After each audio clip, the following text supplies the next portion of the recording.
Singers, it's going down.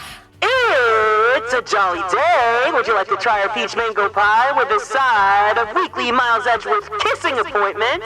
Because if you do, then let's go ahead and get started. Hi! Hey, everyone! Welcome in. Welcome in. Welcome in. Hope you guys are all doing good today. Thank you guys so much for stopping by. Oh my god, Hero Style, hi! Congratulations on being first. Hello, Blue Moss. Welcome in. Kawaii Guns, thank you for being here today. Hello, Moo Moo. Hi, Robbie. Happy Sunday. Welcome in, CB. Oh my god, Hero Style, hi! You're my best friend. And hello, Lyra. How are you guys all doing today? I was watching K-pop and TikTok again. So that's why I'm late. Hero be cheating. Wait, what do you mean? What's going on? How was your guys' Sunday morning? Oh, I guess it's not Sunday morning anymore. It's 1:30 p.m. Feeling a teensy sluggish? That's how I feel too right now. Oh my god. I honestly just want to be so lazy again. The weekend just makes me feel so, ooh. That's right, we had the time change, didn't we? Hi Haru, welcome in, and hi Juan. Because he was first? What does that mean? How do you cheat on being first? It's so funny because this is so much later than I thought I was gonna start, but I had to go run some errands with my mom in the morning, and then I got home and I was like, I want to watch more Infinite. And then I saw that there was this compilation of every single live stage that they ever did for this one broadcast channel. And I'm like, I want to watch that with you guys. I want to indoctrinate you guys. But I'm like, I don't want to do it today because it's Ace Attorney Sunday. Honestly, I think I might want to try doing Ace Attorney during the week because Sundays I feel lazy, right? And I don't think that's the right energy I want to be in for Ace Attorney. So maybe the next Ace Attorney stream, I'll do it during the week. But I think on Friday I'll do another K-pop day so that I can watch all of it, whether or not you guys want to. But yeah, that's pretty much what my life has been right now. I've just been back in my K-pop-y era. How have you guys been doing though? Did you guys do anything fun or exciting for the morning? Is it late afternoon now for you guys? Thank God, I thought I was late to this. I just woke up. Well, good morning, Tsuki. Wake up. Wake up, wake up. We are here with Ace Attorney Investigations 2, Episode 2. We're going to be hopefully finishing it off. So, let's get into it. I, once again, forgot a check-in question, so I don't even know what I want to ask you guys. You guys can ask me the check-in question today. What do you guys feel like asking?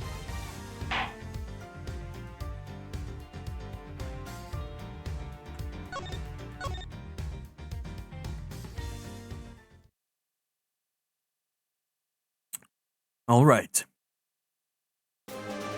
Oh my gosh!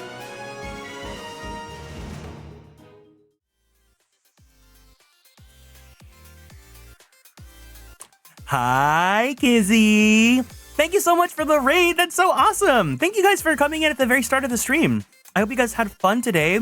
Welcome in, everyone. If you guys are from Kizzy's community and you're new, my name is Kieran. I'm a magical boy idol VTuber, as well as a queer Filipino-American voice actor for animation, anime, and video games. How is the Over the Watch? Are you dog groomer? Oh. You look like a poodle. Oh. Science fiction. Oh, he likes my hair. I thought Highgate was part of your clip. Okay, okay. He likes science fiction novels, goth music, and daytime TV. Science goth day. Science goth day. Science goth Can't day. See those.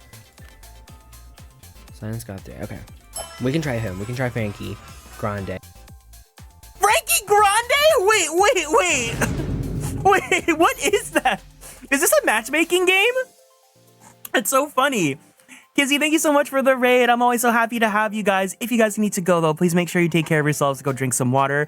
Give yourself a nice stretchy. Don't forget to take your meds if you need to. Otherwise, if you guys want to hang out, I always want to have you guys here. So feel free to sit back and relax. Kitty Powers Matchmaker. Wait, that sounds like so much fun. What kind of game is that?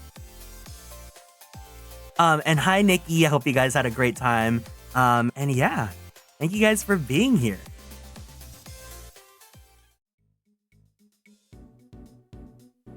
Oh, you guys know what? You know what? I heard, I was looking at Damsel's stream last night, and she was saying that there's like special raids going, not raids, special outbreaks going on in Pokemon Scarlet and Violet.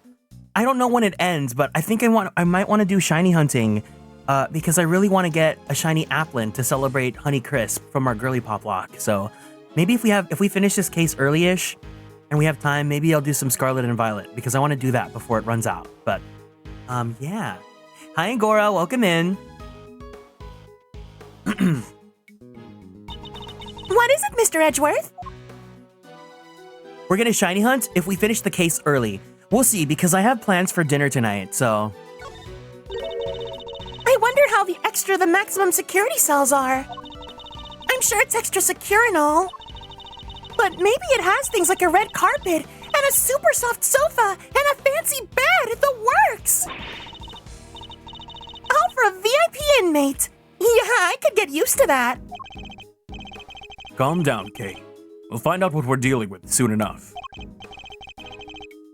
And who, if I'm very much not mistaken?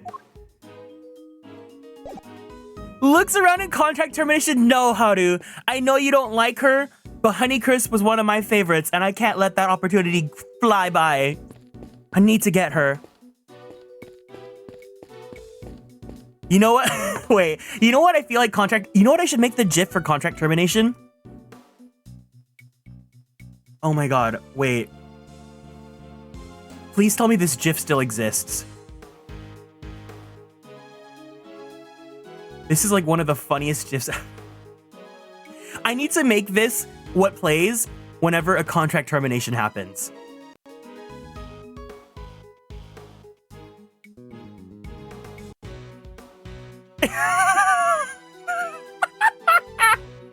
This is Haru when they terminated Honeycrisp. Oh my god, she was so funny. The GPLs inspired you to play Violet? Yes, please. Finish it. Just finish it. Okay, but that's how I felt. Honeycrisp is fine. She's just for other people, and I get that. Hi, Pat. Welcome in, my sweet angel baby boy. I'm just thinking about that GIF now. It's making me laugh.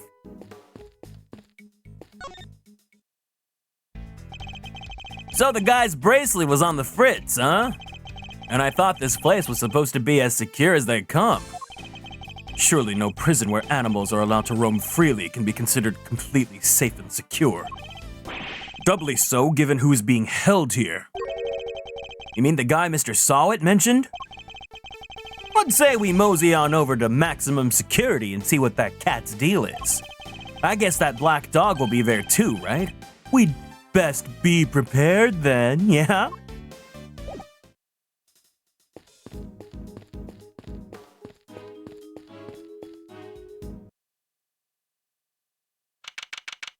March 28th, 12:41 p.m. Prison. Maximum security. Wow, it's pitch black in here. I can't see a thing. But didn't you say that the Yatagarasu takes flight even in the dead of night or something? Even in the depths of night, when no other bird dares to take flight. One alone soars to shine the light of righteousness on the world's blight. And that one is me, for I am the great thief Yatagarasu.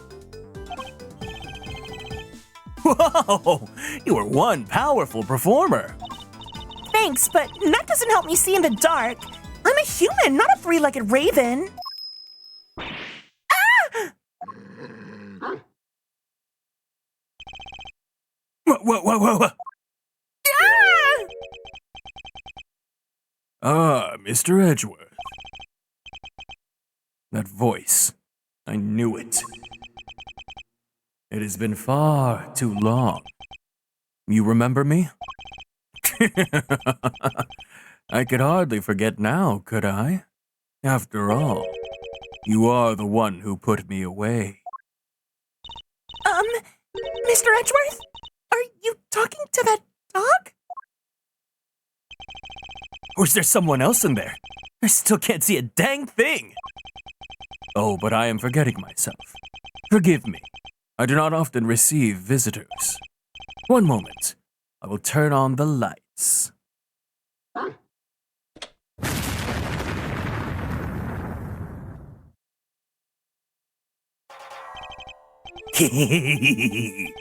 You are a heavy-footed lot. Am I right in thinking there are 3 of you in all? Very well. Perhaps we should start by introducing ourselves. I am Bodhidharma Canis. As you may have gathered, Mr. Edgeworth and I are old acquaintances.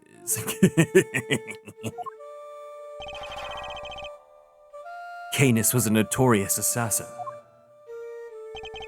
Some knew him as the Blind Butcher.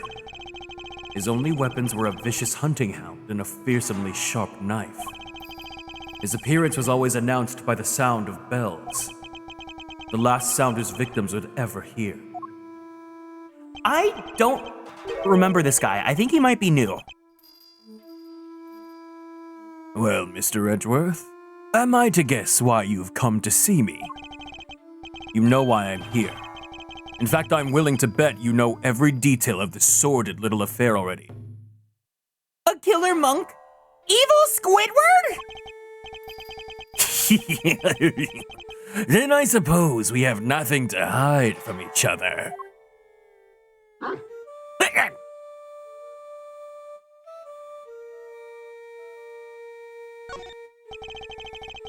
Your faithful canine friend is currently the chief suspect in a murder investigation. The person who found the body saw the dog with its mouth around the victim's throat. The dog's eyes made me think it was going to be Gant. I don't know if he's still alive. I don't think so. No. Hi, Red Clouds. Welcome in. And hi, Wesley. It was the first thing that came to mind, though. That just made me laugh. Your witness is mistaken. Helmut is a gentle soul. He is my eyes, nothing more. It is absurd to think that he would do such a thing, isn't it, boy? Yes, it is. You're a good boy, aren't you? Helmut is more than a mere seeing-eye dog, and he's certainly no good boy. He's also a trained killer. A weapon once used in this man's sordid trade. This witness of yours, he is trustworthy, I assume. Solid is anything but trustworthy. He's still very much a suspect himself. I can hardly claim that his testimony is beyond reproach. No, then. I thought as much. Yes, I did, Helmut. Yes. It figures that he already knew who our witness is. What were you doing between 8 and 10 a.m. yesterday morning, Mr. Canis? Canis. Hi, Princess Emily. During the show, you mean? I was here, ensconced in these humble surroundings. I've developed a passion for wood carving, you see. An obsession, even. I was engrossed in it all morning. And you have permission to engage in such a hobby? I can't believe someone would actually let you. The warden and I have an understanding. An understanding? That's ridiculous! This man shouldn't be allowed 1, let alone 5 chisels! They're nothing but lethal weapons in his hands. I was carving Buddhist pieces at first, but by the 674th, my interest began to wane. Whoa, that must have taken forever. Time is all I have, child. In any case, my focus has now shifted to pieces, such as these.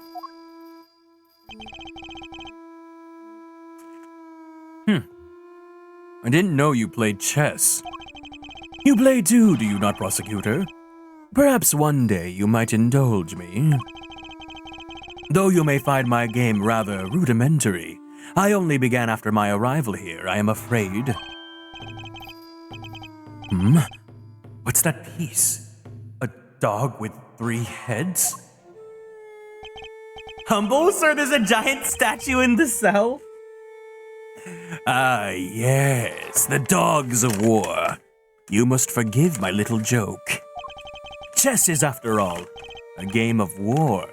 Soldiers, knights, castles, Suikoden, and Fire Emblem, all doing their utmost to protect the king, all loyal to the last. Not fun. Look at the animation of his face getting licked up. Like, the skin just...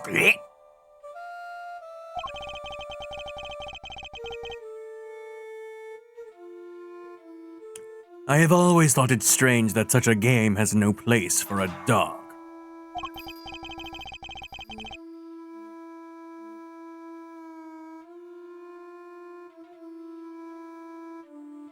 After all, what more loyal weapon could an army call upon? Hi, Kite. Welcome in.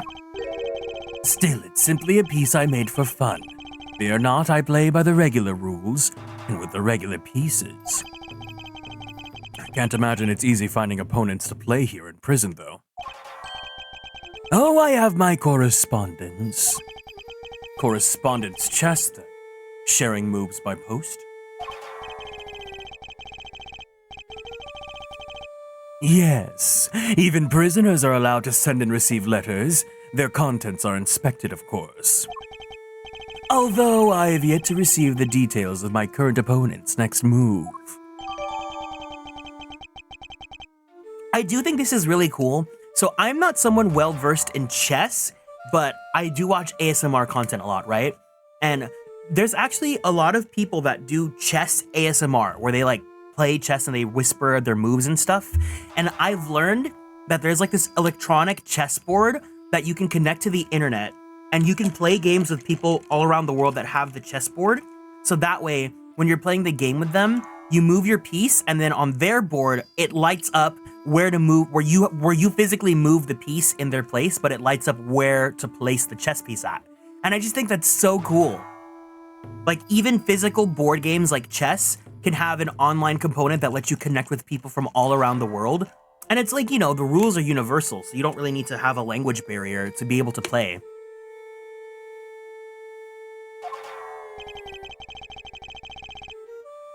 It sounds like this current opponent isn't a resident here. I suppose you know the identity of the deceased, Mr. Canis. His name was Bronco Knight, was it not? Poor unfortunate souls. You keep your ear to the ground. My ears are all I have, Mr. Edgeworth. Why am I not surprised that he's plugged into the prison's information network? But perhaps he was not so unfortunate after all. What do you mean? Mr. Knight's crime was a grave one. A crime for which he would have been made to pay dearly anyway. The attempted assassin of a president. That is no small matter. Attempted assassination! Wait, Mr. Edgeworth! Did it, Mr. Knight? Yes. We proved that he murdered his team leader, and that there was no attempt on the president's life. Could it be? Are they attempting to cover up President Wong's fake assassination scheme?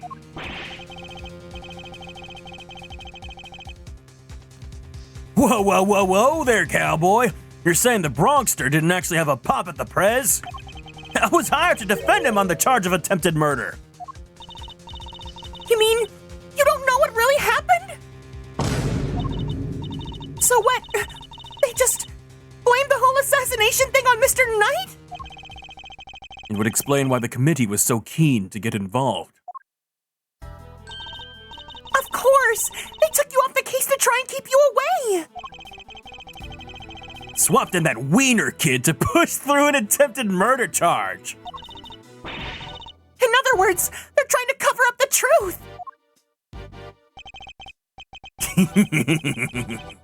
So they really were trying to frame him. According to the guards, this night, was it? They tell me he was violently insistent that he had attempted no assassination, which would come out anyway when the case went to trial. I am no expert in legal matters, but allow me to say this one thing. I know for certainty that he would not have been the first inmate imprisoned on false pretenses. An uncomfortable fact, but a fact nonetheless. Yes, Helmet, yes it is. Yes. The courtroom is not always the bastion of truth you believe it to be, Mr. Edgeworth. No bastion of truth, huh? I've heard something to that effect before. Yes, from a certain Interpol agent who doesn't have much faith in prosecutors.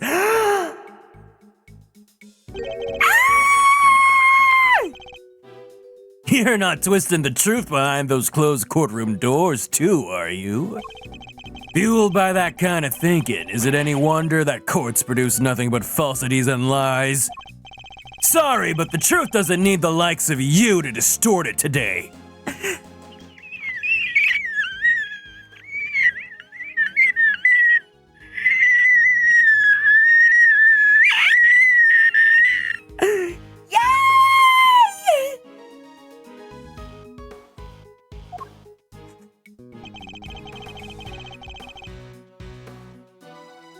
I never was able to fully dispel his mistrust of prosecutors. Even Helmet understands. Don't you, Helmet? Oh, yes, you do. The truth revealed in court and your deductions. It is dangerous to trust either implicitly. But I am not bitter. You are not the first to make me a subject of unfounded suspicions in recent days. In fact, I was visited by another prosecutor only yesterday. He was accompanied by a judge. They even dragged the warden along, her distaste for me lingering unspoken in the air. Not those two again!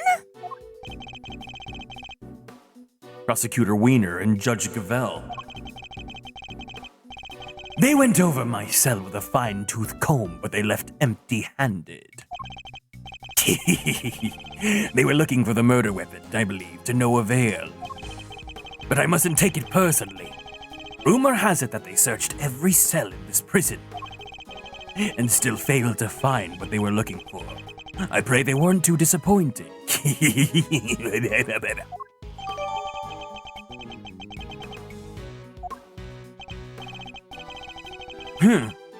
Well, that posed more questions than it answered. What do we do now? Sawit's testimony is flimsy at best. I'll need more proper evidence if I want to take Canis on.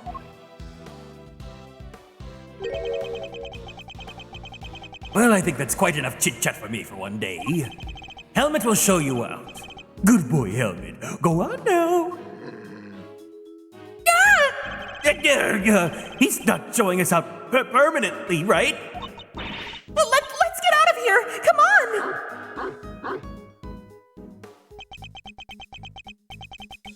Until next time, Mr. Canis. It does pain me that our brief time must end, just as we were becoming reacquainted. I await your return, Mr. Edgeworth.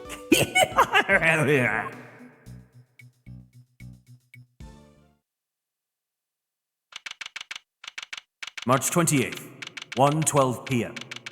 Prison, corridor. Now to gather the evidence I need to bolster my case. Hey, Mr. Edgeworth! That's the best hiding spot she could find? It's all right, Kay. You can come down now. Where's Fender? He ran off somewhere. I had no idea he could move that fast. Hi, Lastiel. Hi, Yazzie. Ugh. Fender. So, what do we do now? You and I will continue the investigation. And I know just where to start. By solving that one particular mystery that's been dogging us the whole time.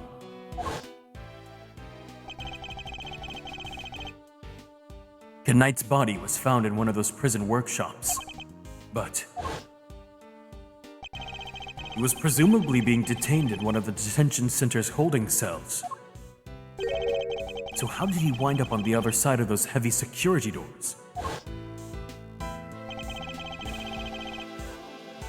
Let's start by investigating the holding cells. And Mr. Knight's room, right? But, what about Mr. Fender? I'm sure he'll find us when he's ready. Sure, but he's kind of our boss, isn't he? Oh well. March 28th, 1:34 p.m. Detention Center, corridor. The victim's cell is just over there. Lead the way, Mr. Edgeworth.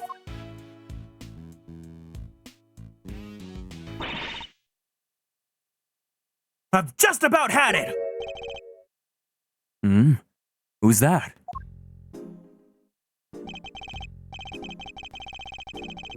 Warden LaGuardia. She must have come from the corridor marked no entry. He's still not talking, ma'am? Even with the evidence you borrowed from the precinct? No, and I've tried so many times, I've lost count. What am I supposed to do? I can't send in a blank report. I have so much fun doing the Jennifer Coolidge voice. I guess a killer for hire was always gonna be a tough nut to crack. A killer for hire? Oh. I couldn't help but overhearing Warden LaGuardia, but were you just talking about Bodhidharma Canis? My. You were listening? How very gauche of you. A girl's privacy's her armor, you know. Do you normally conduct interrogations of the man yourself? Oh, it's not just him, darling. I have to have the occasional tete-a-tete with everyone, you see. That's what it means to be a member of the family in this little home of ours. There isn't a person who hasn't had the privilege to my office at least once. Your office? Oh, how sweet. He's angling for an invite.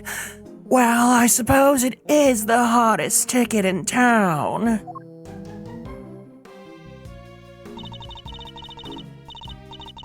It's down this corridor here, darling. But FYI, I don't let just anybody wander in willy-nilly. Let's see.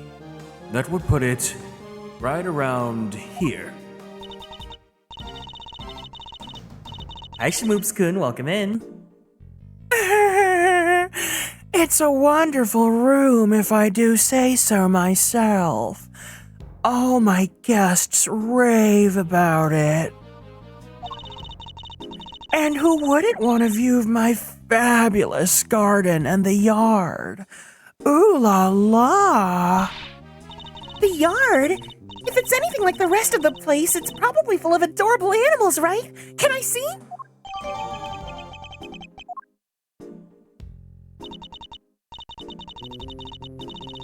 Oh, darling, it's so sweet of you to take an interest, but I'm afraid that's just not possible.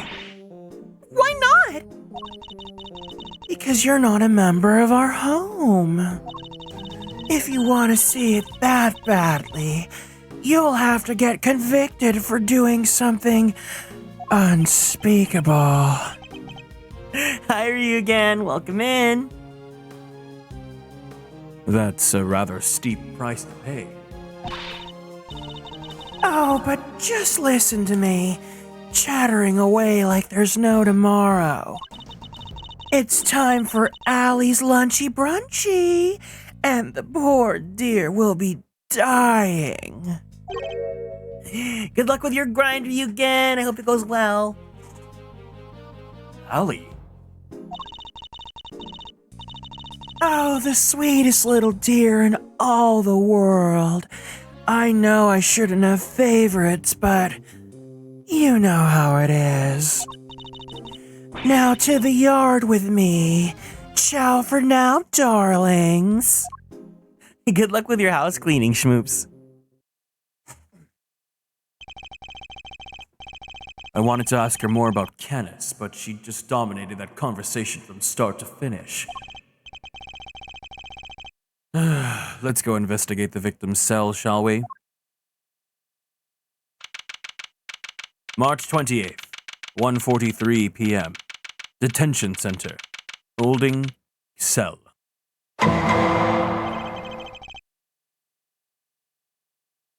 So, this is Knight's cell. When do you think he was brought in, Mr. Edgeworth? It would have been the evening of the 25th, just after the events at the lake. And then at some point, he wound up in the prison proper. But how? There must be some evidence here that will point us in the right direction. Hi, Gay. Happy Pride Month. All right, let's get looking, Mr. Edgeworth.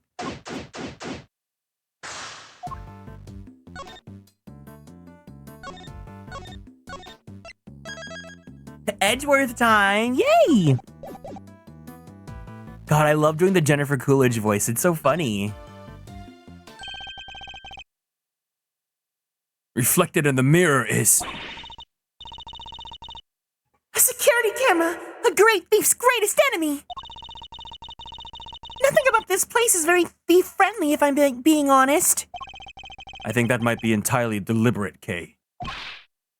Guard! I'd like you to retrieve the footage from this security camera and review it as carefully as you can. If you see anything out of the ordinary, inform me immediately. Yes, sir!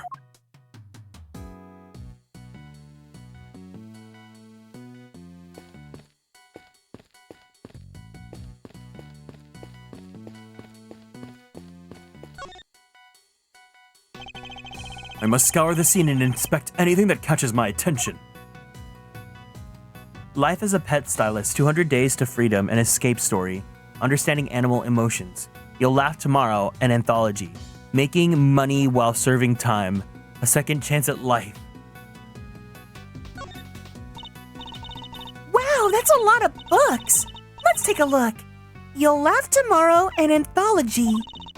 Understanding Animal Emotions. Life as a Pet Stylist. Maybe there was more to Mr. Knight than met the eye. Sadly, I don't think these were his. They were likely specially selected and placed here for the detainees. With the hope that they would want to better themselves during their time here. A Second Chance at Life. Interviews with a former prisoner. These books appear to have been written by current model prisoners and former inmates. Oh, I like the look of this one. 200 Days to Freedom, an Escape Story. And this one too, Making Shmoney While Serving Time. This facility may have more deeply rooted problems than I thought.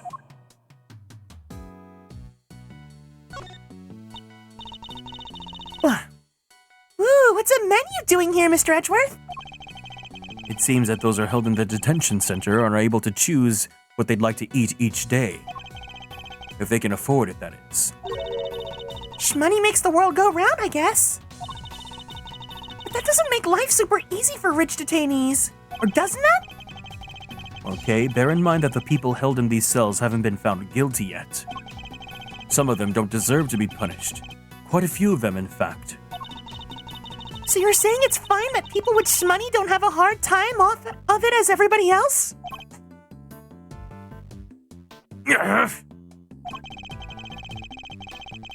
How did I wind up defending the practices of the detention system? Oh my god, this is the game where Edgeworth learns the flaws about, like, our justice system?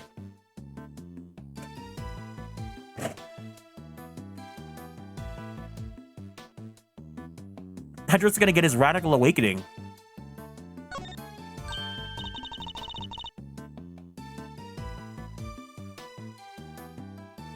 Hey, look at this weird piece of paper. There's some sort of grid on it. Let's take a closer look.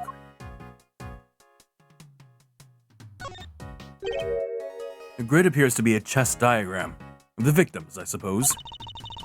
What's a chess diagram? A visual representation of a game of chess.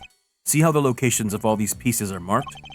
It seems to be a closely fought contest, but perhaps if this pawn were... No, wait.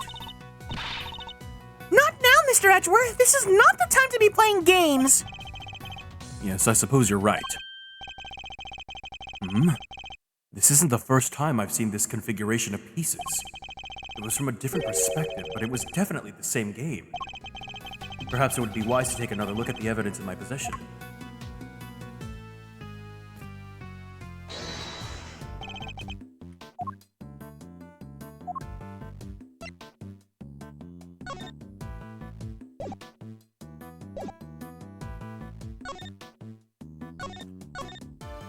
Let me save.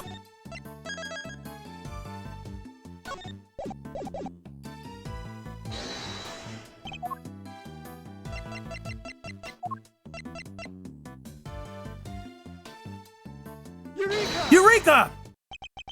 This chess game. I've seen it before. Enough with the chess chat, Mr. Edgeworth. We're supposed to be investigating here. Focus!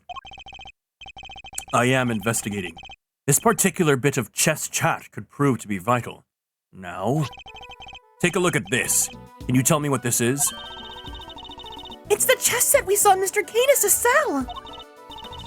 But, I don't really know the rules of chess, so...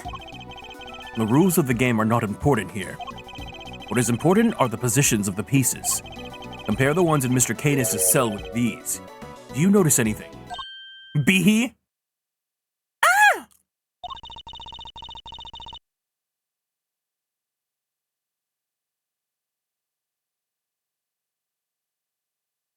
I don't know which piece is which or anything, but... If you turn the diagram like this, there are pieces in the same squares. Indeed. There's no dog on the diagram, but that's to be expected.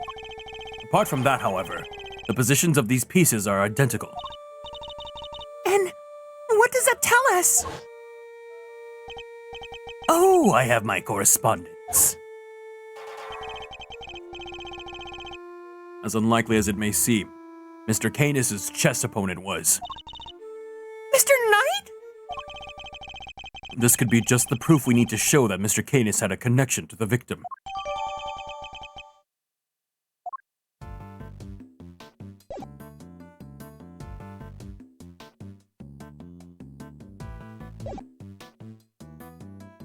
Okay, I got that. Ooh, the toilet! This bowl is nice and spotless. And there are no signs that the toilet paper has been used. Everything seems to be in order with this toilet here. What? Are you serious?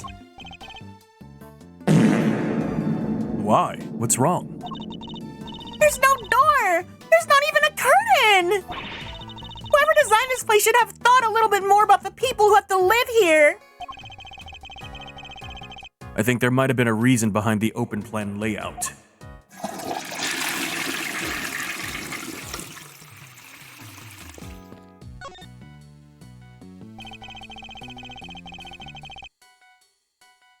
I must scour the scene and inspect anything that catches my attention.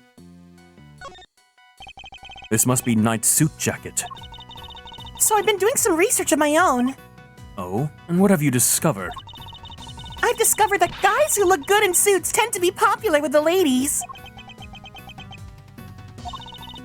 But don't worry, girls that look good in suits are even more popular. Guys with frilly neck ruffles are next on my research list. Please stop. Hey, look! This newspaper's got a chunk of it missing! Getting accused of murder and arrested for playing a game of chess, diva, goddess, forgive a girly pop do anything?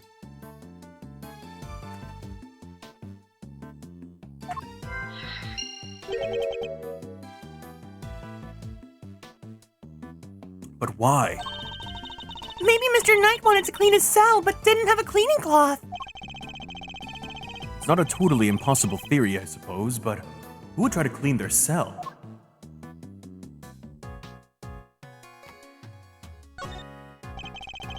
This bed doesn't look very comfortable. But that pillow cover is very clean. Spotless, in fact. I bet this is the kind of bed Gummy sleeps in. I can just picture it, can't you? No, I sense he's more of a mattress on the floor type.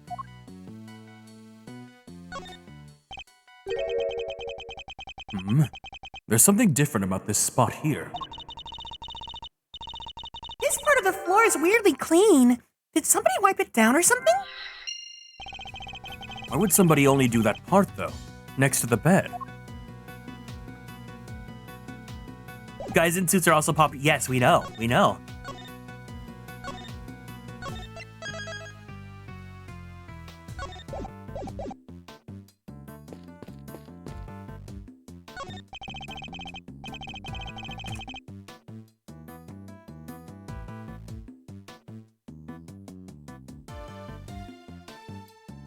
A standard barred window. No signs of it having been tampered with. I don't think there's any chance our killer escaped through here. Aha! Must remember to bring something to saw through iron bars with. As they say, fail to prepare to fail. I'm glad I got the chance to scope this place out. Hey, we're investigating a crime scene, not preparing for your eventual escape.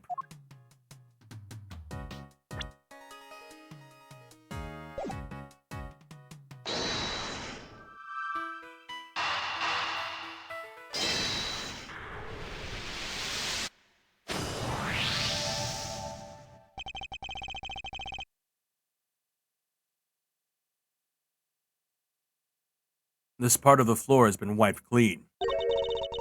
Maybe he spilled some grape juice? Who knows? But we can certainly imagine what he used to do the wiping. The torn out pages of that newspaper. Why wouldn't he just ask a guard for a cloth or something, though? Perhaps he didn't want anyone to see what he was wiping up.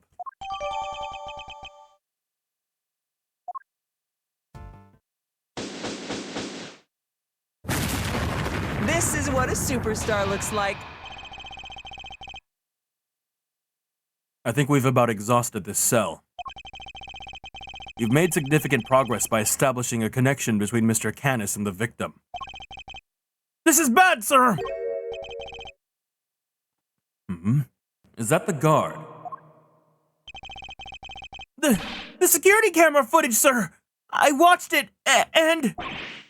What is it? Can you show it to us? Yes, sir. I have a small playback monitor with me. And what are you waiting for? Let's see it!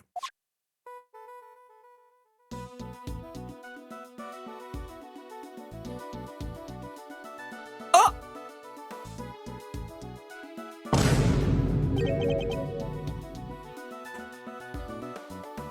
What's that? That black thing. It's that dog, right? Until now, our assumption was that the crime had taken place inside the prison proper. But it seems the assumption may have been wrong.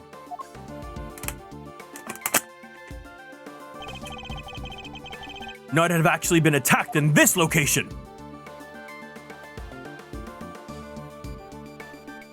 Take that!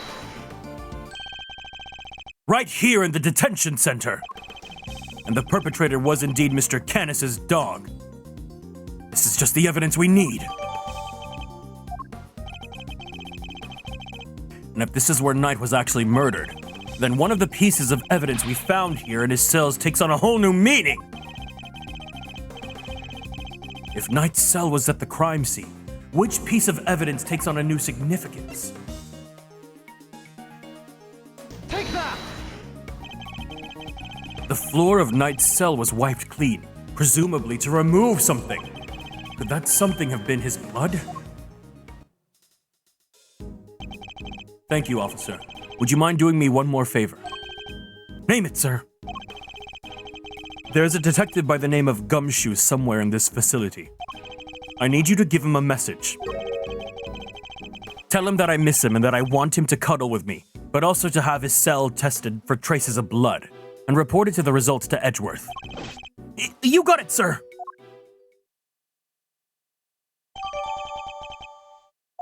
Now we can really go after that Canis guy, right, Mr. Edgeworth? No, not yet. We still don't know how Knight and the dog moved between his cell and the prison proper. Right. So that's what we need to figure out next. What's the play then, Coach? Where are we off to? I suspect one of the guards might know something. We should ask those posted nearby and see what they have to tell us. March 28th, 2:15 p.m. Oh my god, it's 2:15 p.m. Detention Center. Corridor. Okay, time to get asking. Huh? Oh my god! Yes!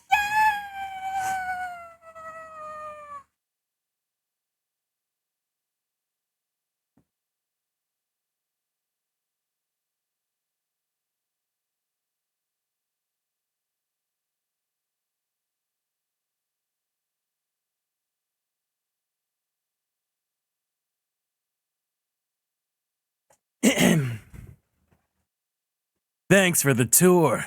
Later.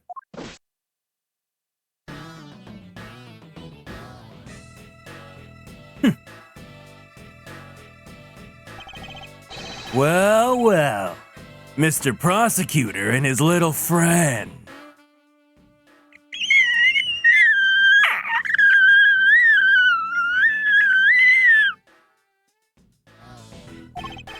I didn't expect to run into you here. Must be my lucky day. This is Agent Shilong Lang of the Interpol. He was in charge of a case I worked on 2 weeks back. I thought he had gone home to Zheng Fa after that, but here he is. You had some business to take care of, I take it, Agent Lang? You could say that. Nothing that need concern you, though. First a black hound, now a wolf all in black. Hey, wait. Why are you all alone today?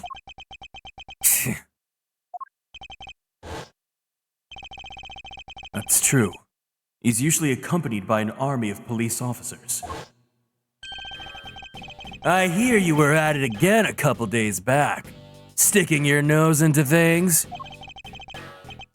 A couple of days back? Ah, he means the incident with the president of Zheng Fa. Actually, I had thought you might be there as well, heading up the security detail. Our president doesn't have much faith in the efficacy of his own country's police force. Maybe now he'll think twice before using contractors again. Amateurs. Agent Lang doesn't have much faith in prosecutors or the courts to do their jobs right, which is why he's so meticulous about investigating with his hand-picked cream of the crop officers. Yes, I love him. I love him. I love him. I love him. Before we had Risley, we had this guy. Indeed. No doubt things would have turned out differently had you and your men been in charge. My men, huh? Yeah, those guys aren't around anymore. What? They're not? It's funny, isn't it? I'm a real lone wolf now.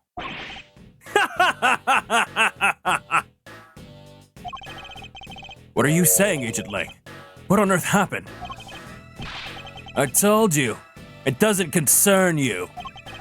See you around, Mr. Prosecutor.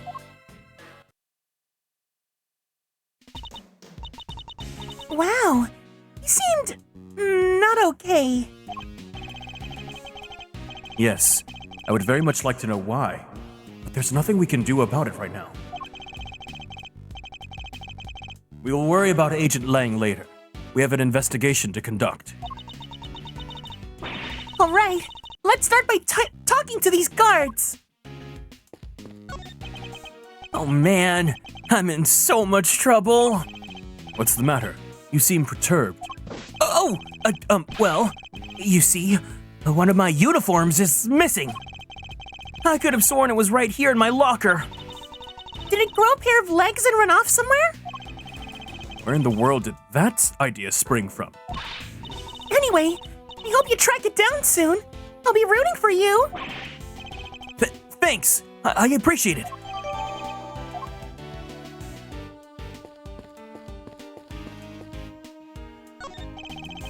I was wondering, have you seen an enormous black dog wandering around here recently?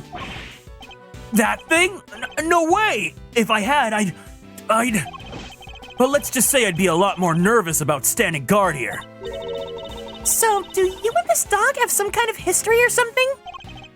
Now, Kay. You should know when to let sleeping dogs lie. By the sound of it, Canis's dog has been spotted on this side of these heavy security doors. Hey! Are those my faithful assistants I see before me? Fender, where exactly have you been? Where have I been? I've been looking for you two. Been searching high and low. Wandering lonely through this prison halls. It was terrible, I tell ya. But the prison's there on the other side of this facility, boss. So listen, I just got the lowdown on some seriously dynamite material. You want to hear it, right? Right? Seamless. I was chatting with a few of the guards and they told me something très intéressant. Every video game ever just wants to throw French my way. They want to get me canceled. Turns out the Bronxster had himself a little incident 2 days ago. Post-mortem, if you catch my drift. An incident? Simeon told you he came to visit his pal, right? Well, it happened right after they had wrapped up when Bronco was being escorted back to his cell. There's just one guard and he was handcuffed, obs. They made it back and the guard was taking off his... Oh, what? Oh, cuffs. When the Bronxster clobbered him, knocked the poor guy out cold. Sounds like it might have been the prelude to a jailbreak. Because when the other guards showed up, they couldn't find their comrade's keys. Were there any ramblings about Knight attempting an escape? That's the bit that fries the old noggin. There were none. He just sat there in his cell, then turned up dead. What's more, he swore right at the end that he never stole the keys. They turned his cell inside out too, but no dice. The guard who was struck, what did he have to say? Nothing. Poor guy was still out when they took him to the hospital. Word is, he's still there. So there's nobody around to tell us what really happened. What the? It's you losers! It's you losers! Ugh. That's all we need.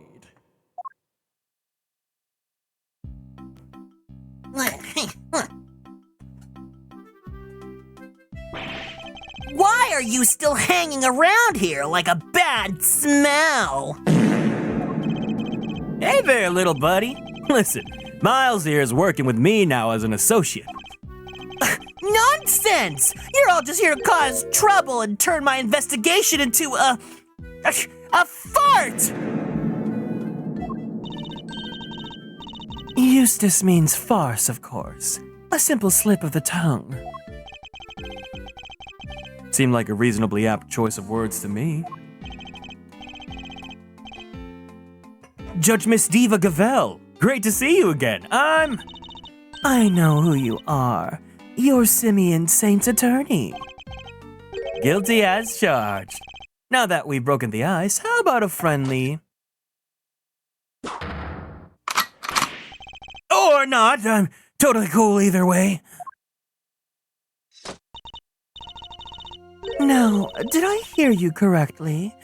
That Mr. Edgeworth has joined the defense team? Yep, and me too. We're officially employees of Edgeworth & Co. But a prosecutor is a public servant. You would draw your sword on the goddess who works for personal gain. It's not a problem if I'm not getting paid, though, correct? Exactly! What he said! Miles here is just a volunteer! We're all about the pro bono stuff over at the Edgeworth & Co. Oh, how wonderful. So you all work without reward. The goddess would surely approve. Yeah, I'm just a regular philanthropist. Judge Miss Diva Gavèlle, I was hoping to ask about the grounds for Simeon Saint's arrest. That information is Is that a challenge I hear? No, I was asking Judge Gavèlle. I'm always ready for a little verbal combat to show you what it takes to be a real wiener. How is it verbal combat if you won't let me speak? Still, this could prove useful. Fine, we'll do as you suggest. Now, if you could begin by telling us why Mr. Saint was arrested. Oh, there will be no need for that.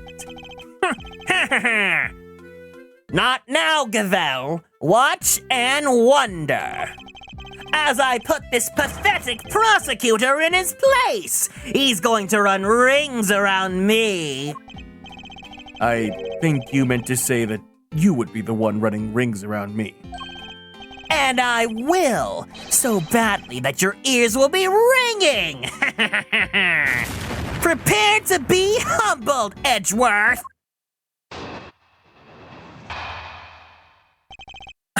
He chose a SpongeBob voice. I got dumped. I'm thinking like, you guys remember Dexter's Laboratory, Mandark? He goes like, "Meh." Or am I just thinking of Amanda, please? Oh my god, who remembers Penelope from the Amanda Show? Where's Amanda? Where's Amanda? You want to know why I arrested that man? It's simple, simple. I found evidence of him all over that thing. How's that for some winningly inconvertible, conclusive proof? And who saw the truth first? Why, me, of course. Winner by name, wiener by nature. Where do I even begin?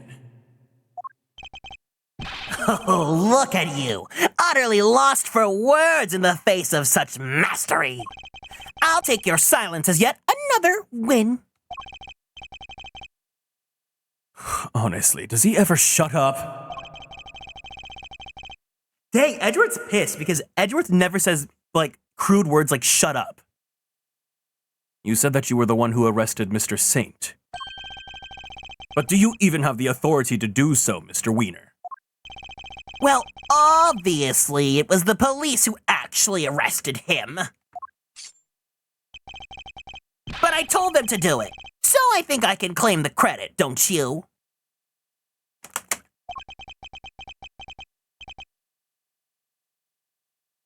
Spyro has a level that shares the song as the Amanda Show? Oh my god, please.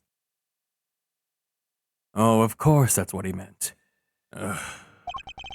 This is clearly going to take a while. A shame, really. Given that I'm much more interested in what that diva over there is silently thinking.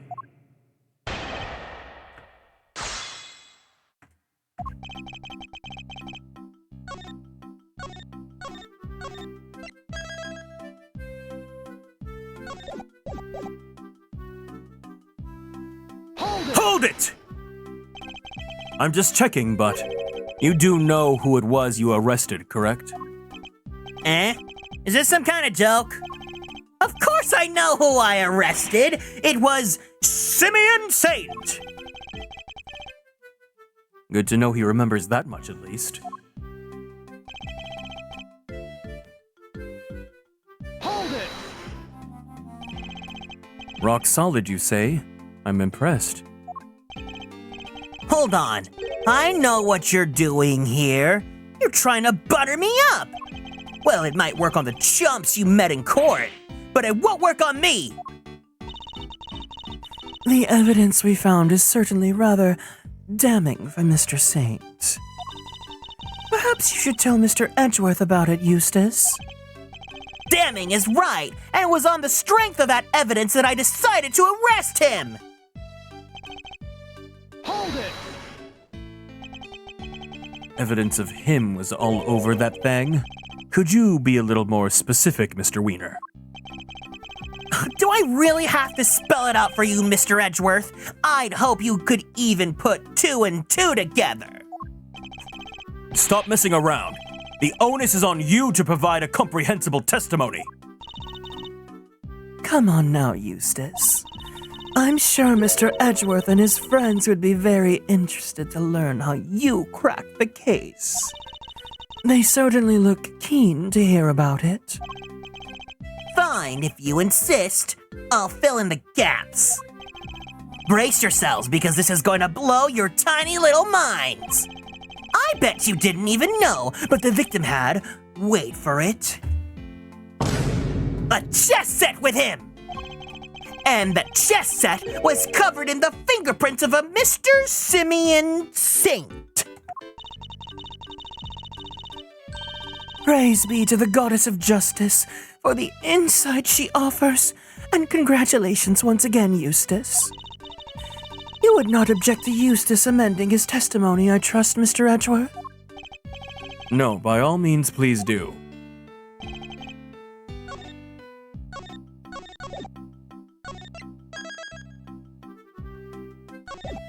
This guy is so...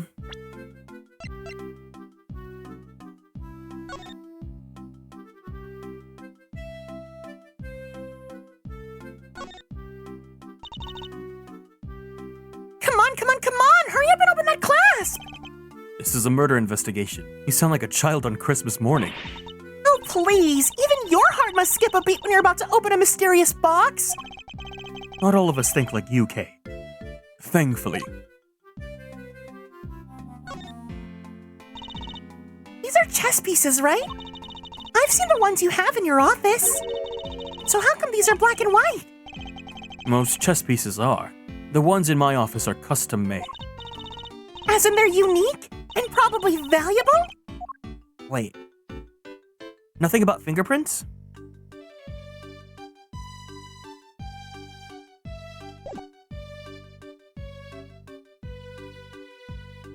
Oh, because Saint brought it in.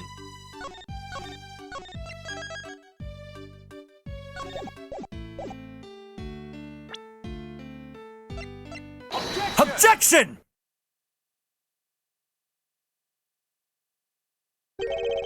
So the fingerprints on the chess set are the ace up your sleeve?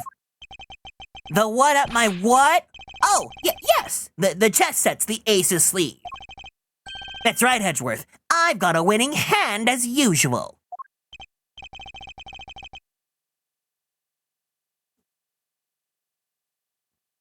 Only your winning hand is a busted flush. He was gonna say busted blue bob. Or you see, it was Simeon Saint who brought that chess set to the victim in the first place. Therefore, it's only natural that his fingerprints are all over it. Yeah!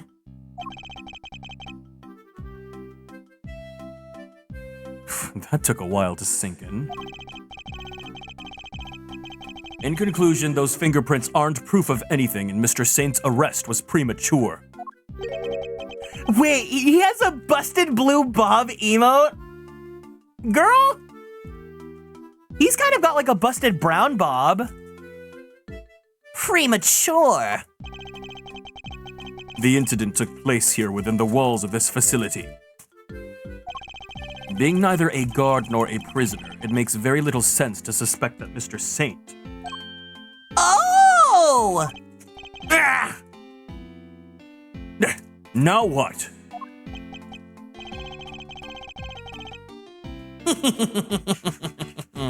I think you might be the premature one here, Mr. Edgeworth. A BBB? A BBB for your BBL? If you get a Brazilian butt lift, but you have a busted blue bob, like do the positive BBB and the negative BBL, or the positive BBL and the negative BBB cancel each other out?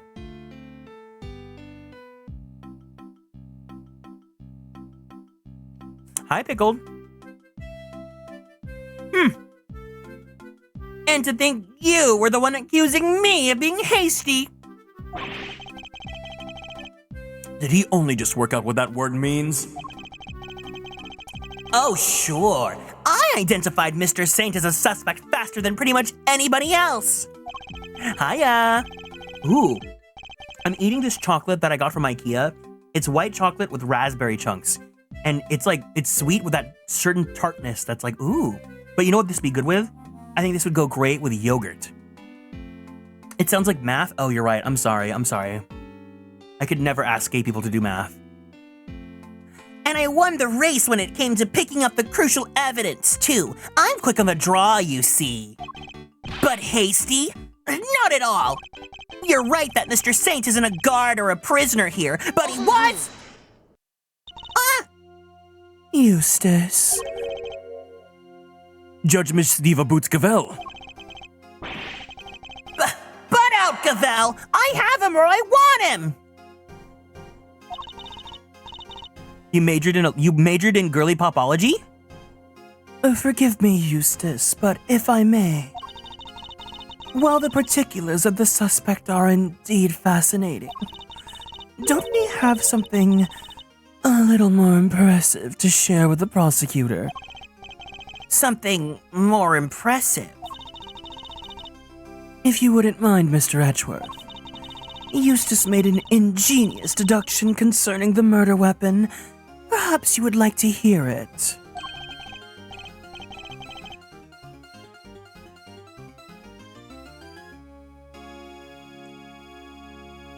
Exactly. Congratulations on your girly popology BA. BA as in badass, of course. I majored in being a pretty princess. That's not me, girl. No, that's funny. Yes, of course. That. Well remembered, Miss Diva Boots Gavèlle. Listen to this, Edgeworth, and prepare to be amazed!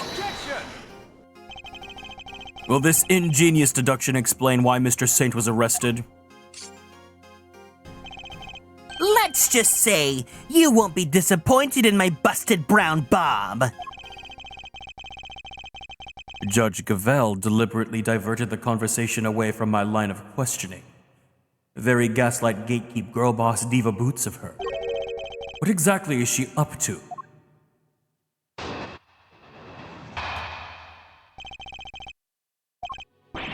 Fact 1. The murder weapon was some sort of metal blade. Fact 2. Potentially deadly blades are strictly controlled within the prison walls, as we both know.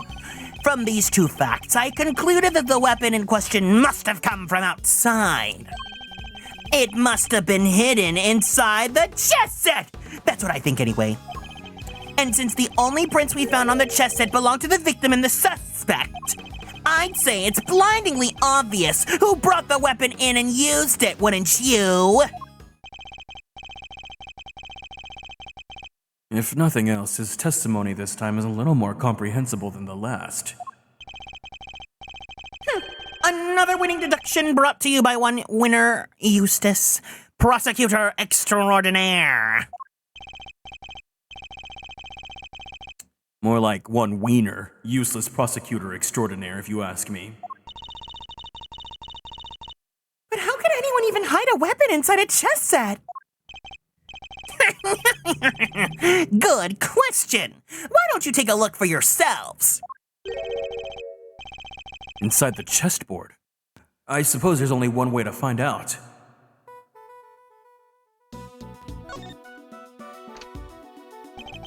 There's nothing in here but chess pieces.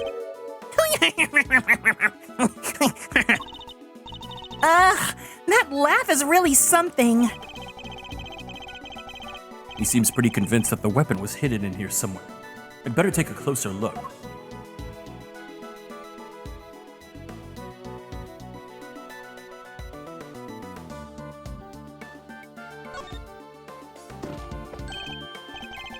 What? The stiff lining at the top opens like a flap door. Whoa, there's plenty of room in here. Indeed, more than enough to hide something like a small knife. Ingenious, no. The killer snuck the weapon in by... Huh. Ha! What do you mean, ha? Let me finish, will ya? I fear you've not been listening, Mr. Wiener. Or perhaps you've simply forgotten. The detention center is outfitted with a security gate.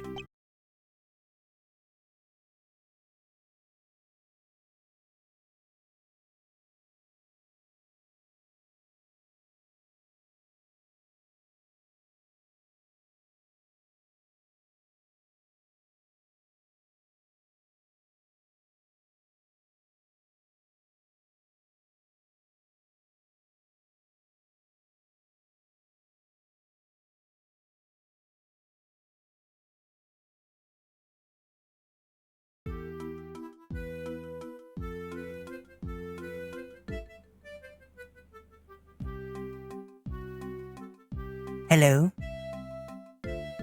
Hi. Can you read me? Do you hear me? Do you see me? Hi, welcome back. Okay, cool. Yeah, make sure you guys refresh your browsers. Damn, this is like the third time my computer has blue screened of death. I keep on it keeps crashing for like no reason. It's honestly a little bit concerning because I really hope I don't have to replace any parts for my PC. But anyways, it looks like the VOD didn't get affected, so hopefully the VOD is fine.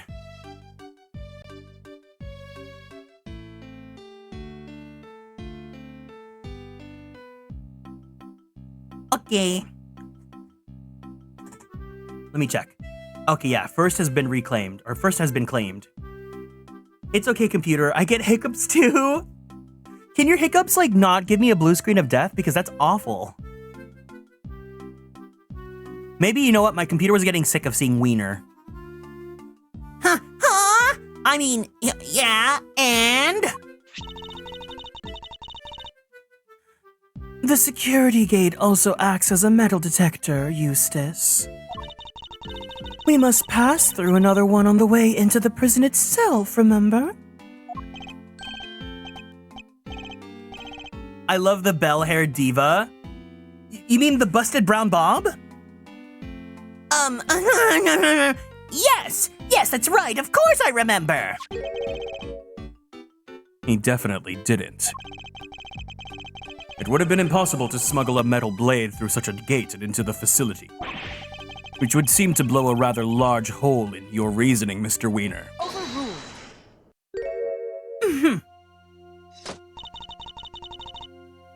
That gate is only used to scan people. Any items they bring into the facility are only subjected to a cursory check. Are you telling me that the chess set wasn't put through the metal detector? It should have been. Alas, the guards have grown a little lax in that regard of late. It's a busted brown bob, gay. Very good. Thank you, Gavèlle. Toss. I just know that he's tossing his busted brown bob. It was my pleasure. Now, Mr. Edgeworth, if you would be so kind as to begin your cross-examination. Cross-examination? It's like she's holding a trial. Well, no matter. Let's see how well this ingenious deduction of Mr. Wiener's holds up, shall we?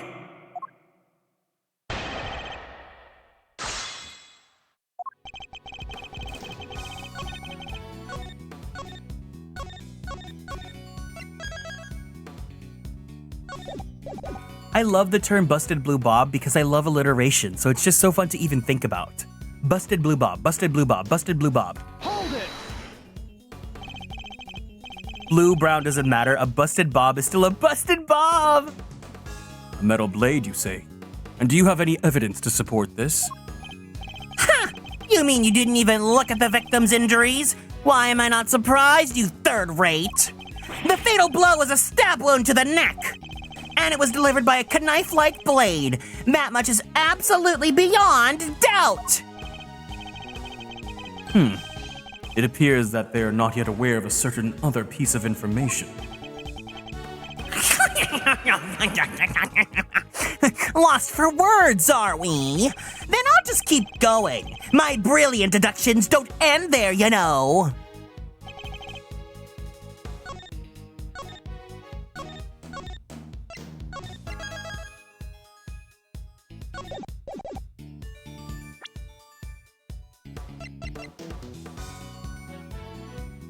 Objection! Maybe the bangs are busted. Busted brown bang.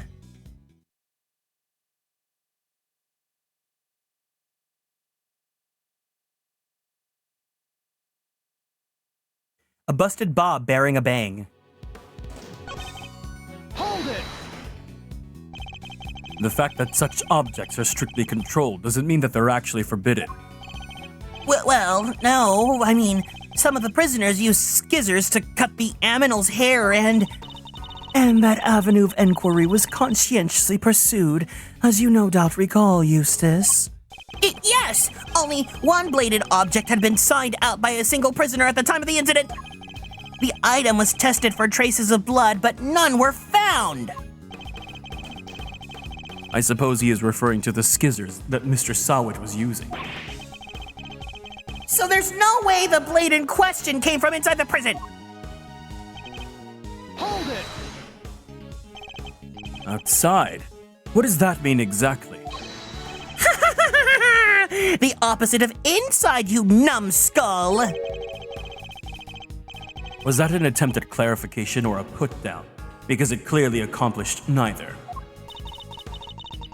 Oh, what Eustace means to say is that it must have been brought in from outside of the prison by Mr. Saint. Honestly, Edgeworth, if you haven't figured that out by now, then you're an even bigger loser than I thought! Oh, the feeling is mutual, believe me. Mr. Saint clearly brought the murder weapon into the prison. The question is, how? Hold it! But no murder weapon was found at the crime scene. And there's nothing inside the chessboard either. I'm curious, Mr. Wiener. Do you also have any thoughts about where this weapon might be? Well, the perpetrator must have hidden it somewhere in the prison. Is there a problem with his claim?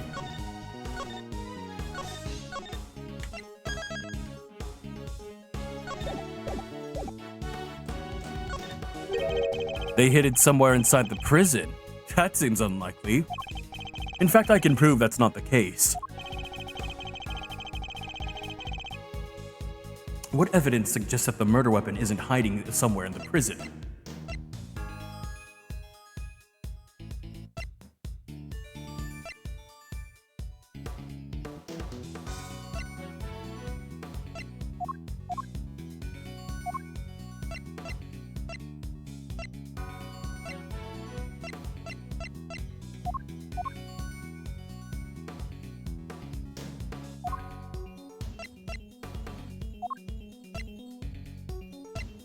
Take that! Oh, no. After the game, Edgeworth needs to help fix the bob.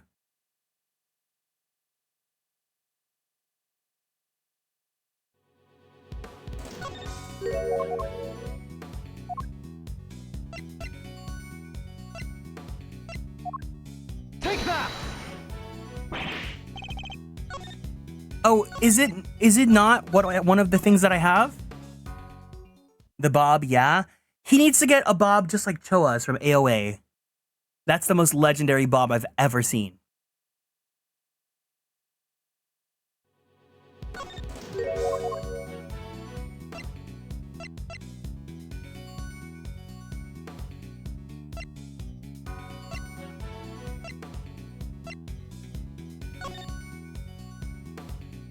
Hi, KK. Welcome in.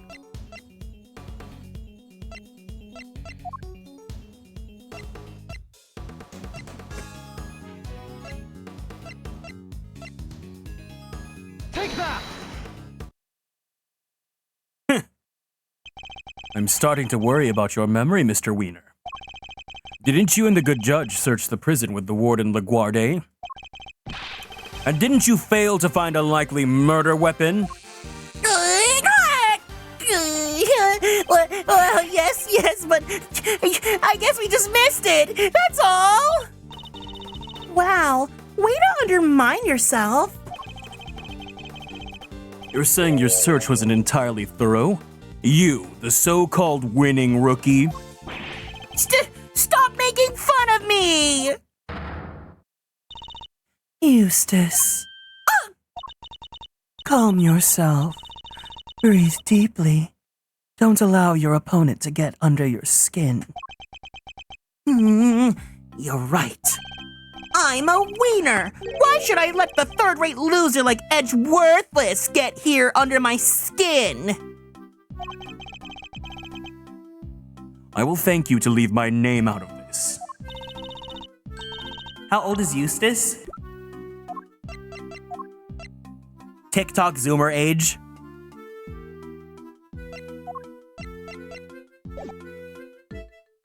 Well, I'm Kay Faraday, and I'm A-OK! Ugh, not you too. Please. Look, it's simple. Since my first-rate investigation didn't turn up any weapon, it means there wasn't one to find! Which leaves only one possibility. The murderer, too, took the weapon with him when he left the prison! That's why we couldn't find it when we looked, obviously! Objection! But what are you proposing is impossible. And this proves why the culprit couldn't possibly have taken the weapon out of the prison with them.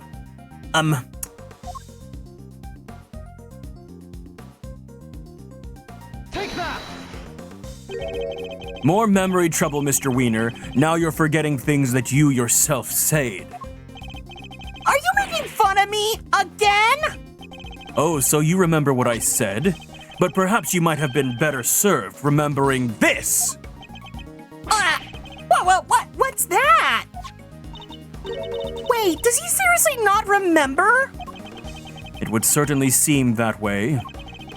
There is a security gate at each of the entrances to the detention center and the prison proper. Coming from the prison, anyone leaving the facility would have had to pass through both of them. 2 gates, both fitted with metal detectors. Oh, wait, now I remember. Looks like he got his memory back. So as you can see, there is no way anyone could have taken a weapon out through both gates. And therefore, there is no way the murder weapon could have left the building.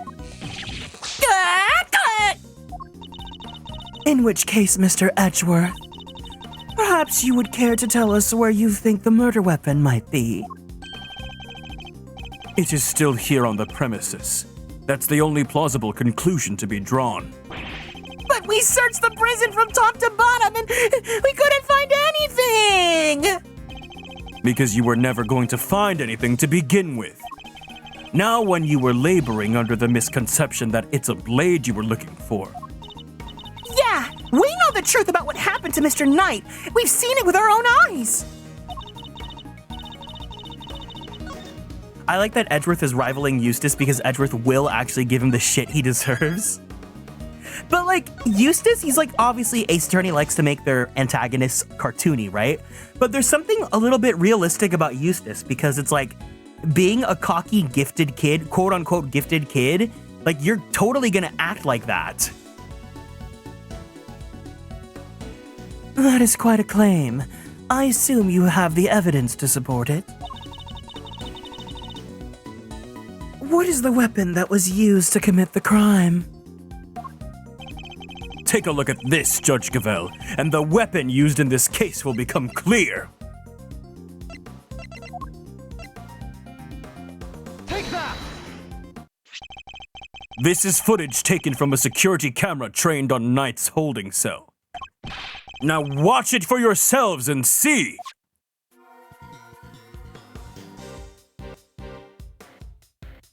the DS model is taking me out.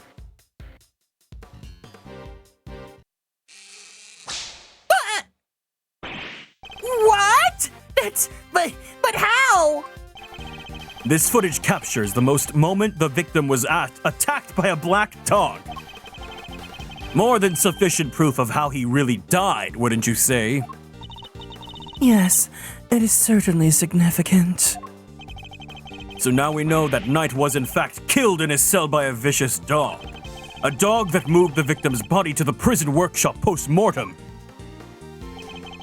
We know this thanks to an eyewitness who saw the dog in the workshop when the body was discovered. Of course, I think we can all agree that there is no way the dog could have planned such a crime itself. Indeed, I fear it may be his handiwork after all. That's quite enough of that, Mr. Edgeworth. Miss Diva Boots, Judge Gavèlle. You are correct that this footage is an important piece of evidence. In a way, I guess I know that many gifted kids often get burnout and crash before even getting to this point, so I could see Eustace having a lot of stress issues and the eccentricities are just for sure. But it also raises an important new question. I think, like, putting the narrative into, like, a more human perspective, it's because he wants to prove that, because he's in this position where he wants to prove that, like, he's competent and that he is, like, right and superior. It could be two things, right? It could be, like, he's trying to prove and he's under that stress and, like, he's overperforming, but it's just completely wrong. Or it could be, you know, he comes from money and that he was, like, fed this narrative that he is gifted because, like, you know, he's given a position of privilege. So it could really be one of two ways, but either way, obviously, he's depicted in a more cartoonish light. It raises an important new question. A question that I suspect you have also been asking yourself. She's right. There is one major problem with my version of the events. The black dog, the one that belongs to one of the inmates. How did it move between the holding cells and the prison proper at will? Oh! How do we answer that one, Mr. Edgeworth? The truth is, I don't know yet. Of course not. Can it, Wonder Boy? You didn't even notice there was a problem! Until the defense provides an adequate explanation, the court cannot accept your line of logic. That is all. This court is adjourned. But, wait! There's still so much to explore! Court is no longer in session, Mr. Edgeworth. If you would be so kind as to leave the courtroom. Court was never in session in the first place! Once again, this court is We may not have all the answers yet, but you haven't explained anything either regarding Mr. Saint. Oh, what do you mean? Just as we don't yet know how the dog made it into one of the detention center's holding cells. You can't know how Mr. Saint could have made it inside the detention center, let alone the prison either. He would have been allowed as far as the visitor's room to see his friend, but no further. So it's hard for me to conceive how he could have committed a crime in a place he had no access to. Judge Gavèlle, I believe it is your turn to provide some proof. Proof that Simeon Saint was able to enter the prison!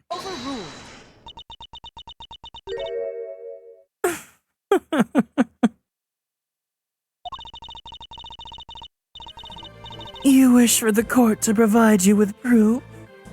Highly irregular, but very well. What? They actually have something! Now seems like a good time as any. And I suppose you have been kind enough to share your own theories on the case. What is she building up to here?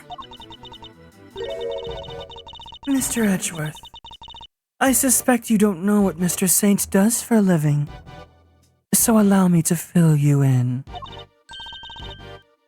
He is a circus performer. Oh, what? Yes. Perhaps you've heard of the very big circus. The...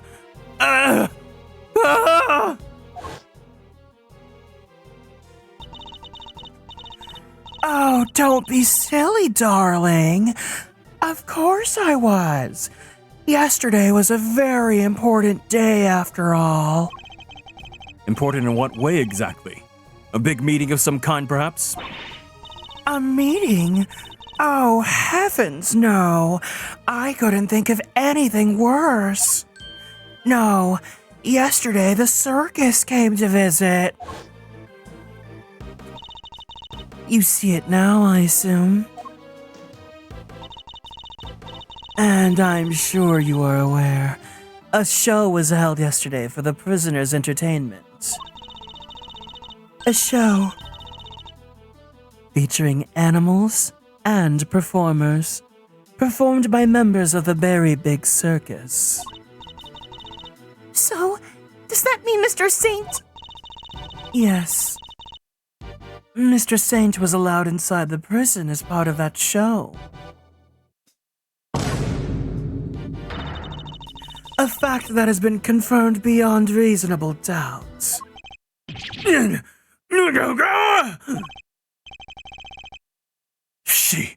She held on to that fact until the last possible moment. She let me run away with my own theory, and only afterwards did she use it to reveal the truth. Wait. Butt out, Gavèlle! I have him where I want him! Forgive me, Eustace, but if I may. While the particulars of the suspect are indeed fascinating, don't we have something a little more impressive to share with the prosecutor? That must be why she steered him onto a different topic back then, too! I got you good, didn't I, you third-rate prosecutor? This has nothing to do with you! Gentlemen, this court is well and truly adjourned. If I may offer a word of advice, Mr. Edgeworth. Your conduct as a prosecutor is already in question.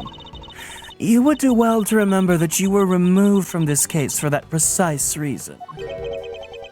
What are you trying to say? That the committee reserves the right to confiscate your badge at any time. Should you wish to retain it, you would do well to avoid crossing paths with us again. Is that a threat? The goddess of justice is compassionate, Mr. Edgeworth, but she is not endlessly forgiving. Oh, and one last thing. You are no defense attorney. Abandon this foolish pretense. Thank you for your concern. But I do not abandon anything. What I start, I finish. Well, do try to remember that the two jobs are not one and the same. And that a defense attorney is expected to develop something of a bond with their client. Next time, finding out your client's real occupation might be a good place to start. Now I really must be going. May the goddess of justice watch over you all.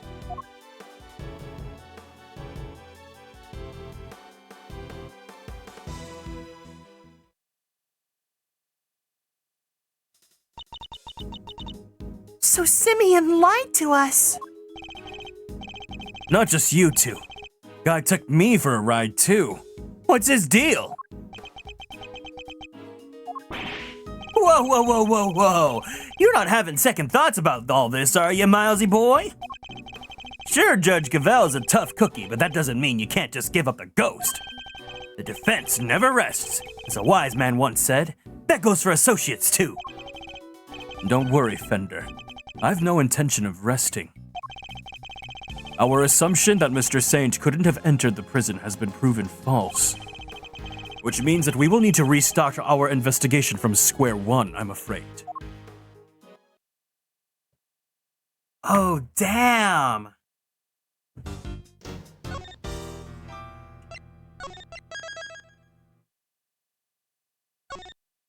The very big surface. Damn. Okay.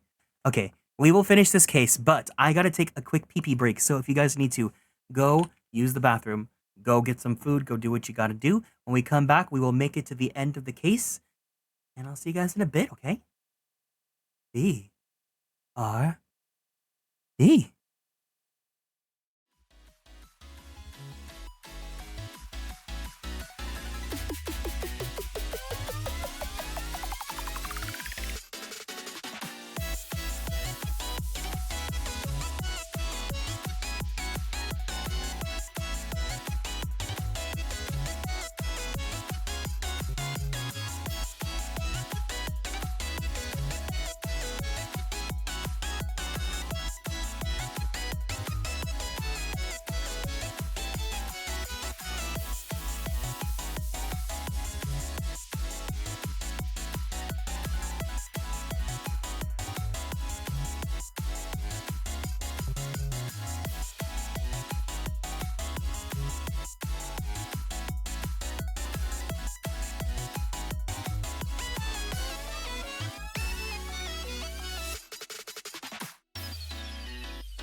All right.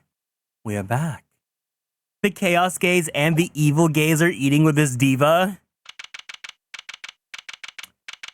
March 28th, 3:02 p.m. Detention Center. Visitor's room.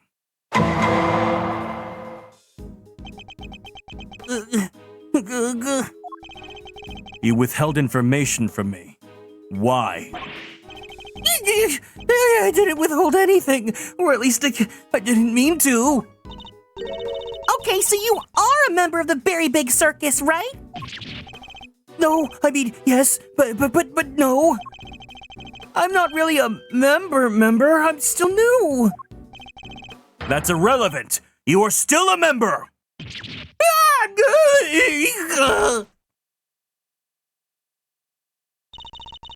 Let's try this again. Why didn't you tell us? Because it would have looked so suspicious. Me being performer in the circus show. And me being friends with Bronco. I thought that if anyone found out, nobody would believe I was innocent. Not even you, Kay. I thought I'd make it clear that I believed in you.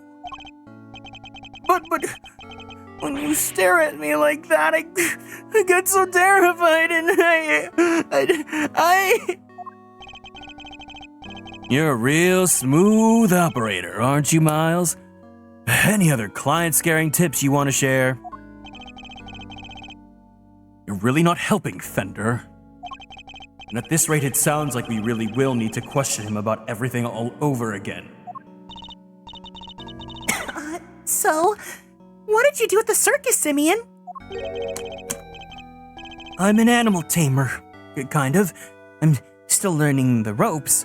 I did watch Digimon Tamers after all. Oh, that's so cool!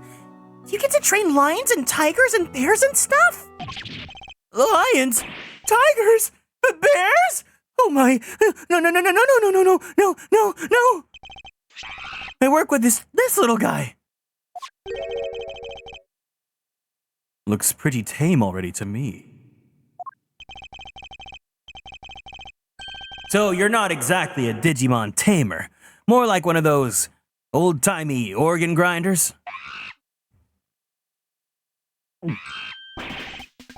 Not now, monkey.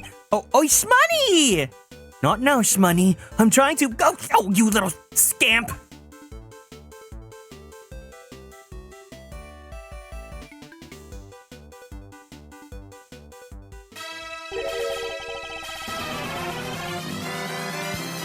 Something tells me it's the organ grinder who's being monkeyed around.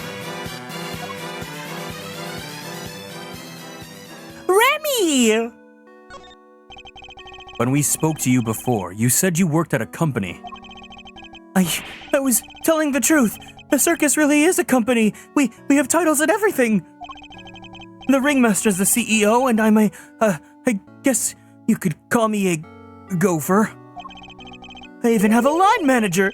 She's the head of the animal taming department. It's part of the showbiz division. She's such an inspiration. There isn't a creature in the world she couldn't convince to do her bidding. Even Miles here? I'd like to see somebody whip him into shape. I am not some kind of creature, Fender. So this line manager, was she working with you on the show? Yes. It was just us two. It wasn't all that big of a job compared to what we normally do. She's usually the one performing on stage. I just do all the monkey work. But I did have a bit part this time. So only 2 members of the circus are relevant to this case. I'm only into guys, Fender. Oh, God. If you guys know Ace Attorney, you know exactly who's coming up.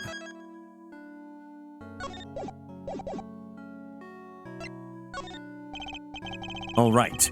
Talk me through your movements here at the facility. Sure. I came to see Bronco at around noon 2 days ago. And that was when you brought him the chess set? Yes. And that same evening, I started working on setting up the stage in the yard. It was was so hard. I had to haul everything in by myself over multiple trips. They let us use one of the rooms in the prison for storage. Workshop A, I think. Workshop A. Where Knight's body was found. You mean your boss didn't help you? Nita! Hiya, hey, Toss. How are you doing today? Oh no, I could never ask her to schlep all that stuff around. Like I said, the monkey's work is my job. Once it was all set up, we did a run through and it must have been, midnight by the time I left. The next morning, I was back and ready for the show, which started at 8 a.m. And then we performed until, 10?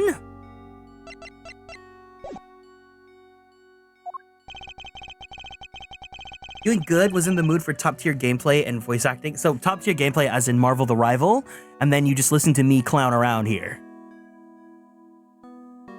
So Mr. Saint was the only one of the pair to have entered the room where the body was found. And Knight's body was found immediately after the show had ended.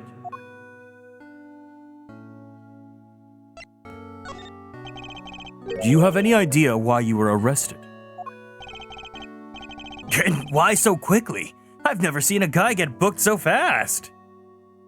Phoenix costume in Marvel the Rival? Ooh.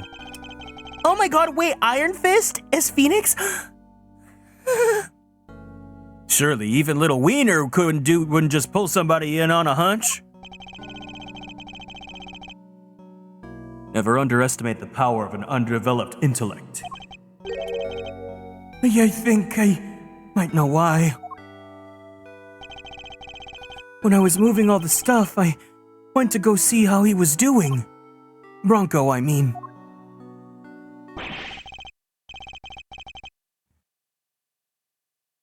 You went to the holding cells on your own? Tell me you had permission. No, it wasn't a formal visit or anything, so I sort of just snuck over and hoped no one stopped me. But you just seen him earlier that day. Why take the risk?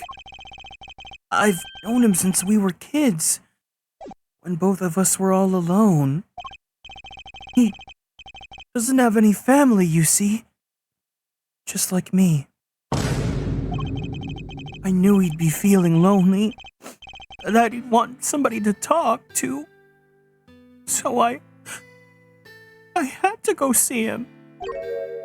You don't have any family. For a while, I had my dad, but he passed away when I was a little kid. Losing one's father as a child. I know that pain all too well. He's just like you and me, Mr. Edgeworth. That's his man, for real, that was his man. There was nobody else nearby when you went to go see him? No. The other holding cells were empty, and I didn't see any guards. Well, somebody must have seen you or you wouldn't be in there. Oh no! I messed up so bad, didn't I? So the assumption is that something happened while the two were alone together. At least I imagine that would be Winner and Judge Gavèlle's thinking. In any case, I think we'll need to speak to your boss next. Last I heard, she's supposed to be around today too, somewhere in the yard. Tell her I'm sorry, won't you? I'm so sorry. I can't believe I let this happen. Sure thing, Simeon. We're here for you. If there's anything else we can do, just say the word. But, I mean, that is... There's nothing I can do for you in return. You don't have to worry about that. We're friends. We know what it's like to be in your shoes. We're all part of the same club after all. Right, Mr. Edgeworth? Unfortunately so, I'm afraid. Thank you for sharing such personal details with us. By the sound of it, you had little reason to kill Knight. If anything, you are the one most affected by his passing. And what's more, I simply don't believe a person as gentle as you is capable of murder. Rest assured, we believe you, and we will get you out of here.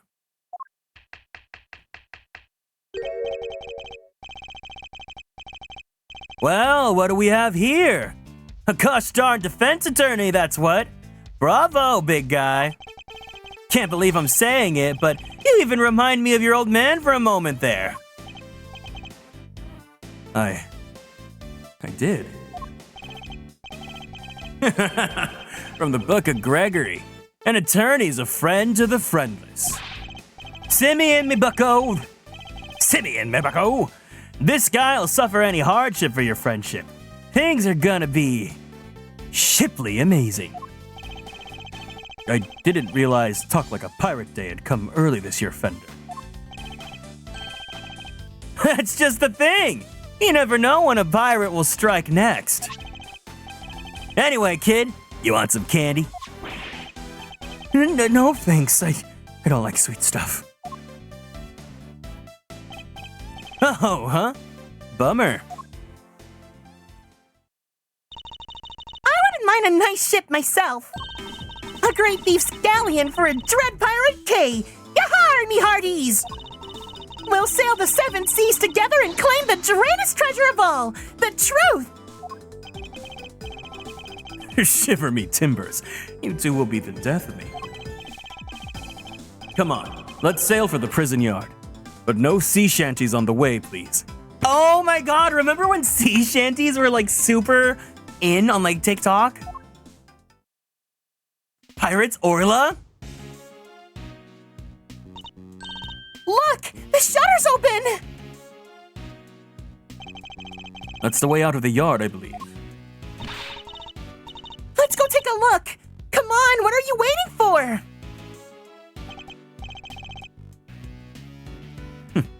Someone's excited. Sea shanties and bardcore.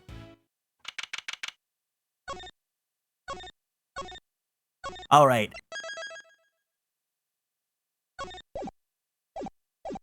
I don't want to bring too much attention to it, but I need to just make sure it's said. If you are hopping around streams trying to like spoil things because like it's obviously like a really big thing, maybe try going and fucking yourself. March 28th, 3:37 p.m. Prison yard. So this is the famous yard. The circus performance was taking place here just before the body was discovered. Check it out! It's like the backdrop to some epic festival!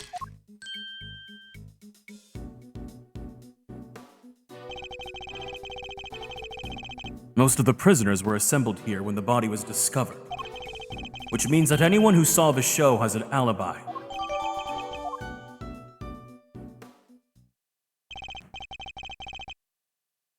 All right, time to take a look around.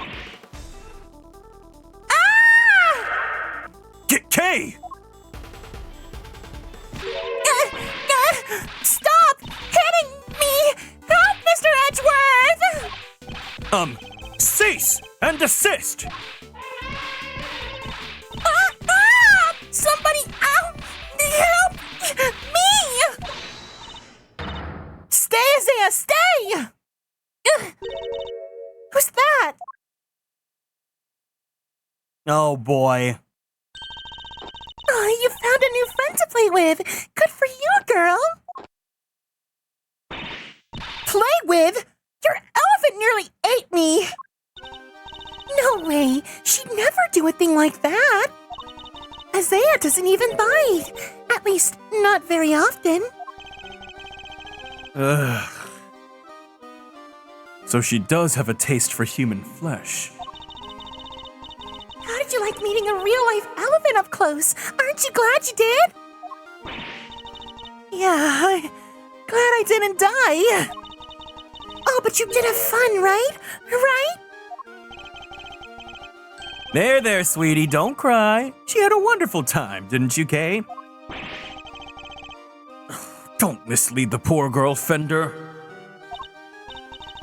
She did? Oh, I'm so happy! Here, let me make it up to you.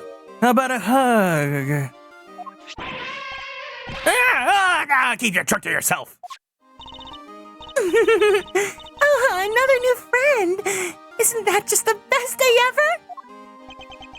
I am Associate Defense Attorney Miles Edgeworth. Oh my gosh, I'm so sorry. I haven't even introduced myself yet. I'm Regina. It's so nice to meet you. I'm Kay, Great Beef Extraordinaire and Mr. Associate Defense Attorney's Great Associate. This self-introduction brought to you by the word convoluted. And your elephant's newest friend is Mr. Fender, the Defense Attorney. Oh, she's not just any elephant. That's Isaiah, the Asian elephant. Isaiah stopped the second you told her to. You really have a way with animals, Regina. Well, I wouldn't be much of an animal tamer if I didn't. What? So you're Simeon's boss? That's right. Regina Berry, head of the Animal Taming Department, Showbiz Division, Berry Big Circus. It's so lovely to meet all of you.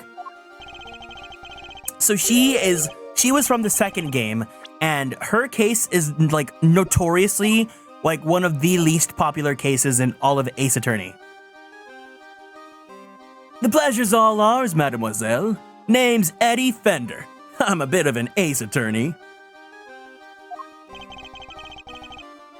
So much for whipping me into shape. Yes, she's perfect. What are you muttering to yourself about, Kay? The positivity, the charisma, that energy. Regina, you'd make a perfect VTuber for the Great Thief Yatagarasu. Great Thief? Oh, that sounds like fun. My animals and I have stolen the spotlight quite a bit in our time. That's the one thing we don't want to steal. Gotta keep it down low, all stealthy ninja-like. But where's the fun without a show? That down low stuff sounds like it might get me down. Bummer. I think we got a fundamental difference of opinion going on here. It would indeed appear that negotiations have broken down. Maybe next time, Kay. Well, Mr. Edgeworth, let's get cracking! Too bad we can't see much of what's beyond that metal fence, though. Indeed. We're in sore need of information in addition to evidence. Therefore, we should make an effort to talk with any of the persons of interest as well. This is her second Ariana Grande song.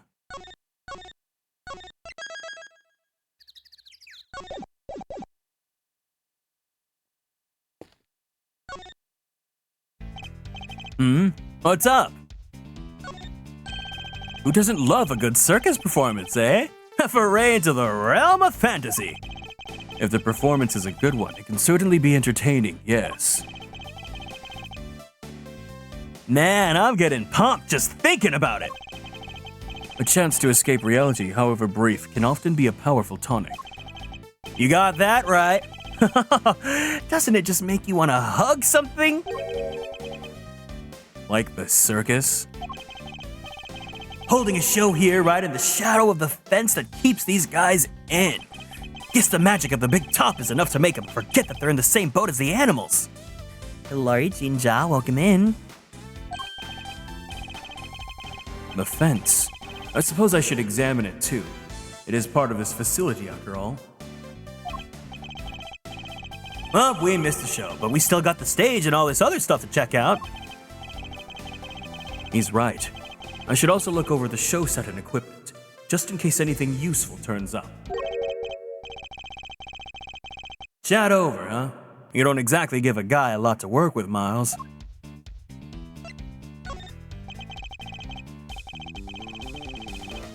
Kid's really something, huh?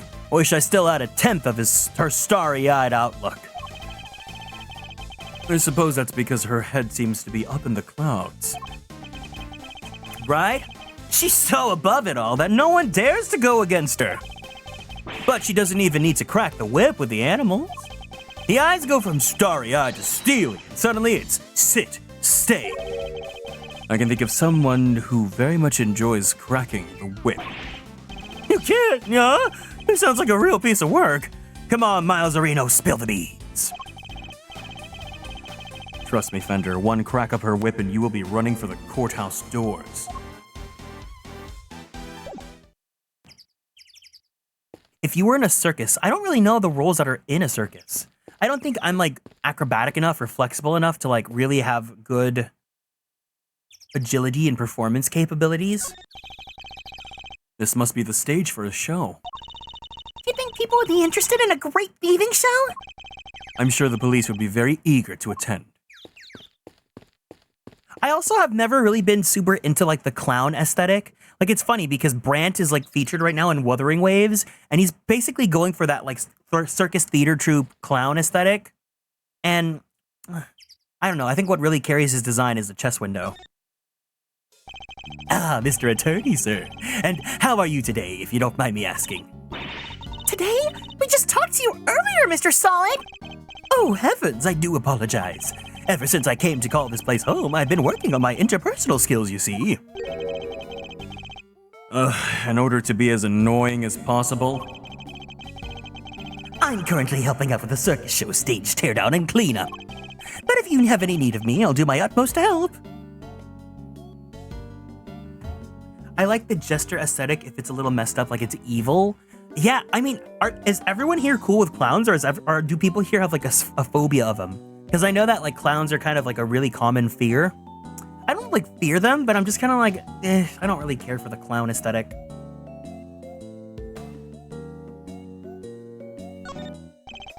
I'm just chipping in and doing what I can, model prisoner that I am. Yes, my stay in prison has seen me reborn. The Frank Sowett you see before you is a changed man. A changed man? Who now targets the recently deceased? No, you misunderstand. That was just a moment of madness.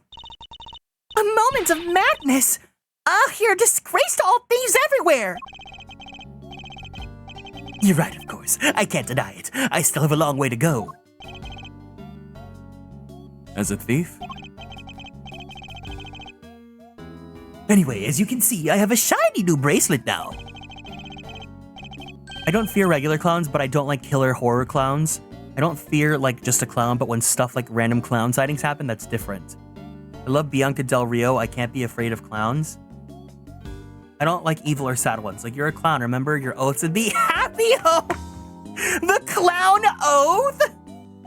I love this clown, though.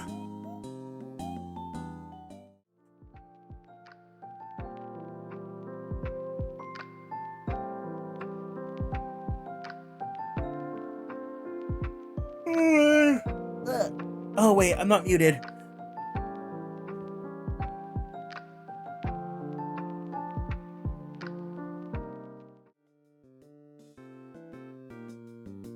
I wanted to yawn and then I didn't mute.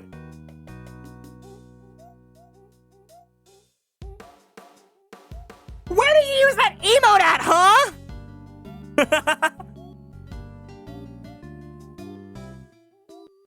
If you didn't want us to like it, why'd you make it cute? Stop it! Stop it! No! Don't bombard me with it! So it's the straight and narrow for me. Like I say, I'm a model prisoner. You use the clown emote in other streams? Does anyone here actually use my emotes in other people's streams? The rainbow wig?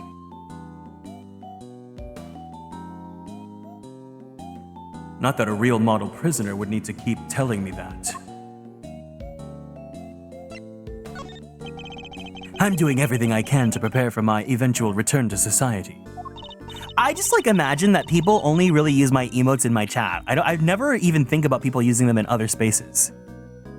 These are the ones I use the most. Clown, Caught in 4K, Siren Plume, and then Sips Tea. Yeah, if you're subscribed, you can use the emotes in anyone's chat. Yeah, you even skipped the show to focus your training, didn't you? That's right. Only 2 inmates were absent, Sowett and Canis. Why didn't you tell us about Mr. Cadis sooner? Ah, that.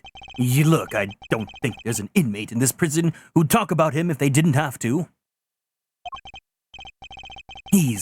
Well, you could say he's the real one in charge around here. You didn't hear it from me, but, well, I guess it comes with being the fixer. The fixer? Yes, anything you need, he can get it for you. But how does he get away with it? I'm not sure, but he's the only one who does. I heard he has a secret way of getting things into the facility. I imagine being the fixer affords Canis certain privileges. Not that I concern myself with such things anymore, of course. I'm far more interested in perfecting my mud pack application technique. And what are these mud packs exactly? They're a special type of mud treatment, rich with minerals. It works wonders on their coats. I've been practicing on the animals here in the prison. I hope to treat them all eventually. Speaking of mud, that reminds me of a certain piece of evidence. Maybe I should try presenting it to him. You know what's the funniest thing about Siren Plume? Is that I have tried to find the original image with her just doing the glasses tipping so that I could use it as a reference to like commission an emote so that I could have my own version of Siren Bloom without the Vile Plume flowers, because I don't want to seem insane when I send a request in. But like, I can't find a good quality version of it, so I have no idea where he got that PNG. I don't want to be like, hey, can you make an emote of this? But then it's like, Vile Plume.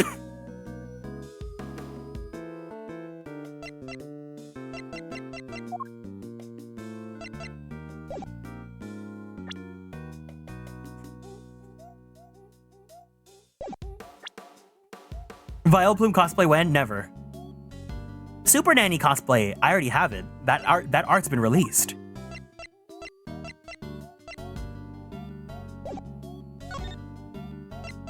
Miley Plume? Oh, hell no.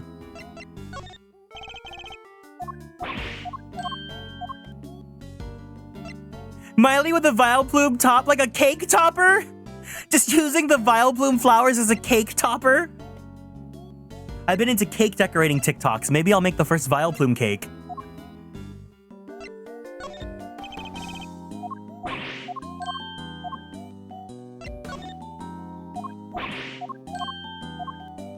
She can buy herself flowers because she is a flower, girl. Is that Nahida? Or is that Nahido? That's not my Nahida. That's the rubber glove I dropped. Would you care to explain why it's so dirty? Oh, of course. That's mud from one of the pet treatments I've been practicing. I was giving one of the animals a mud pack right when the incident happened. I see. Around what time would have this been? Let's see. The show had already started, so around 9 a.m. perhaps. The thing is, the more mud I applied, the more in the zone I got, and the darker the animal's fur became. There's no trance quite like the trance that one enters when one slathers an animal with thick black mud. I think the stress of prison might be getting onto him. Of course, it's all thanks to the warden that we have access to such wonderful distractions. I'm eternally grateful, truly I am.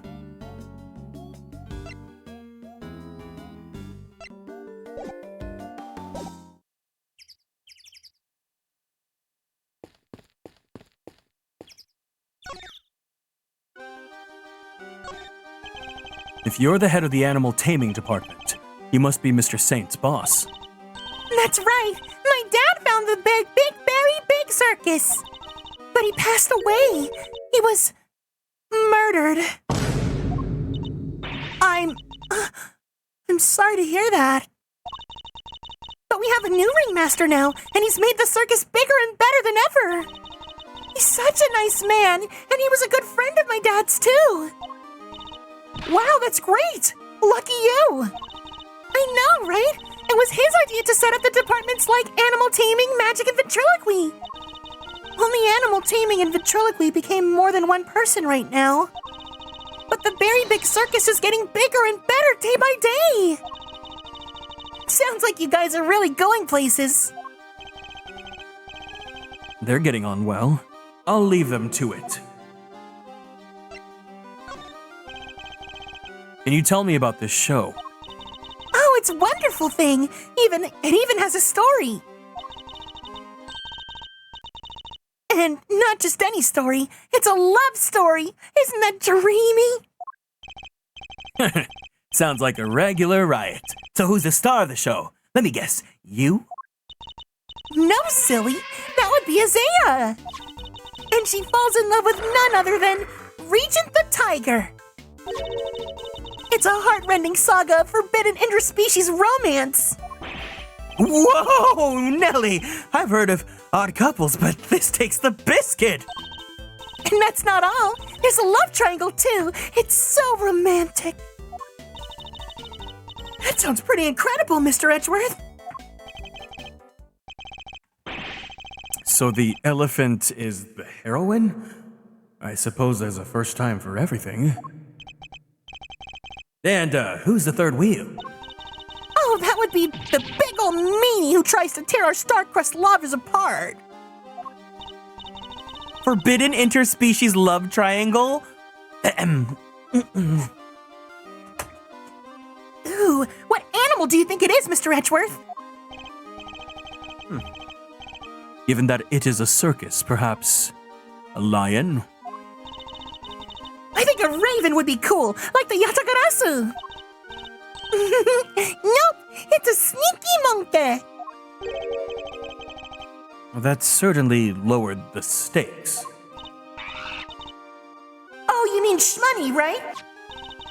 Nope, again, the role of the monkey is played by Simeon. Shmoney's far too small to play against Isaiah and Regent, silly. Anyway, the evil villain tries to tear Isaiah and Regent apart. What will become of the fated twosome? It is so exciting, isn't it? Don't say that, Regina. Wow, it sure is. So Mr. Saint was more than just the little helper he claims to be. Poor Simeon. It'd be terrible if he couldn't perform with us anymore. Can you tell me about how you set things up for the performance? Oh, that's not really my area. Simeon took care of all the lifting and carrying. He's such a sweetie. He offered to do everything by telling me to concentrate on the show. I did see him doing something near that well, though. Oh well. I recall seeing the one behind the stage. I should examine it in more detail. Oh, you should have seen him moving through those huge cages around by himself. He's a total hero. Yeah. Sounds like something he would do. Weeping all the while.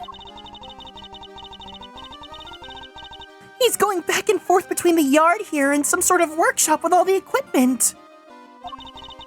The prison gave us special permission to use it for storage. But he was the only one who went down there, so I don't know much more than that. The workshop must be the one where Knight's body was found.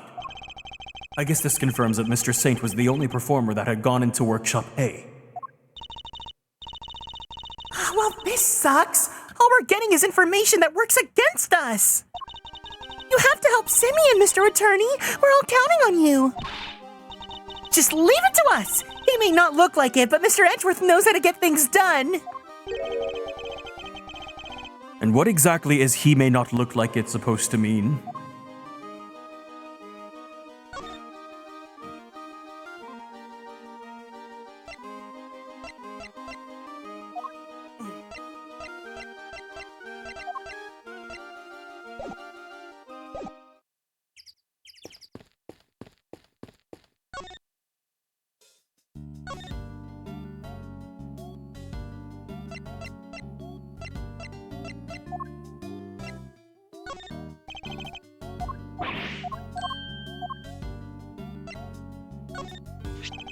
I thought you might like to see this. The bracelet I broke was replaced by a new one. All thanks to you. I'm very glad to hear it. If it hadn't been for you, you lousy two-bit... I mean, if it wasn't for you, I'd still have my old busted bob and bracelet. So yes, thank you. I'm just so grateful. He says through gritted teeth, not sounding the least bit remorseful.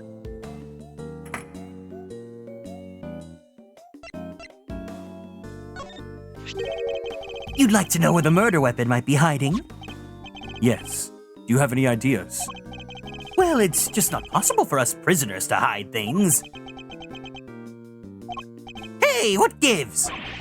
Stop staring at my head like that, would you? Sorry. I was, momentarily distracted.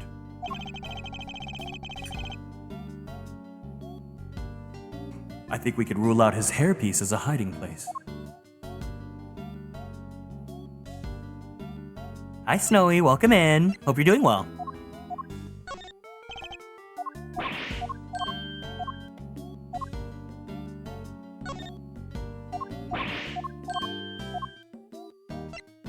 Doing good. How are you? I'm doing fine.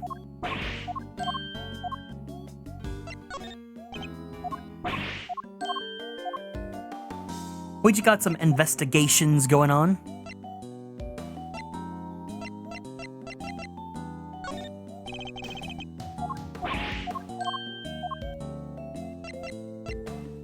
Yeah, I hope you're having a good Sunday. Oof. Investigations.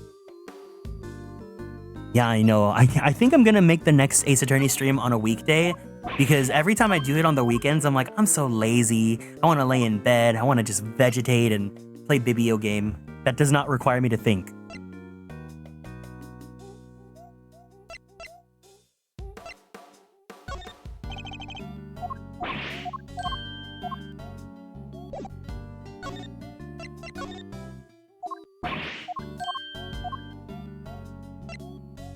Finish your last day at your old job? Well, congratulations. You're finally free. I hope things are going well for you. Wherever you're going to next.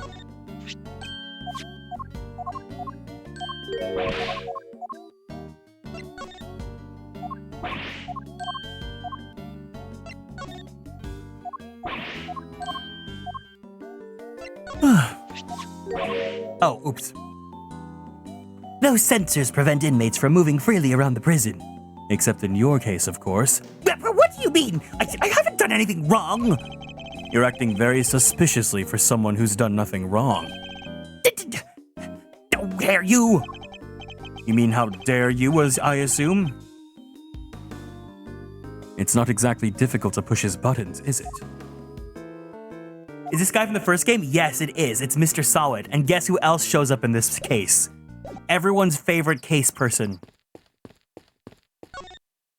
That's right, we're back to clowning around.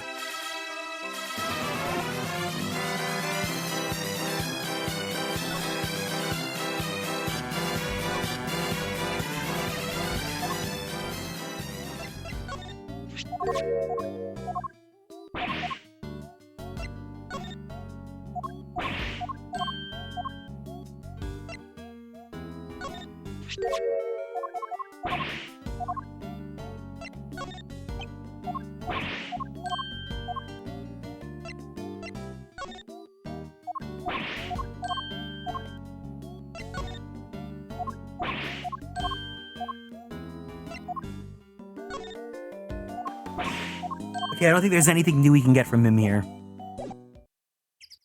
So I guess we gotta talk to her now.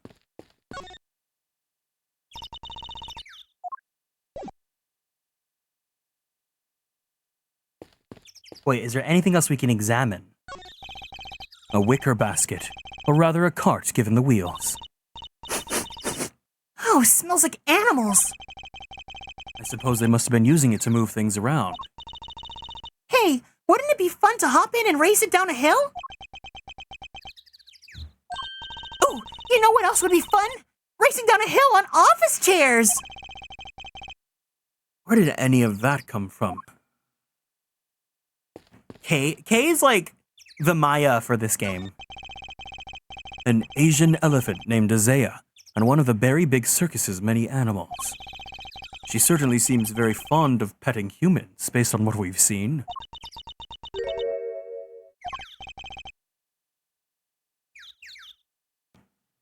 Well, most humans.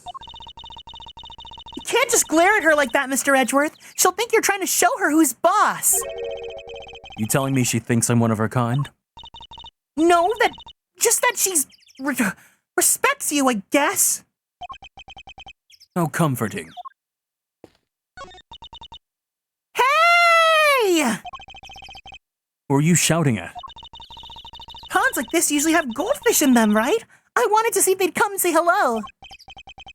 I only see water striders. Hey, water striders are cool. They can walk on water like ninjas. Whoosh, whoosh. Man, I wish I could do that. So much for the goldfish. Danger! High voltage! I never saw one of these in real life. Hey, that must be the fabulous garden outside of the warden's office over there. Ah, yes. Warden LaGuardia mentioned being able to see it from her window on the detention center side. I wish this dumb barbed metal fence wasn't in the way, though. I thought it was all one big yard. Given how protective the warden seemed of her little bit of earth, I imagine it's to keep riffraff like us out.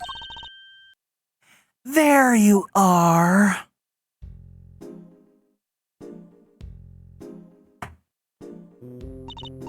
Regina Cupcake. Oh, Warden LaGuardia! I've been simply dying to sit you down for a chat, you exquisite little thing.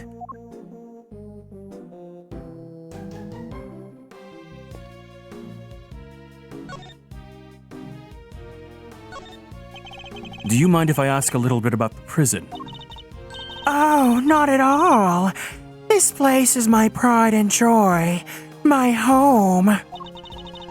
Sure, it was a prison when I first arrived, and it was awful, an utter disgrace. Awful. I suppose you mean the prisoners were unruly. I most certainly do not. They're angels, every one of them, and they always have been. No, it was the ambiance that was awful. I fretted, I brooded, then it hit me. The animals. If anyone could brighten up the place, it was them. Is it nice? It is nice having them around. Isn't it just? And now look at my fabulous little family.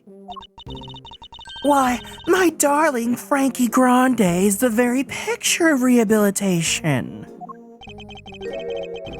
Except when he's rifling through dead men's pockets.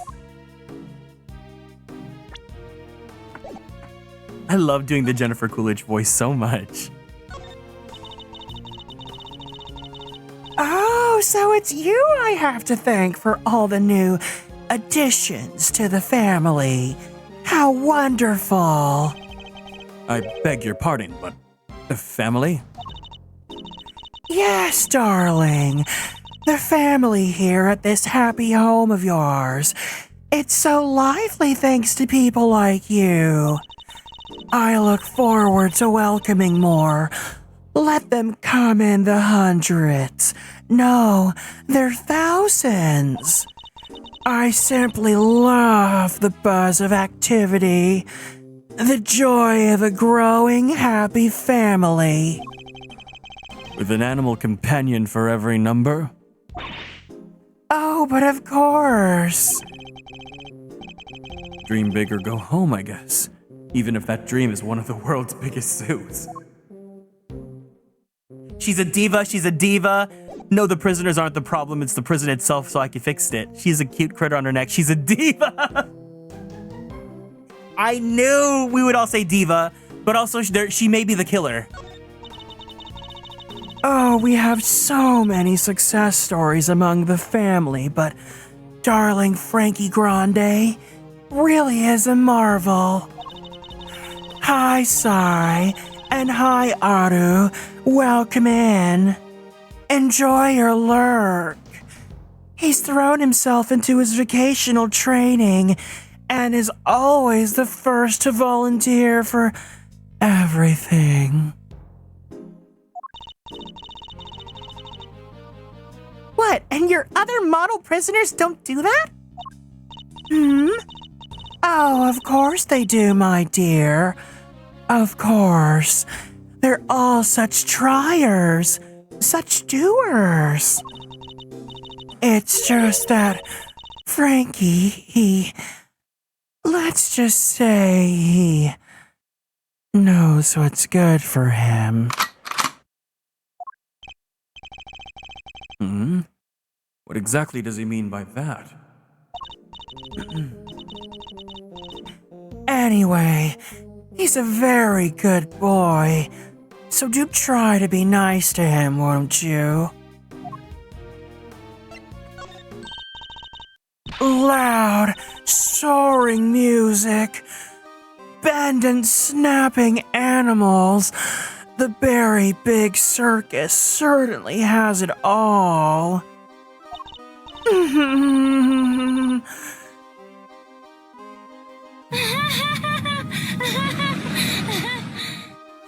And everybody comes here, gets to see it once a month. Really? In that case, let me see. She'd better not be thinking of something to confess to.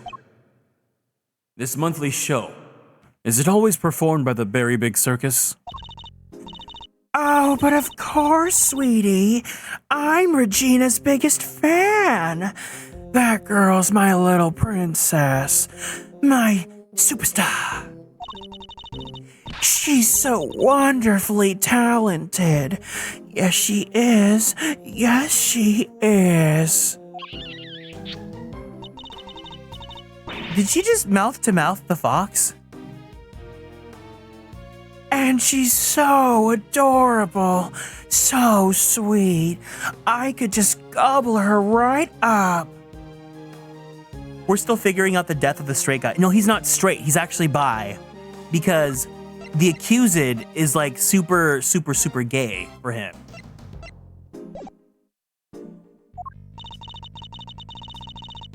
You're not lying when you say you're her biggest fan, huh? Which is why I'm worried about her. So worried. It's all because of poor Simeon, you see. If he's found guilty, why, darling Regina will be devastated. Okay, maybe she didn't do it. Devastated. So you simply must make sure that doesn't happen, Mr. Lawyer.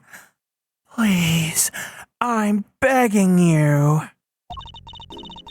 If there's anything I can do to help you clear up this awful misunderstanding, you let me know.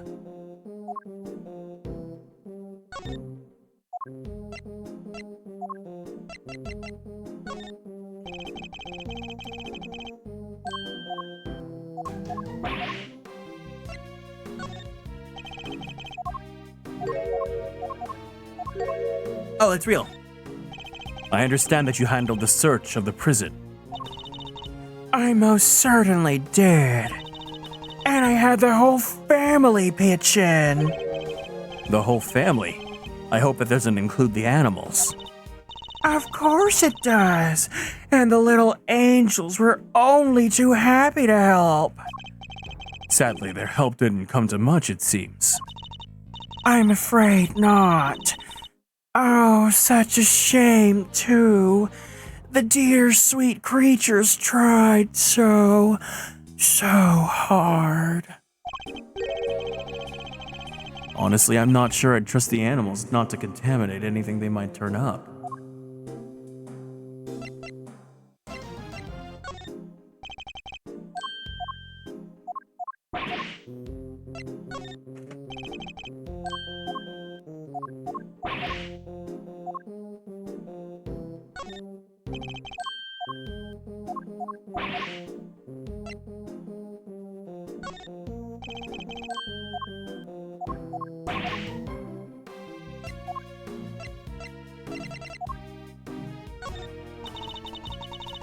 I've given all my love to this place. In fact, no one who's entered has ever left. Our bonds are as strong as iron. That's a very roundabout way of saying that security's tight. Oh, you. Security's such an ugly word. No, the bonds of love are what keep us here. This whole facility is surrounded by them. Very tall, very sturdy bonds of love, made of metal. Though maybe not so sturdy in the case of the Sawit's bracelet. I need a hot dog real bad. Hi, Amaranth. I hope you're doing well. I haven't seen you in a bit.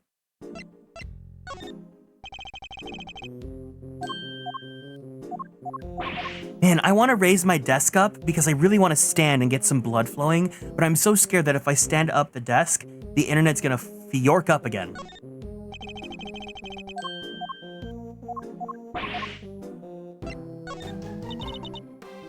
Oh, it's such an awful, terrible shame. The poor dear had only just joined our happy family. And now, if I were to call out to him, nothing, only silence. Oh, it's just too tragic. Let's do. No, I have a standing desk, but I feel like the last time that I made the desk stand, like I think the cords were kind of tugging on my PC and the Wi-Fi kind of went out. Here, I'll try making it stand, but if the stream cuts off, then you guys know what happened.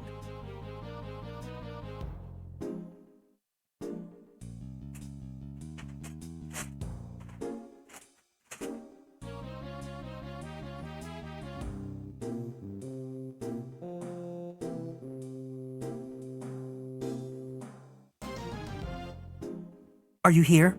Can you see me? Can you hear me? Been doing fine. Settling in a new job means I can't stay up as late as I. Oh, no problem. I'm just happy to know that you're doing well, you know? Awesome. Good, good, good. Oh my god, I just thought of the perfect thing that I could try doing in the Jennifer Coolidge voice.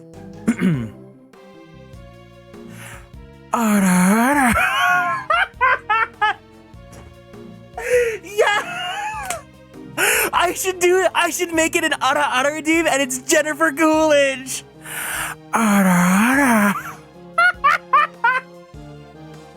Yes! Yes! Oh my god. Oh yeah. Wait, quick. What other VTuber sussy buzzwords are there? What else is there? Yeah.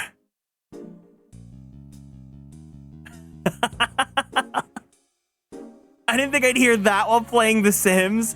Good. You're welcome. You're welcome. Oh, whoa. Oh, whoa. He was such a good boy, you know. A gentleman who loved chess. What a waste.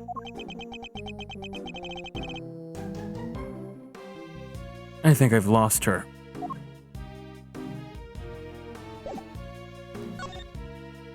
See, that's the great part, is that when you actively try to go for those words that like make people go crazy, they're just like, girl, shut the fuck up.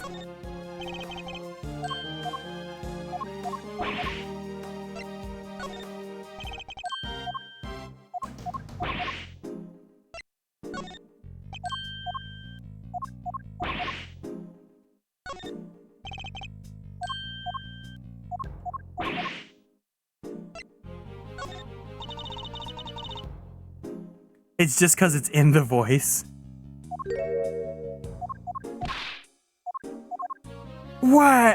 What's wrong with my voice? You don't think it sounds sexy?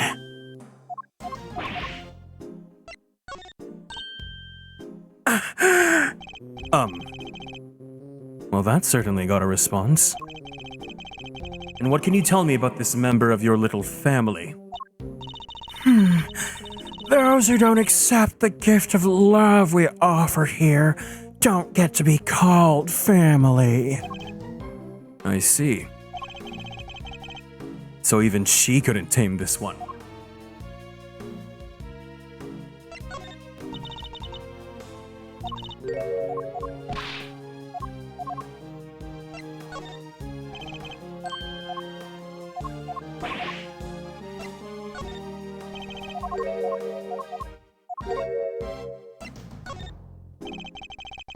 No, it sounds fine. Okay.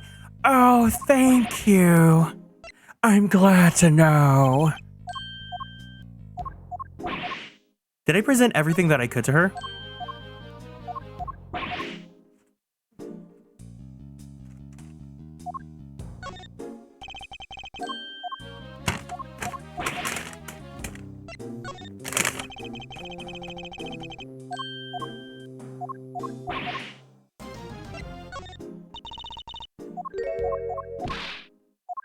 Okay, so she doesn't open up anything new?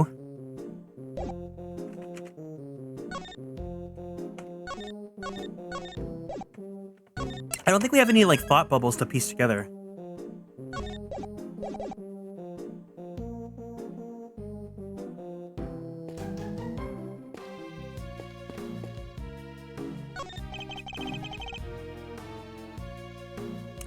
This door appears to be locked.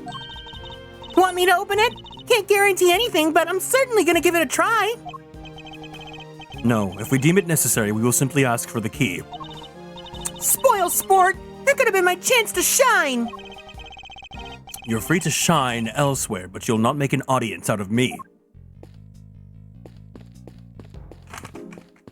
I love how he's now given up to, yeah, you can go do crimes, just make sure I'm not looking.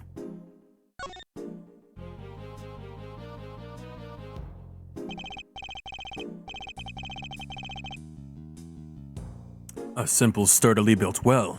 I wonder if it was the work of the prisoners. Somebody's left a bunch of tools lying around. There's a long piece of rope and a pretty heavy-looking weight. Let's see, it weighs 30 pounds. Oh, and there are some pulleys too. Okay, can you stop touching everything in sight? Oh, come on, it's not like I was gonna take anything. What exactly were they being used for, I wonder? Regina, darling, you put on the most splendid show for us yet again. The stage, the stars, and you in particular, my princess. It was simply divine. That's so nice of you. I hope everybody else who watched the show enjoyed it too. About that, dear, I'm afraid that I have something awful to confess. There were some real absences, you see. She must mean Kanison saw it. We were 3 members short. Unbelievable, I know. How will you ever forgive me? I'm sorry, but you're saying 3 inmates didn't attend the show? Oh, that's right, sweetie. I counted the seats myself. 1, 2, 3 no-shows. And I always make sure there's enough seats for everybody. But Mr. Edgeworth, that's not right, is it? Indeed, as far as we are aware. Mr. Canis and Mr. Sawit were the only ones not present. This doesn't add up. Who is the 3rd missing prisoner, and what were they doing? It seems we need to investigate further. Oh, I was enjoying my chat with dear Regina so much, I almost forgot. I must feed my little one. Little one?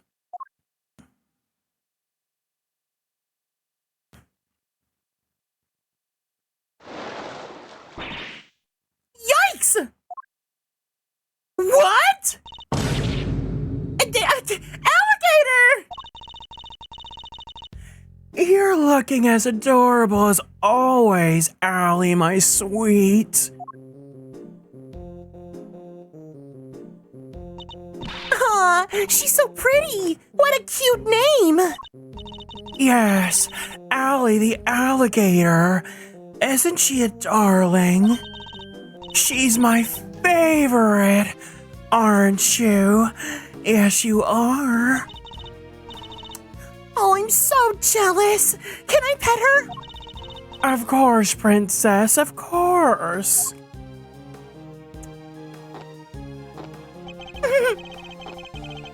Boy, howdy! Those two were made for one another. They look like they'd be busy for a while. Maybe we should, go back inside the prison and check the cells. Yes, let's.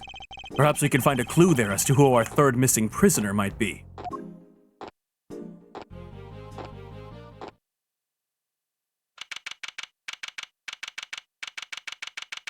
The bodysuit and boots combo, but it's just like a circus outfit. March 28th, 4:02 p.m. Prison, corridor.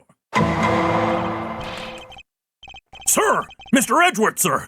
Whew, Hugh, I finally caught up with you! Hi, Gummy. Detective, you're not needed elsewhere? No, the judge and the kid aren't here yet. Oh, and I got your message. So you searched the victim's cell? Did you manage to turn anything up? We struck gold, sir. Well, blood anyway. It was right there on the floor. Only in tiny specks, though. But at least it's something. Yeah, it proves that the holding cell was the scene of the crime, right? Not quite. It proves a possibility, but it's not conclusive yet. I thought you'd say that, sir, which is why I ordered the follow-up work. I asked forensics to analyze the blood and see if it matches the victim's. They're on it as we speak. Nice work, Gummy. You thought of everything. Detective, I must say I'm impressed. Did you hit your head or something? Gee, don't look so surprised, sir. I just hope things continue to go in our favor.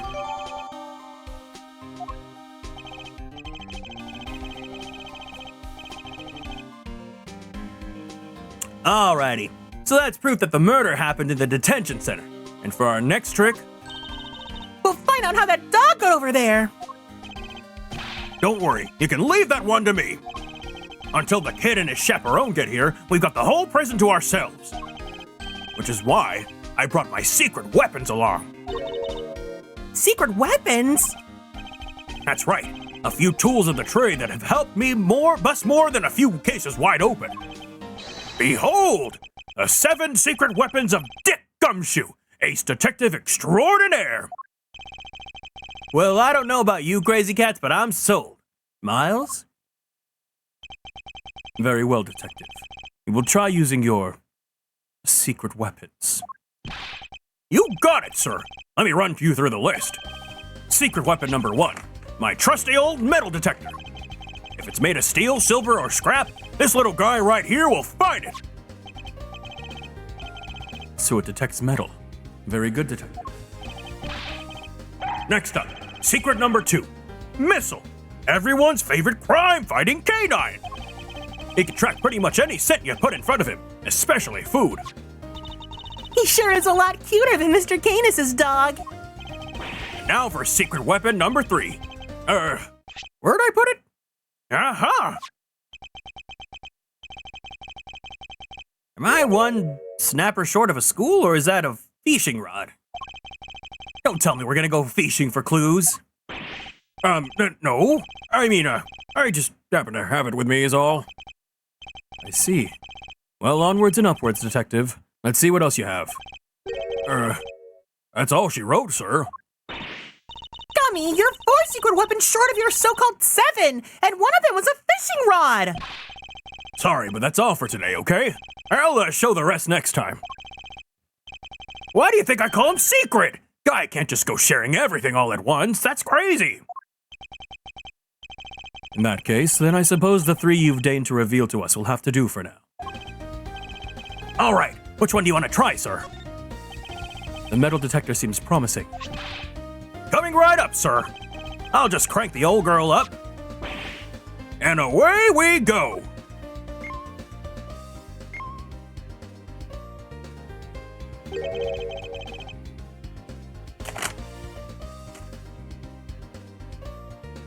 Is everything all right, Detective? Uh-oh. Looks like I should have brought a spare battery. Oof, that's not gonna be much help. Sorry, sir. Looks like the metal detector will have to wait. Let's try something else. You got it, sir. Hey! Missile! Here, boy!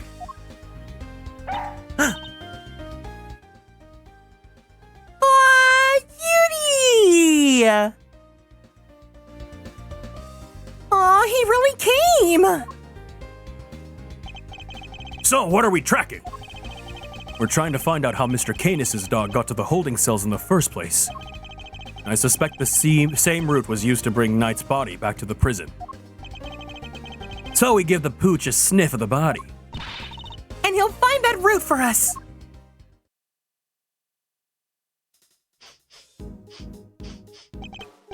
Does anyone else smell something sweet? All I smell is the odor of blood. It's faint, sir, but it's there. Almost like cake, maybe. Where would the body smell of cake? Okay, Missile, get a nose full. Oh my god, Missile! Here we go. Follow the dog.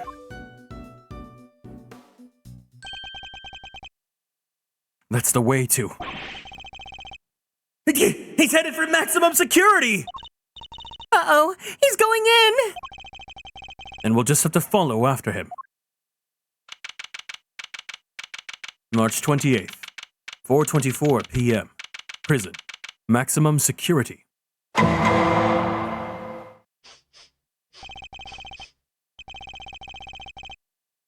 This is Canis' cell, though the man himself is absent, it seems. Is he meeting with someone in the visitor's room? Do you think Missile's onto something? Shh! Looks like maybe he is.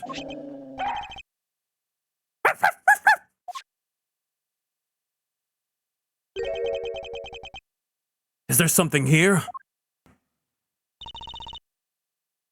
Let's get snooping, Mr. Edgeworth. Tea and rice crackers. Mr. Canis clearly doesn't lack for comforts. I can think of worse ways to spend my time in jail than drinking tea and playing chess. I thought this was maximum security, not maximum comfort. How come nobody else gets the special treatment? Complaining to me isn't going to help. Perhaps you could take it up with the man himself. Yikes, no thanks. Look, Mr. Edgeworth, that chisel on the floor is a bit smaller than the others. I'm no woodworker, but perhaps it's an all-purpose one that can be used in a pinch, regardless of the job. An all-purpose pocket chisel. Makes sense. Always nice to have your tools. Always nice when your tools are useful and easy to carry. Is that your opinion as a thief? Nope, it's my opinion as a great thief. I walked into that one.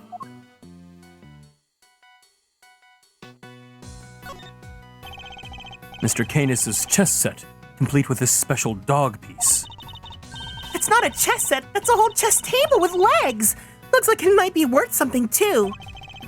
It's not inconceivable. Some of them are. And this is quite a nice one. I never would have pegged Mr. Canis as a chess fan though. What with the whole Eastern aesthetic he's got going on, I thought he'd be more into like Go. Go, huh? Can you play? I can play Go Fish. Not the same thing, Kay. Not even close. I remember there was like an old school anime called like Hikaru no Go. Mr. Canis' chisels. Every one of them a potential murder weapon. That reminds me of something. The furrows in your brow. When you frown, it looks like somebody took a chisel on your forehead. I have no idea what you mean. See? They're so deep. Don't tell me you don't see it, Mr. Wood Carving Face. Have you quite finished?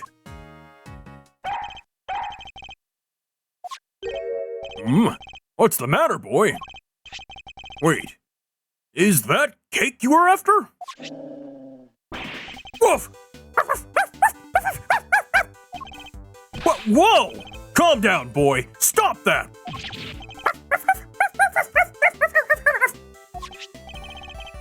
No, you can't have it. Dogs can't eat chocolate. You know that. If you won't behave, I'll just have to eat it myself. Not bad. That's some real outside the chocolate box thinking there. Not sure everybody agrees, though.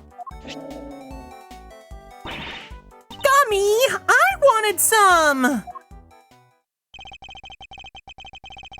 Daring of you both to assume the food in a prison is safe to eat. Well, daring or dumb. So anyway, looks like it really was cake Missile was tracking.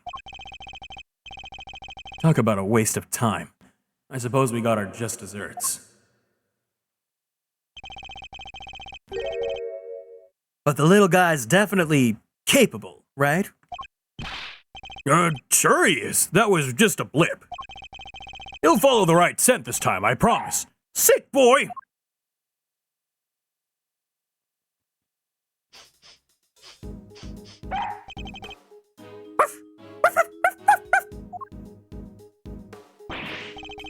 Ooh, I think he's onto something.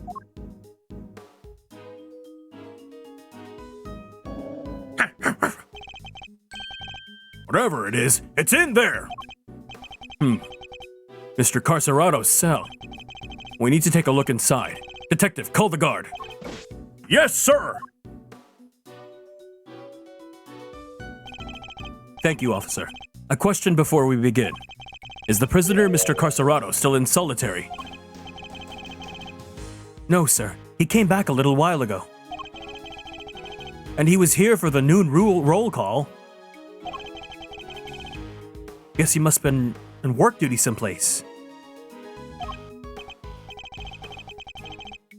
I see. Now, if you would be so kind as to open his cell. Yes, sir!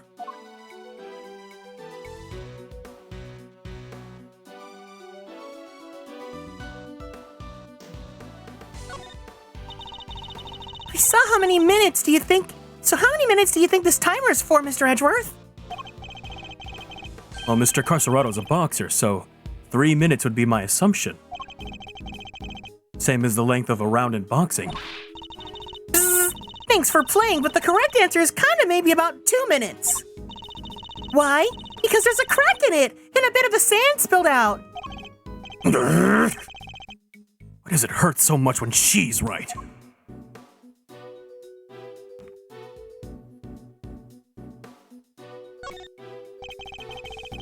Wait! This punching bag has certainly seen some use.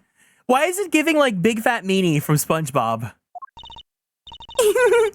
What breed were you again, Missile? Sure it wasn't a boxer? Does a hot man live? No, unfortunately, no, Lear. Hi. No way! Well, a hot man's in it right now. No way indeed. Quickly, detective, move the sandbag aside. Yes, sir!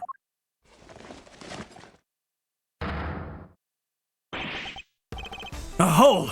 Could this be? Whoa there! Wait, Missile!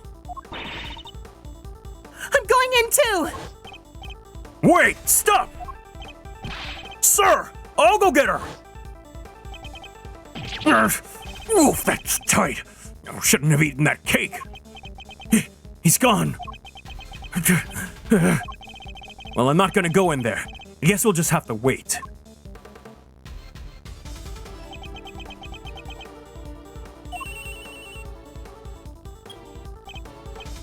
Hello? Kay, are you all right? You're not gonna believe this, but we're in the detention center! center.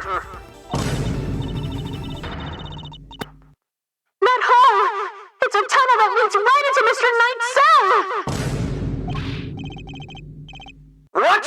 Don't go anywhere. I'm on my way. You're in a crisis. I'm on my way. March 28th, 5:04 p.m. Detention center. Holding cell. K. Hey there, Mr. Edgeworth. Yes, you can see we made a breakthrough. Quite. At least they came out unscathed, I think. Sir, the floorboards under the bed were all torn up.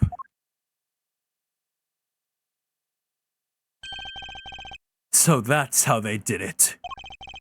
There's no doubt about it. This must be the route we've been looking for. The corridor connecting the detention center and the prison is locked by heavy security doors. But with the help of this tunnel, it can be circumvented. It was a sweet scent that started this whole search. Could it be that the scent was in fact coming from Knight's body after all?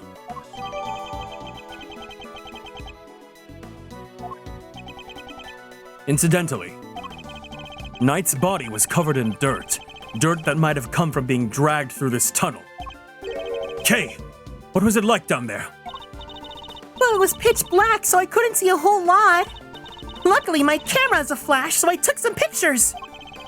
And let's see what you've captured.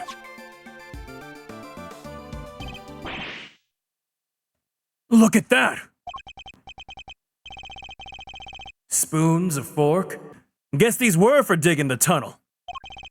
That aside, are those footprints? Paw prints, even. From a dog, perhaps? This is a vital piece of evidence. However, it begs something of a question. It does? Mr. Carcerado has certainly been making use of this tunnel, which means...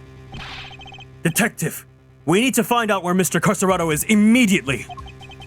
If my suspicions are correct. Oh, nuts! The guards were alerted, and they began searching for Mr. Carcerado right away. But after a thorough investigation of both the prison and the detention center, he was nowhere to be found. Oh my god! March 28th, 5:34 p.m. Detention center, corridor. Well, have the police been notified? Yes, ma'am. We just finished liaising with them a moment ago. They've set up a cordon around the entire facility. Good. The first blemish on a prison's spotless reputation is always the ugliest. It won't happen again, ma'am. A rather different Warden LaGuardia to the one we've been seeing so far. Mr. Edgeworth, was it? I really can't thank you enough for finding that tunnel, darling. Sadly, it may have been too little too late. It seems he might have already left the building. I'd say that's unlikely, Warden. After all, there's a security gate at the exit to the detention center. You're not suggesting he simply walked through it. What's to say there was only one tunnel, sweetie? I suppose that's true. Well, whatever the cause, this is no time to be standing around and chit-chatting. Mr. Edgeworth, would you mind continuing with your investigation? It would be my pleasure. And you three can get back to your posts. Yes, ma'am! Detective, the results of the blood test just came back from the lab. Thanks, pal. Let's see what they have to tell us about the blood found in Knight's cell. What does it say, Mr. Edgeworth? They've identified the blood, and it's Knight's. Nice job, everybody. Teamwork makes the dream work, huh? We've got Knight's blood in his holding cell, a tunnel a dog clearly went through, and the security footage showing Knight being attacked by the dog in his cell. Case closed. We have all the evidence we need. Let's see what Mr. Canis has to say for himself. Canis? Oh, darlings, are you sure? Do be careful around him, won't you? He's as well connected on the outside as he is in here. I suppose he would have to be. How else would the so-called fixer stay in business? The police have been trying to track down his accomplices for the longest time. Even I've had to lend them a hand myself, you know. So that's what that was all about. He's still not talking, ma'am? Even with the evidence you borrowed from the precinct? No, and I've tried so many times I've lost count. What am I supposed to do? I can't send in a blank report. I guess a killer for hire was always going to be a tough nut to crack. You borrowed evidence from the police to help with your investigation, is that correct? Why, yes, sweetie. Everything related to Canis is with me now. Heavens knows how many times I've hauled the secretive scoundrel into my office to talk to me. But no matter what I say, or how much evidence I present him with, he simply won't say a word. A prison warden conducting interrogations herself. That's irregular, to say the least. Gay. Gay, I think I have bad news.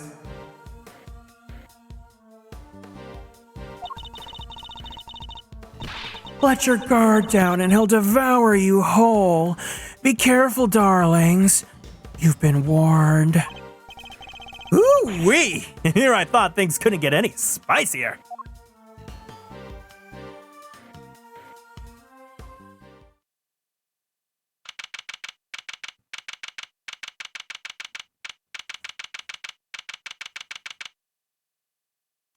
March 28th, 5:55 p.m. Prison. Maximum security.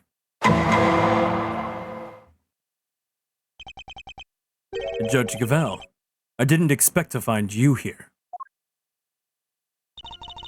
We have been conducting inquiries, which, given that we are in charge of this investigation, is hardly strange.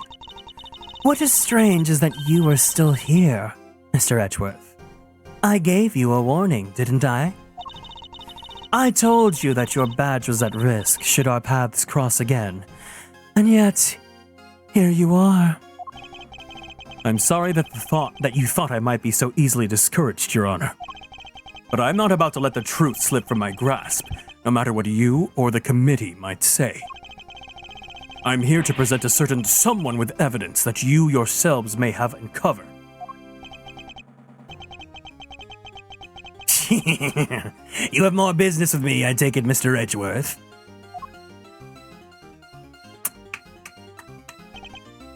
I do. I promised I would be back to prove that you were the killer. And here I am. This should be amusing. Very well, whenever you are ready. Objection! Not so fast! We have some truths of our own to share! First-rate deductions, in fact! Indeed. We are now more certain than ever that Simeon Saint was the murderer. And that only he could have moved Mr. Knight from his holding cell to the prison proper. We shall prove this to you beyond a shadow of a doubt. But first, a question. Are you quite determined to continue on this course, Mr. Edgeworth? Should you fail to rebut our deductions, there will be no going back. Your very career hangs in the balance. What? You mean you'll take his badge if you don't like how this goes? That's intimidation! Oh, not at all. If anything, I'm showing him mercy. This is not Mr. Edgeworth's case. It never was. And I am under no obligation to hear him out. If he is prepared to accept the potential ramifications of his actions, I will allow him one last chance. Well, are you truly willing to take the risk, to put your beloved badge on the line? Mr. Edgeworth! Sir! I accept your terms. I'm confident of my reasoning. And what's more, I am representing the firm of Edgeworth & Co.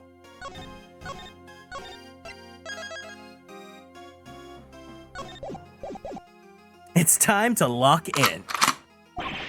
And I do not intend to besmirch its name. My duty will be done, and I will not be intimidated. Very well. Let us see whether you are brave or simply reckless. By the power vested in me by the almighty goddess of justice, let this judgment commence. Eustace, if you will allow me. Fine by me. He's all yours, Diva Boots Gavèlle.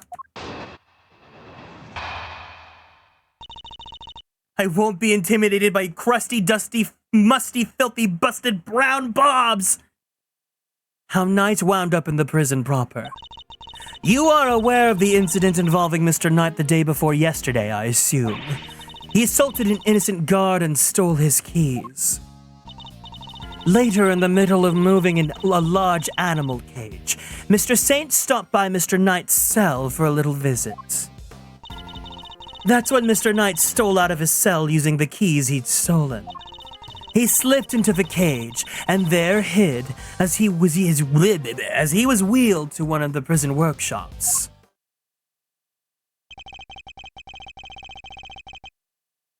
I'd figure she was going to bring up Mr. Saint going into Knight's cell. Yesterday, after you so kindly made us aware of the security camera footage, we decided to take a look at it ourselves. Perhaps you would like to see what we found. This is a still from the footage we received. Mr. Saint speaking with Knight at his cell. Correct. You will also note that he has positioned the cage in such a way to obscure the camera's view. It is this blind spot that Mr. Knight exploited in order to enter the cage undetected. A sound deduction based on what can be observed, wouldn't you say? A blind spot, which means that the camera wouldn't have been able to capture the moment Knight entered the cage if he did at all. So it's still possible that he didn't actually leave his cell at this point. I don't get it. Why would Mr. Knight want to hide in the cage? There's really only one possibility. He intended to escape. A prison break? That's... Oh my gosh, that's so cool! Mr. Curserato, Mr. Knight, everybody's doing it! I have to step up my game! Okay, now is really not the time. Mr. Carcerato's escape is no laughing matter. It is my belief that Mr. Saint helped Mr. Knight with his escape attempt. That is to say, he was his accomplice. Wow, go Simeon! That wasn't a compliment! I understand the cage was briefly taken to one of the workshops. I imagine that had things gone to plan, Mr. Knight would have remained in the cage until after the show, and then removed from the premises along with the rest of the circus's equipment. Unfortunately for Mr. Knight, Mr. Saint had other ideas. He killed his boyfriend in cold blood. Judge Diva Boots Gavèlle's argument seems reasonable. But there must be a fault in her logic somewhere, and I'm going to find it!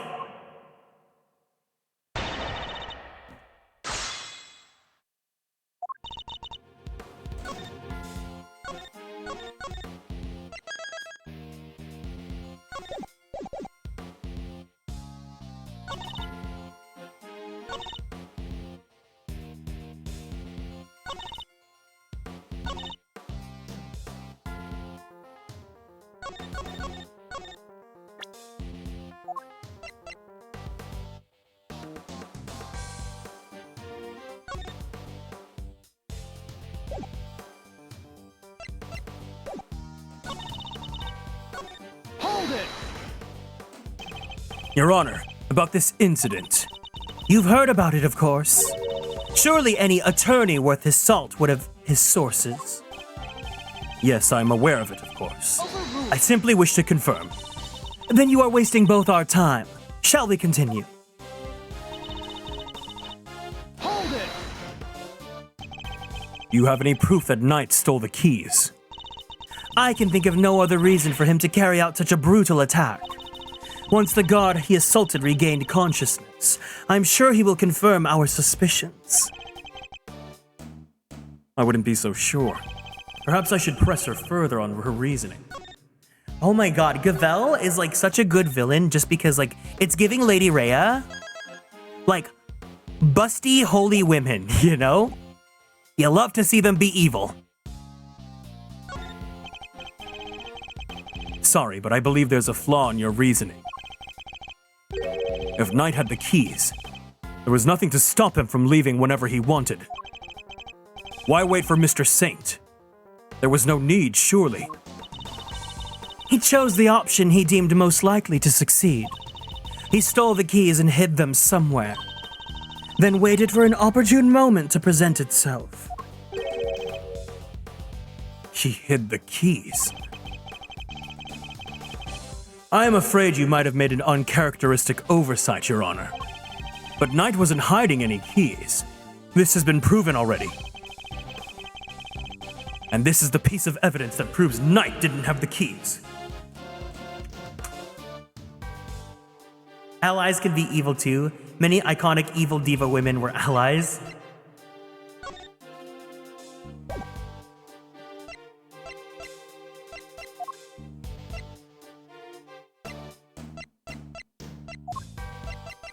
Take that! Oh, fuck.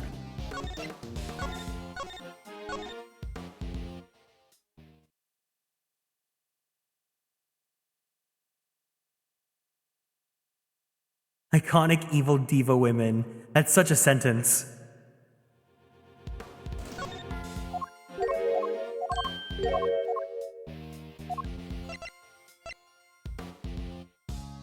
Take that!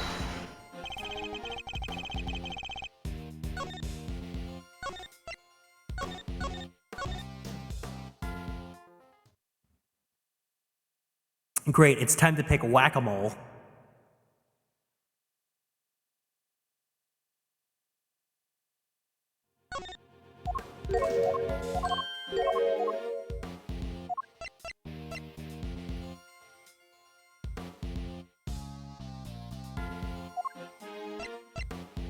Take that! There's a clear...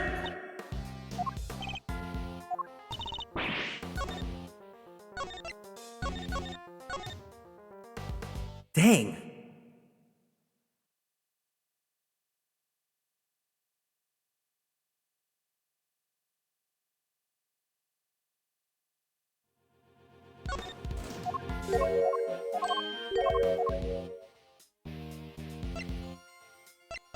And I didn't have the keys.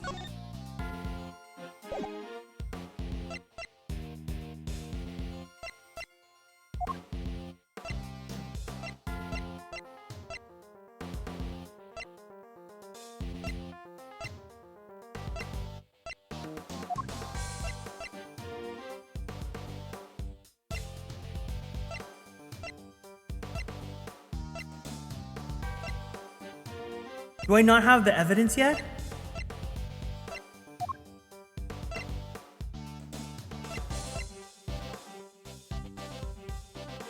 Take that! Oh, okay. Since you know about the incident, I assume you must already know this, but after the assault, the guard searched both Knight and his cell, and no keys were found. And if the whereabouts of the keys cannot be proven, then neither can your theory! I've considered the matter of the missing keys, and I do not think it is such an issue. I still believe he had them. After all, the guards only stated they were unable to locate them.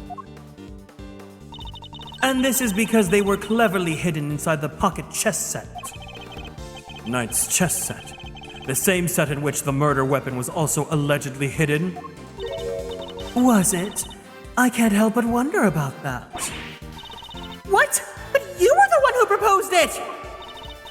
Actually, if you recall, that was Eustace's assertion. So the two of them aren't of one mind on this, I take it. Allow me to restate the facts. Mr. Knight hid the keys he stole from the guard inside his chess set. When Mr. Saint came to see him, Mr. Knight used the keys to open his cell and climbed inside the cage. He was then moved from his holding cell to that workshop in the prison proper, all with the help of his friend and accomplice. Had things gone according to plan, he would have taken out the facility after the show. But they did not. Instead, his accomplice murdered him while the show was taking place in the yard. Objection! But Mr. Saint was part of that performance! He would have even had... How would he even have had time to commit the murder? Overruled. How indeed? Allow me to explain. As you know, many stage performances follow a set narrative. Yesterday's show was one such example. She's done her homework, I see. The suspect played the role of the antagonist opposite the elephantine hero of the show. In the latter part of the performance, the heroine's love prevails and the villain is defeated. This victory is displayed in a very unique manner, whereby the villain is sent flying from the stage by the heroine. He's sent flying by the elephant? Isn't that dangerous? Having been ejected from the stage in this manner, the villain no longer appears in the performance. In other words, the suspect did not appear on stage for a period of approximately 15 minutes. And you're saying the crime took place during that time? Yes, I'm afraid so. After all, it's more than a sufficient window, wouldn't you say? Objection! Committing the crime and returning to the stage in the short 15-minute window is only possible, assuming that the murder took place in the prison proper. But in fact, Your Honor, the real scene of the crime was Knight's cell! I seem to remember telling you that I would not accept that part of the security footage into evidence. Objection! And you won't have to. I have proof of a different kind.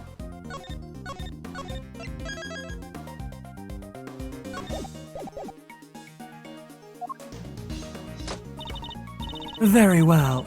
Would you be so good as to present it? What proof do you have that the murder took place in the victim's holding cell? Take that! And what is this?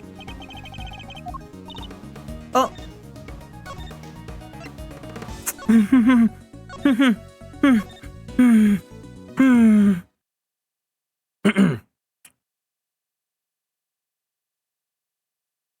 Well.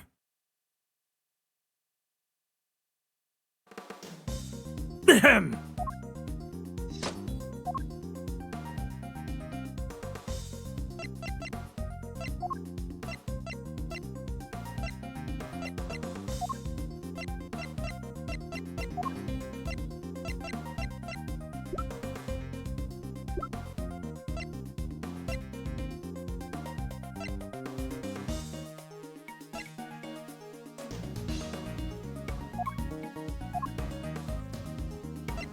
Hi, Luke. Welcome in.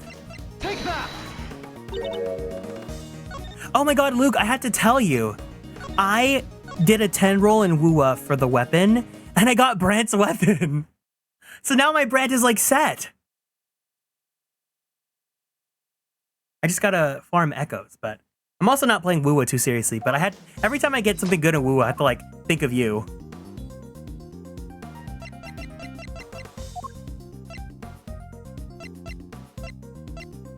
Oh yeah, duh. This appears to be A photograph of the floor. Almighty goddess of justice, grant me patience. That floor you're so dismissive of, Your Honor, has traces of knight's blood on it! Traces, you say? Is this evidence reliable? After all, I don't believe you have access to the necessary forensics operatives. I have my resources. A certain blunt instrument, you might say, but a reliable one. The detective. How very unfortunate for him. Perhaps before you decided to circumvent the law, you might have considered that the committee's influence extends to the police. Oh no! Gami's badge is on the line now too! Forgive me, Detective. I didn't mean to put you at risk as well. I will enter the fact that Mr. Knight's blood was found in the holding cell into evidence. However, Objection! Bad luck, idiots! You're really on the edge now, Mr. Worthless! Mr. Wiener, I'd forgotten you were there. It was nice while it lasted. I just butted in to tell you that your entire argument is one big inconsistency. You showed us camera footage of a dog killing Mr. Knight in his cell. Are you saying the mutt also wiped the blood up before it left the scene? Uh-oh! What other tricks can it do, huh? A blood-wiping dog? You're a joke!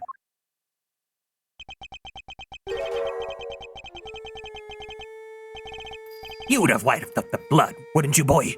Yes, Helmet, yes you would. What? That was one of the tricks I taught him before our work together was so rudely cut short. He's a very tidy boy, you know? Never misses a drop. You know what his head kind of looks like? Like a mind flayer from Baldur's Gate.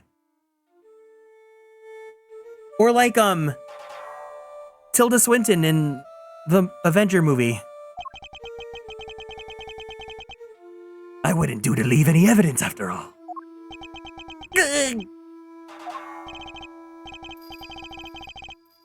Saved by an assassin of all people. Oh, geez, Louise, you could have just taught the little guy to shake hands. Oh, he does that marvelously too. Although the way I taught him to do it is somewhat unorthodox. First, he bites down hard on the victim's hand.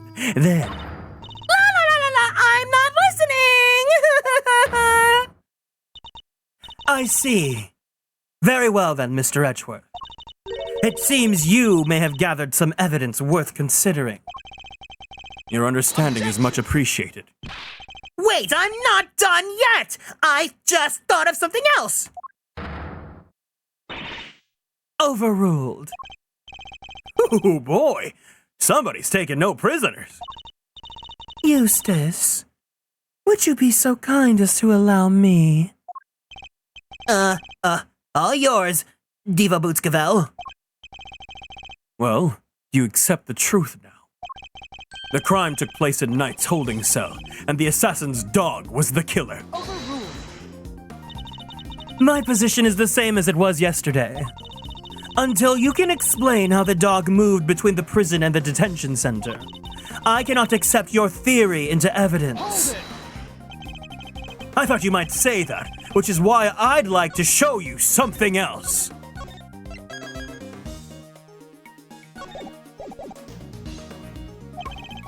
This piece of evidence shows how the dog could freely travel between the prison and the detention center. Take that! Take that! This is... It's a secret passageway. It runs beneath the prison. What? A secret passageway? It was dug up by one Mr. Rocco Carcerato, escapee.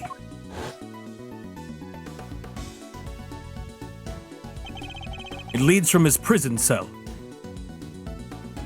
to a certain holding cell in the detention center. Yes, the very one where the victim was being held!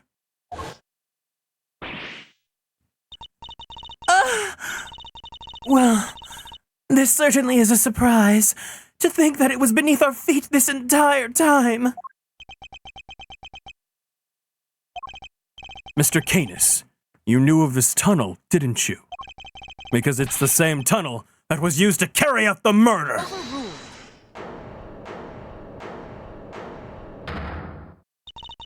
In the name of the goddess of justice! Overruled, Mr. Edgeworth! You are out of line! Hold it! How so, Your Honor? Overruled! Evidence is everything, whether in a court of law or at the scene of investigation. Isn't that your little catchphrase?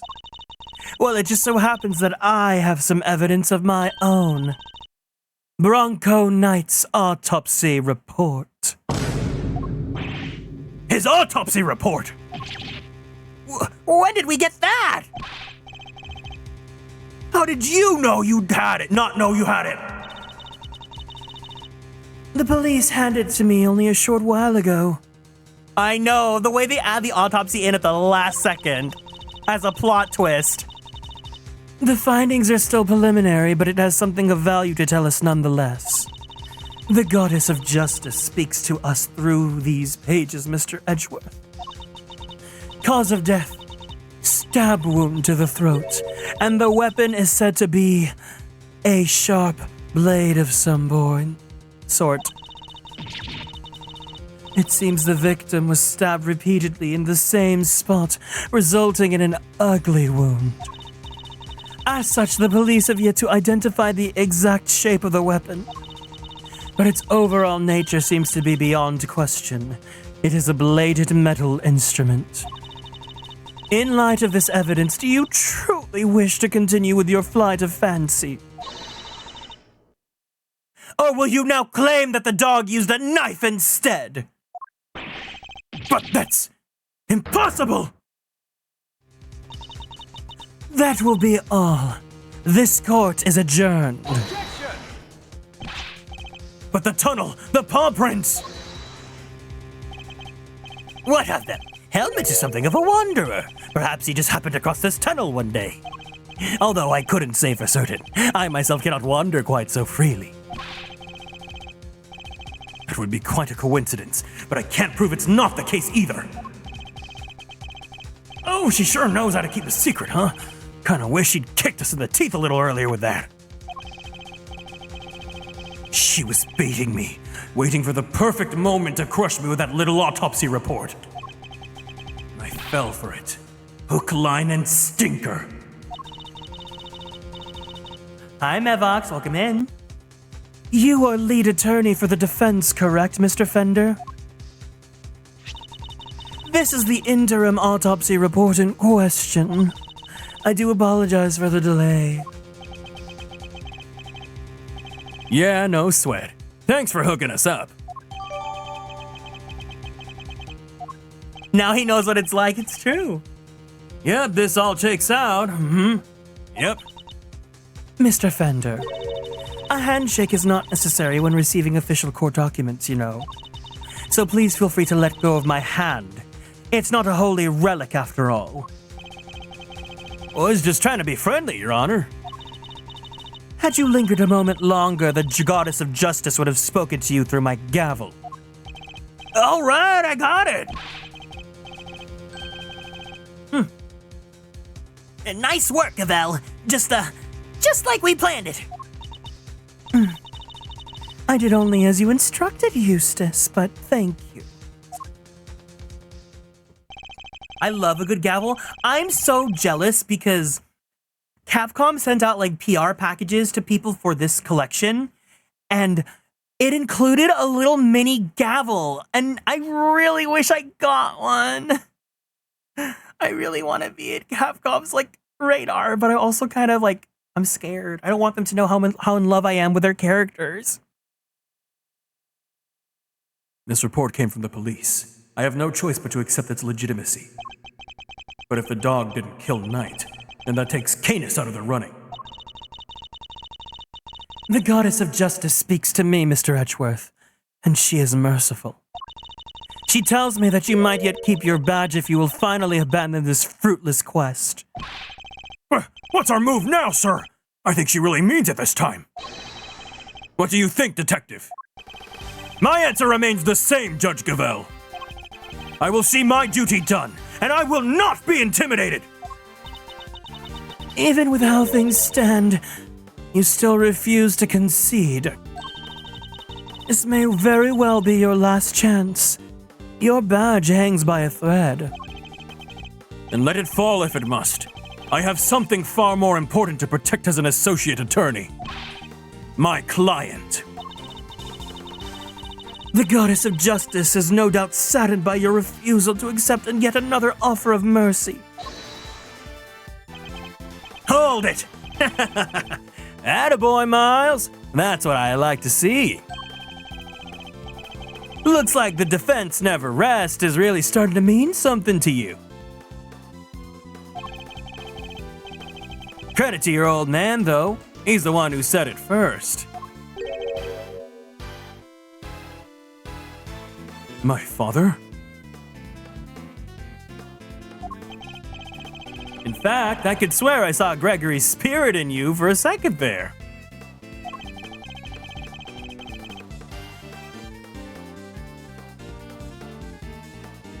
Okay, here's the picture. I'm so jealous. I really wish I got one of these. So it was like an engraved gavel that like had Ace Attorney on it.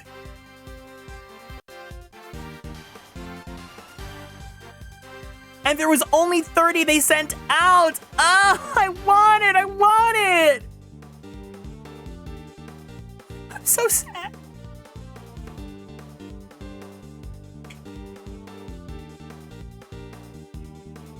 I know, like bespoke merch like that is like, that's like what makes me want to do like a creator program, but I'm also like, oh my god, if they saw how much I'm in love with their characters. You said you've changed since your days in Von Karma's shadow. I didn't believe you at first, but I'm starting to. Thank you, Fender. All right, kids.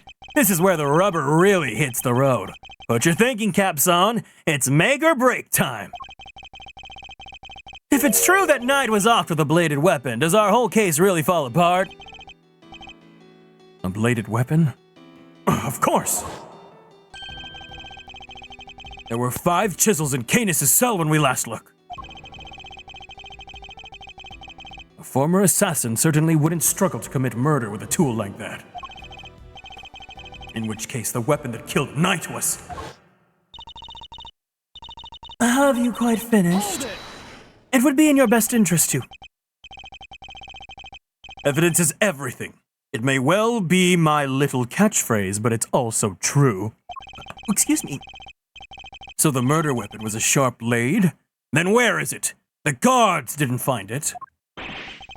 Why can't you let this go? So what if they didn't find it? What are you driving at, huh? What if I were to tell you that I now know what the real murder weapon was? And it was right under our noses the whole time. Indeed. It was one of Mr. Canis' chisels! What? Ah! I would advise you to stop bombarding us with your irresponsible, half-baked theories, Mr. Edgeworth. You have repeatedly insisted that Mr. Knight was killed in his cell by a dog. I simply go where the evidence takes me, both in the courtroom and the scene of a crime. If the murder weapon was in fact a chisel, then yes, the murderer could not have been the dog. But that begs the question of what exactly it was we saw in the security footage. Oh yeah, the security footage! How would you explain that, Mr. Smarty Pants? An excellent question. The footage shows.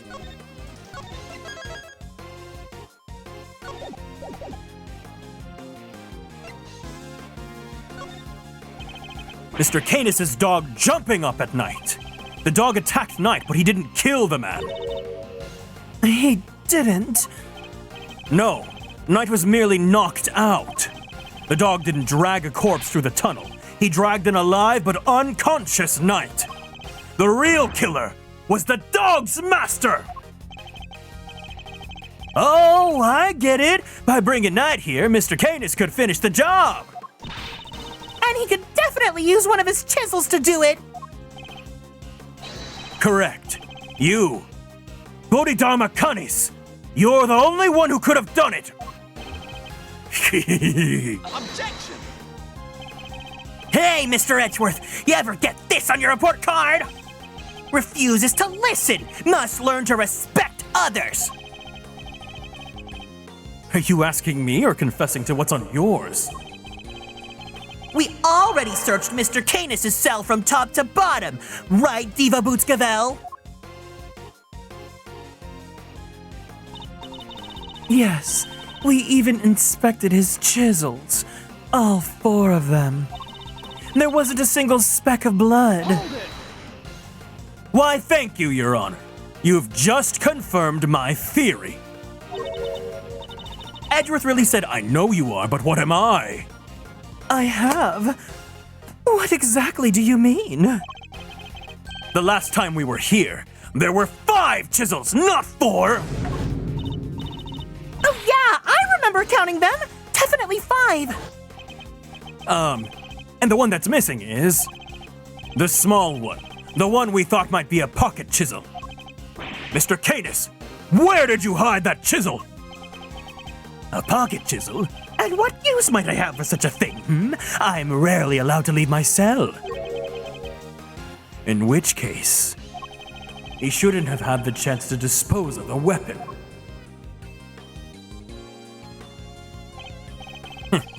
You've dug your own grave, Mr. Canis. You seem to have an idea where this missing chisel might be, Mr. Edgeworth. Would you enlighten us?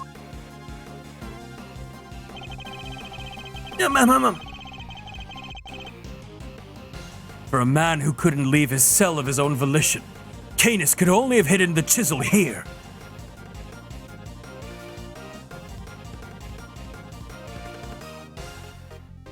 Take that!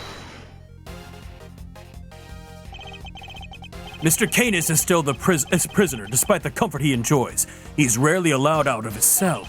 He could have given the chisel to his dog to leave somewhere, but that would have been far from ideal. He would have no way of guaranteeing where it might end up. Intriguing. Do go on, Mr. Edgeworth.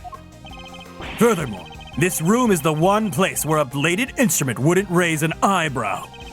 4 chisels, 5 chisels, who's counting? A fact he took full advantage of.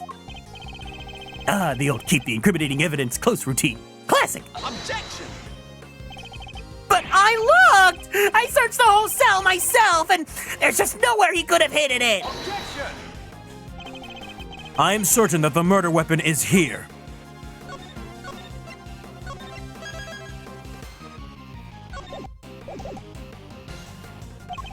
And that the reason why no one has found it yet is because it is hidden in such an ingenious manner. Hold it. Do enlighten us, Mr. Edgeworth. What was my ingenious plan? Think, Miles. There must be a hiding spot he can make use of. Think about when you came here previously. What are you missing?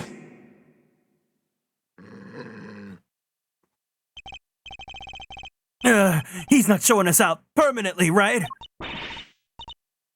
Let's get out of here, come on!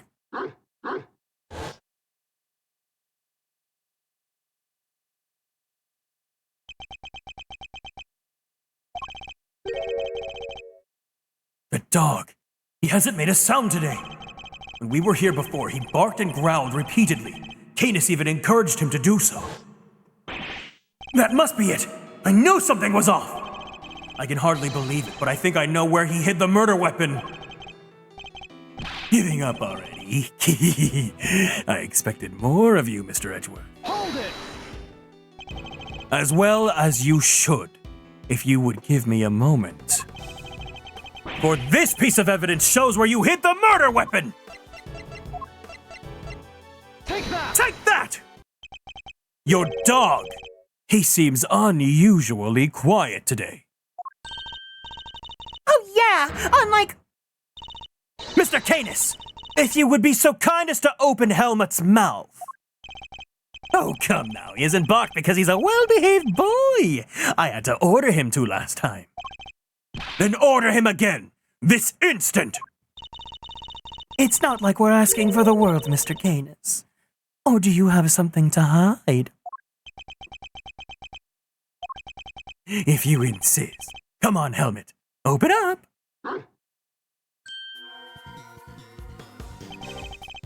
And there we have it.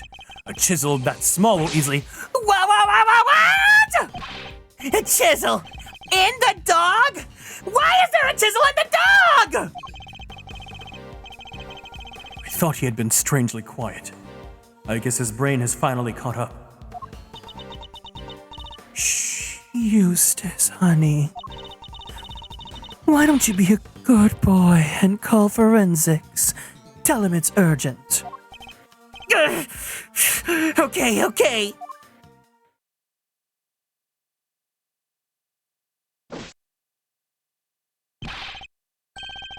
Our findings are as follows. Traces of blood were detected on the chisel. What? Not such a half-baked theory after all, was it? All right, so we're all on the same page here. This is our murder weapon, yeah? The forensic evidence cannot be ignored. We have no choice but to concede that this is most likely the case.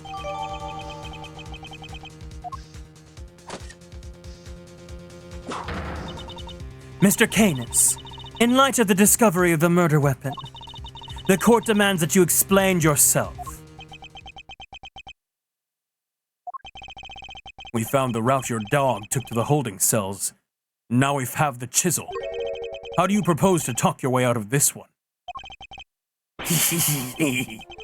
You never fail to entertain, Mr. Edgeworth. Why does he always laugh like that even when it's not funny? Poor Helmut. How could they suspect us, You leave me little choice. I shall simply have to share with you the truth. I did not kill anyone. I have grown tired of killing. Something's not right. Why is he so calm? Very well. The court will hear Mr. Canis's testimony. If you would be so kind. Gladly. Canis's defense. Perhaps you might begin by explaining what you believe my motive to have been. I never knew this knight. I had no contact with him, no connection whatsoever. Given that this is the case, why would I possibly wish him dead? Could it be you're suggesting that it was my canine companion who had the motive instead? Helmut only bears his fangs when I tell him to. I am not so bloodthirsty that I would kill a man I did not know. I mean, when he puts it that way... An assassin who only kills his acquaintances? Not the soundest business model, I agree. My work required me to deal with strangers, of course, but murder for its own sake? That's not my style. So I need to prove a link between Knight and Canis. I should go over the evidence again and see what I can discover.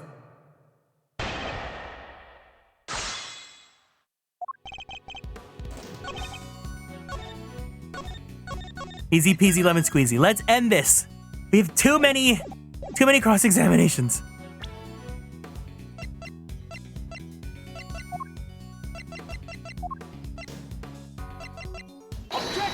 Objection! You're getting sloppy, Mr. Canis. Sloppy. You may have trained your dog to clean up your mess, but some things still require a human touch. We found this in the victim's room. It's the record of a game of correspondence chess. What's more, the game depicted matches the game laid out on your board.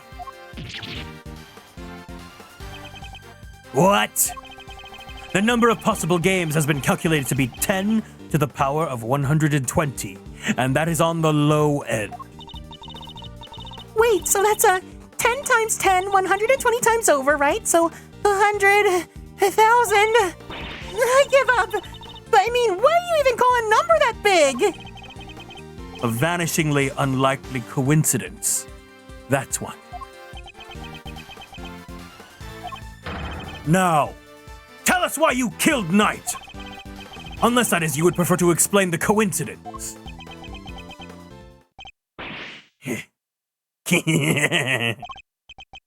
Well, they do say that the truth is stranger than fiction. It is, as you say, a coincidence. But that's totally impossible. We just proved that. A coincidence of a different kind, child. I never imagined my correspondent was the victim, you see.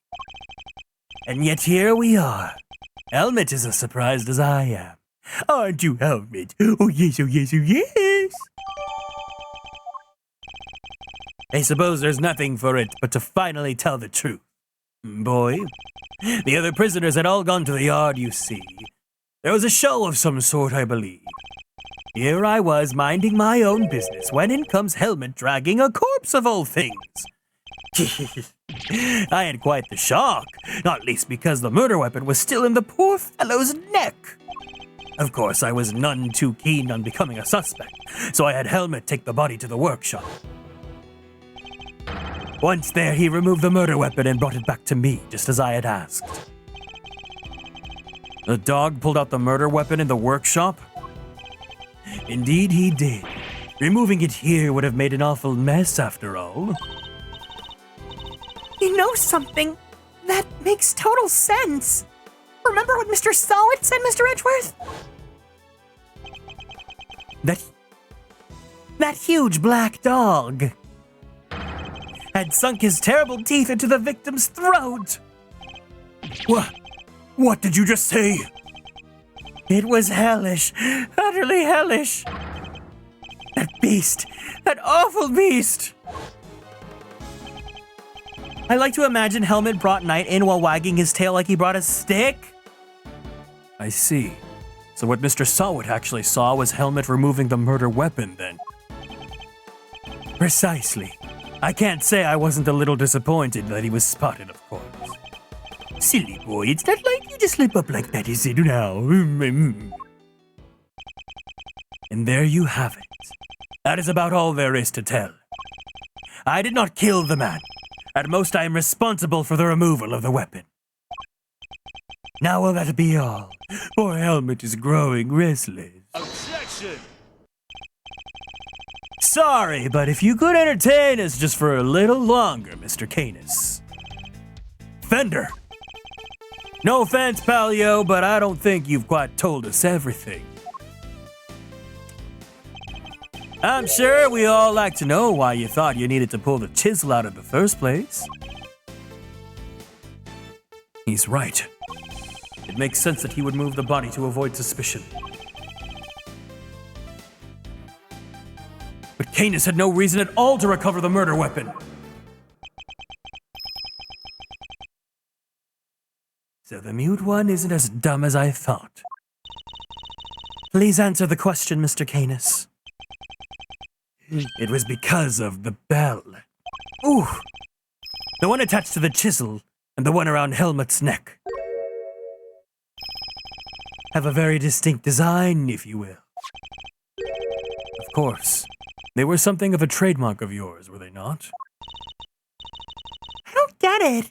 How does that even work? Bodhidharma Canis, the blind butcher. His appearance was always announced by the sound of bells. The last sound his victims would ever hear.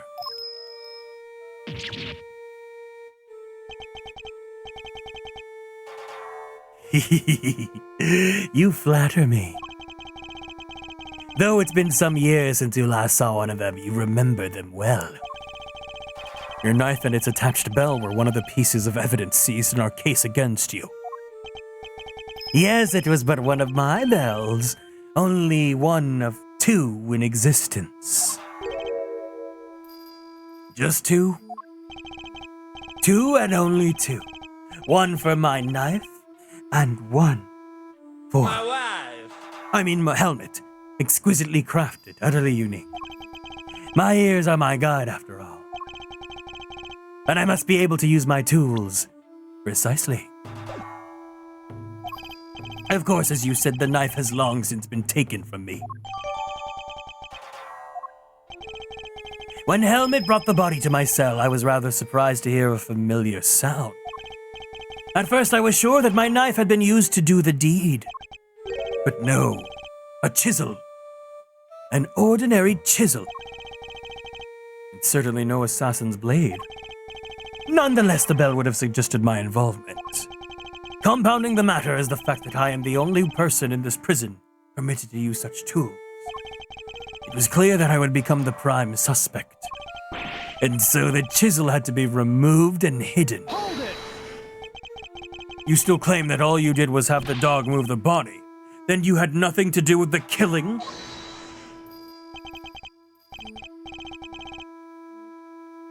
How could I? I told you the chisel is not mine. You need not take my word, Mr. Edgeworth. Why not have it checked for fingerprints? Eustace! Huh? Me? But I don't know how to check for prints. Get forensics! Oh, right. Sure thing. We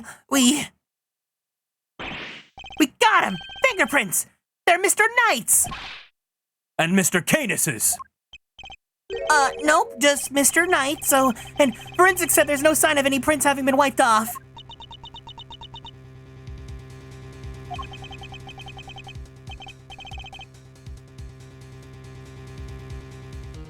Only Knight's fingerprints.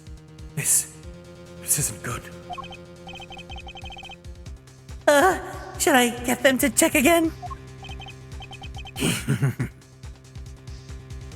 Now do you see? I never so much as touched that chisel. Helmet carried it in his mouth, that's all. Therefore, any prints must belong to whoever had it last. Ugh.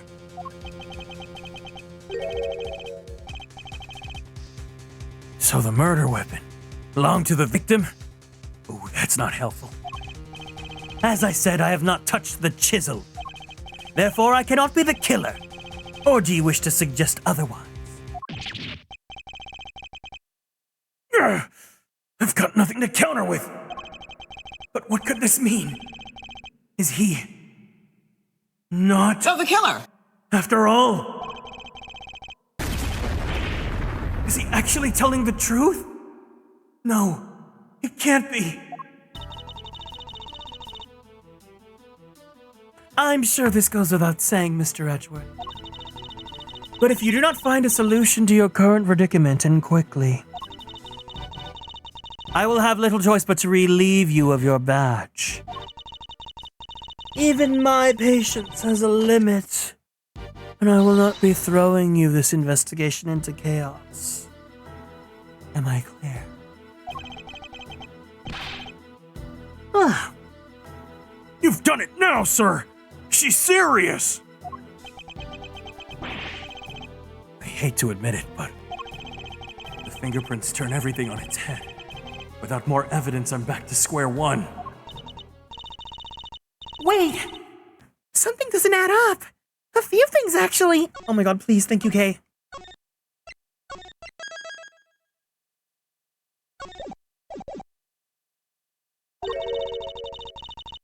What would Mr. Knight have needed a chisel for?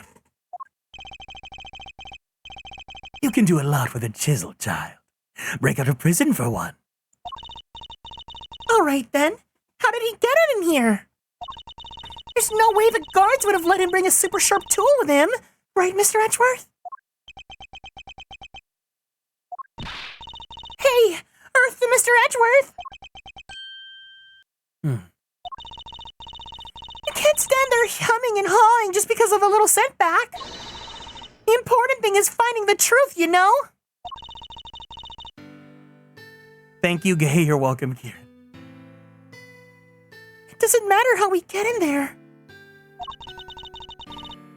As long as we save Simeon in the end, we can't give up now, or ever. Yeah, what she said.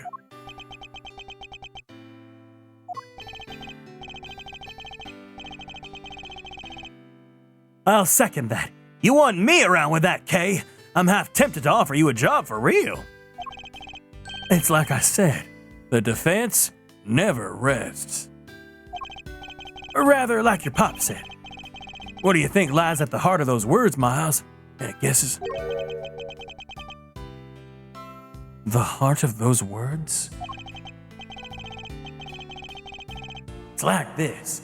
As defense attorneys, our client's fate rests on our shoulders. We're the only ones they can turn to. Simeon's our client, and we're the only ones who can save him. So we can't rest. Not while he's counting on us. I'm not about to turn my back on your old man's legacy. Are you? I'm an associate with the defense now. No. I am an associate with my father's firm. That's the role I have chosen. And that means that if I fail to save my client, I have failed in my duties. I will honor my father's vision and save Simeon Saint. No matter what setbacks I face, I cannot admit defeat. If one path is blocked, I must simply find another. There we go. That's the Miles Edgeworth I know. Now let's find that new path forward. We can start by trying to figure out how Mr. Knight brought that chisel into the prison. Right. How would Knight have managed to bring a chisel in here?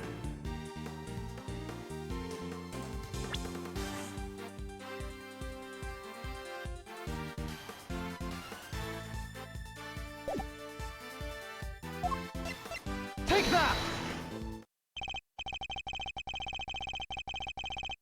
Usually, it wouldn't be possible to bring a metal object into this facility undetected. Because of the security gates, right? Correct. But we already know that checks at one of the gates haven't entirely been thorough of late. Namely, the gate at the entrance to the detention center. That gate is only used to scan people.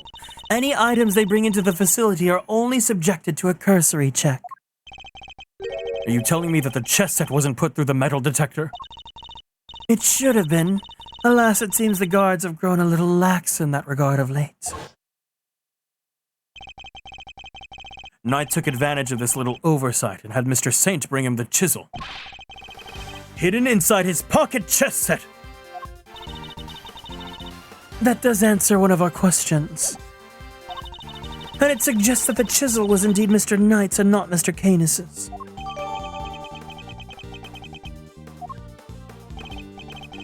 However, we still have one rather pressing problem to address. That of the security footage in which Mr. Knight is attacked by a dog.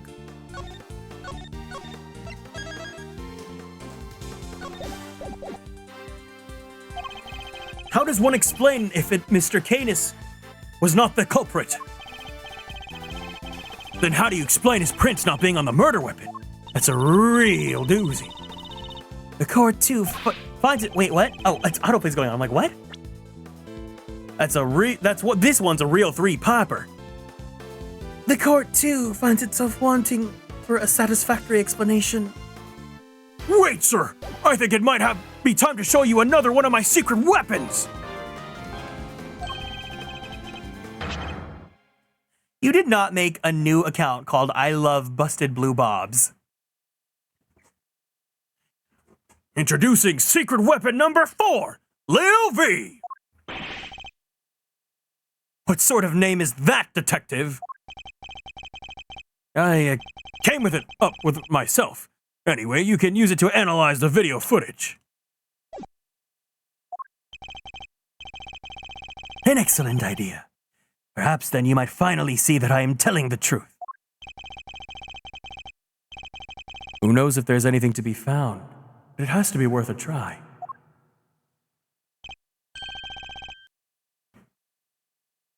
Great. Want me to talk you through how to use it, sir? Are we still trying to figure out who killed Pisshead? So it's like, we found the weapon that killed him, but like, he might have smuggled it in. I don't know.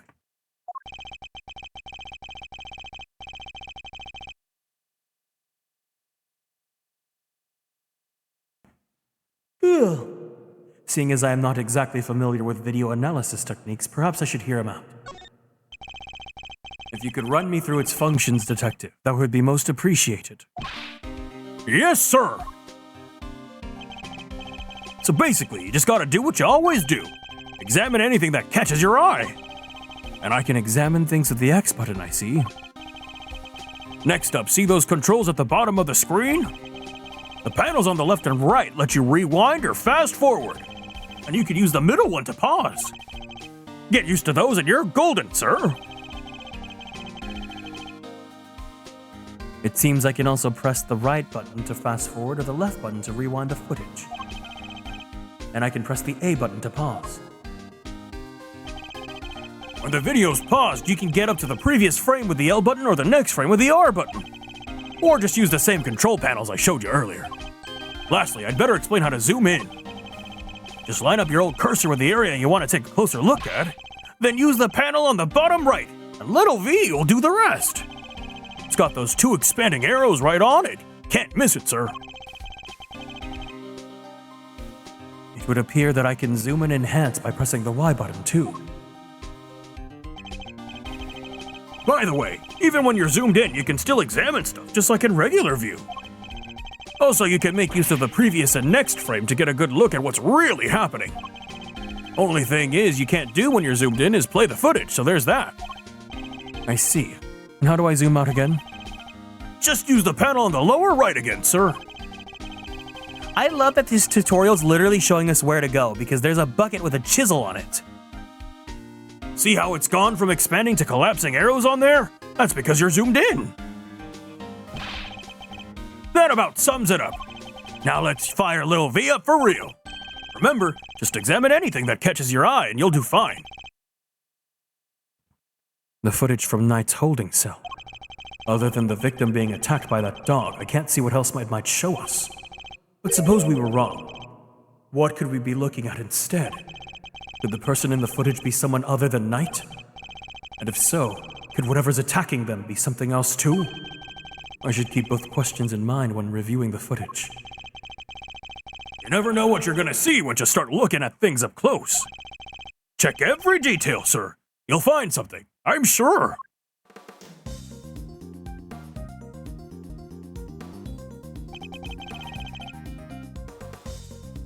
What in this footage seems odd?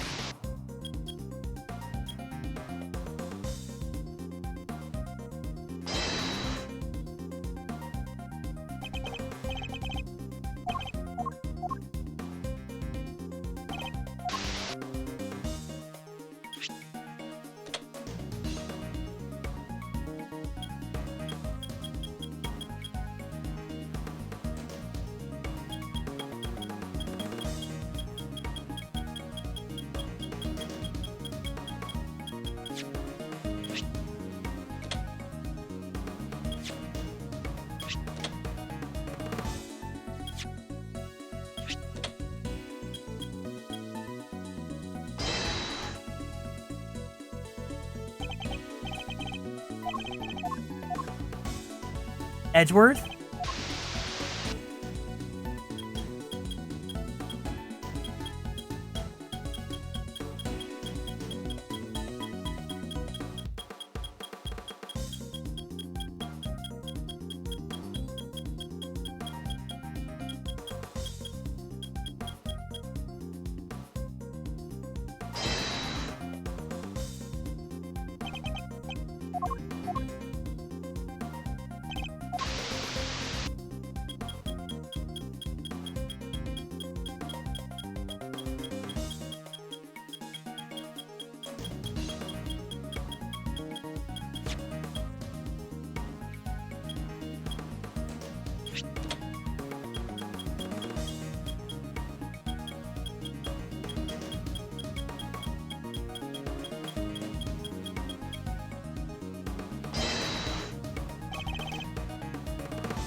figure's reflected in the mirror here, too. Is that a hat? Say, doesn't that look like the hats the guards wear, sir? Oh, jeez. Is that what I think it is? Have there been any reports of one of the animals attacking a guard recently? Not that I've heard of. So this may not have been a guard at all, but somebody dressed as one. Take that! Take that! So no guards have reported being attacked by an animal as far as we know. But we did hear about a guard's spare uniform being stolen. Could the person in the security footage perhaps be someone disguised as a guard? Someone attempting to escape without being noticed. A guard disguise? Yes, it might work. Wait, weren't we just talking about someone? We were indeed. Someone who seems to have successfully made his escape. If the person in the footage isn't Knight, then the creature may not be a dog either. You're right, sir. Let's zoom in and check.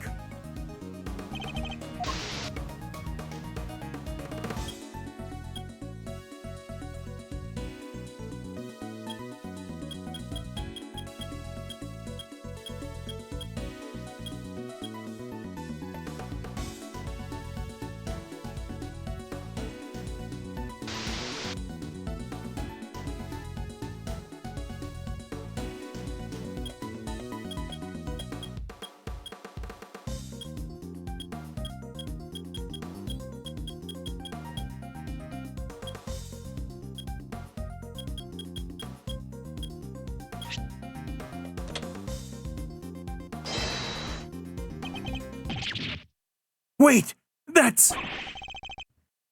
I suspect we may have made a critical error of judgment. What we're looking at here is no dog. This animal is...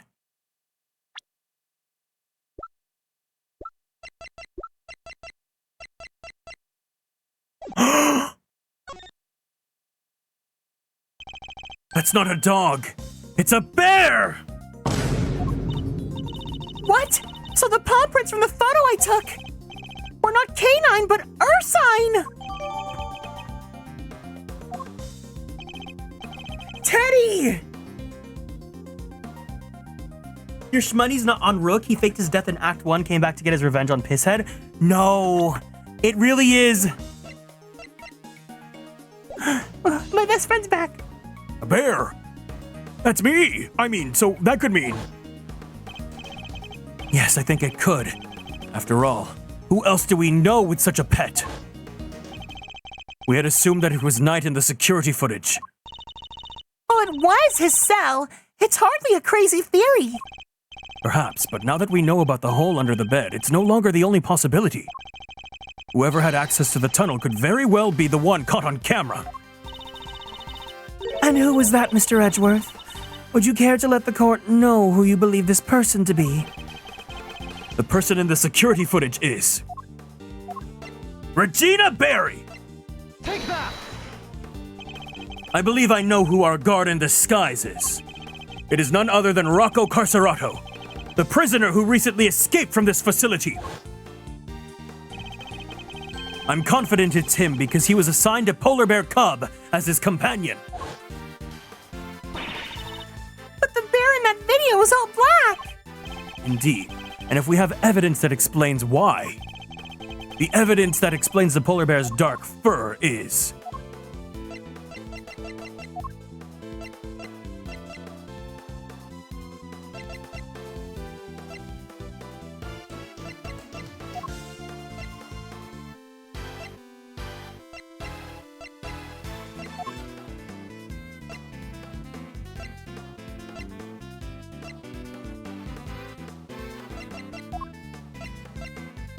The dirt, right?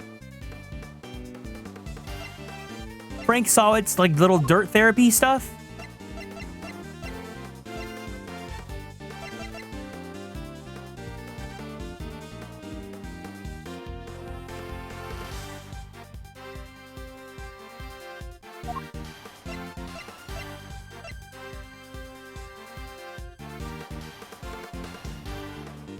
Oh, is it because of the cake?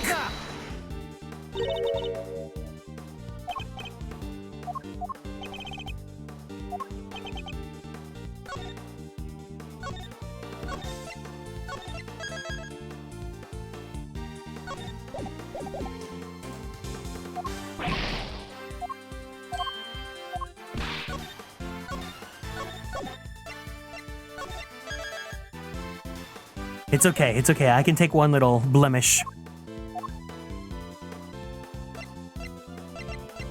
So it's just a tunnel then? Take that! You mean to tell the court that... Oh.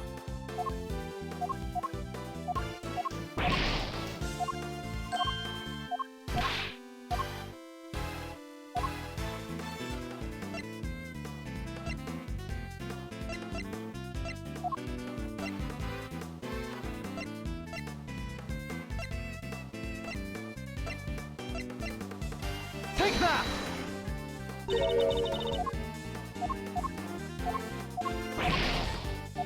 Come on, we're almost there, we're almost there!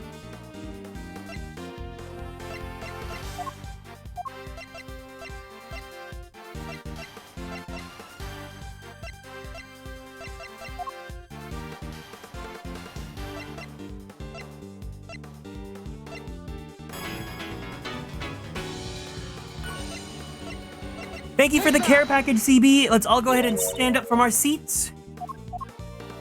We're gonna twist our bodies to the left. Oh. Twist our bodies to the right. Let's stretch our arms straight up to the sky. Let's roll out that right shoulder. Let's roll out that left shoulder. Very slowly, very gently, let's roll out that neck.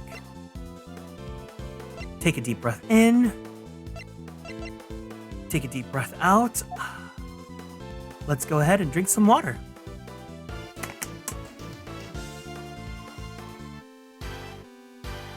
Take that! Thank you for taking care of me.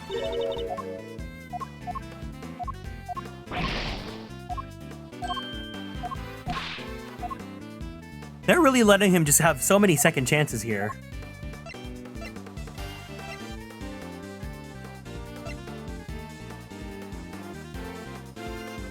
Oh, a dark... Okay, there it goes. There's the dark mud packet treatment. I was like, how do we get that in? I like this track, but I really wish I had the arrangement. I'm so sad that I never got that DLC, and they locked it to being pre-order, even though I pre-ordered the game. Take that!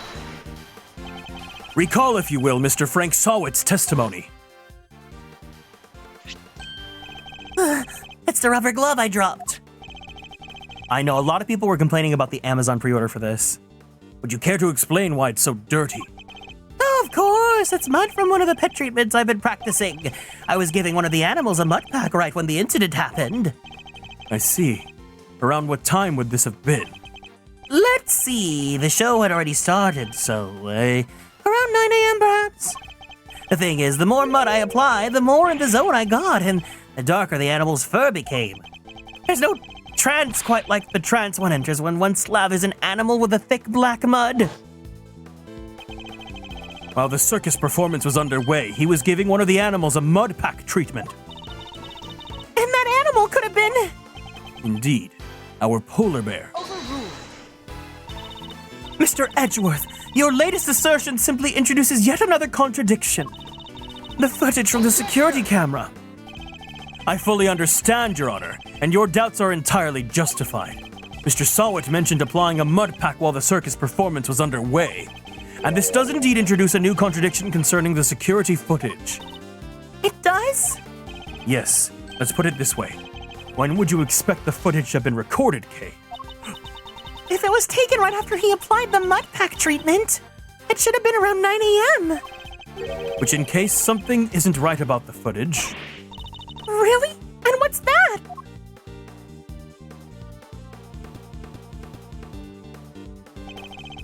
What new contradiction does the security footage introduce relative to when it was recorded?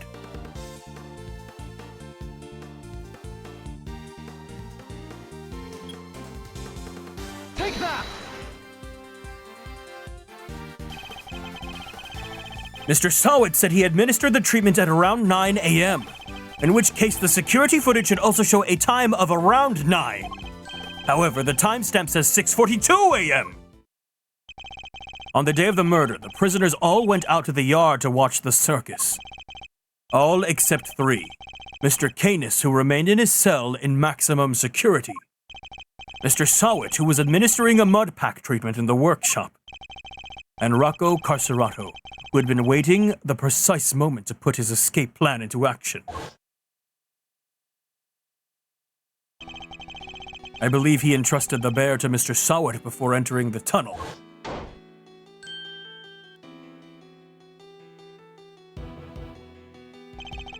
And the bear then slipped out of Mr. Sawit's grasp to run after its human.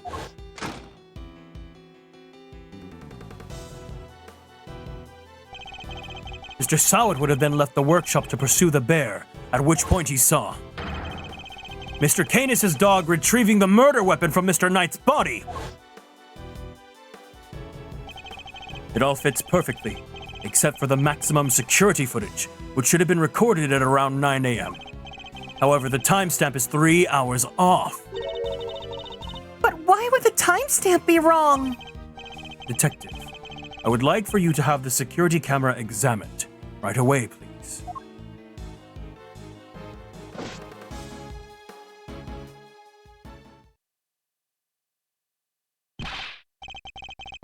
I'm back, sir. I just talked to the guards and... Seems like the time codes can slip on these cameras if they lose power. What? They're pretty old, sir. Yes, the clock stops when the power's off. Which would mean the power was off for approximately 3 hours at some point. That's not all, sir. You remember how Knight denied stealing the keys? No one believed him, considering, well, you know, he seemed kind of like the only suspect. Turns out that wasn't all he said. He also said he was knocked out cold, just like the other guy. Which may not necessarily have been a lie. Darlings. Wait. Oh, darlings. There you all are. How goes the investigation? Is there anything I could do to help things along? Actually, there might be something we can do for you, Warden Laguard. The escapee, Mr. Carcerato. I believe he may still be on the premises. He's disguised as a guard. Here is the proof, should you need it. We are reasonably certain that the person captured on this tape is our man. And if I am correct, he might even be right here in this room with us now.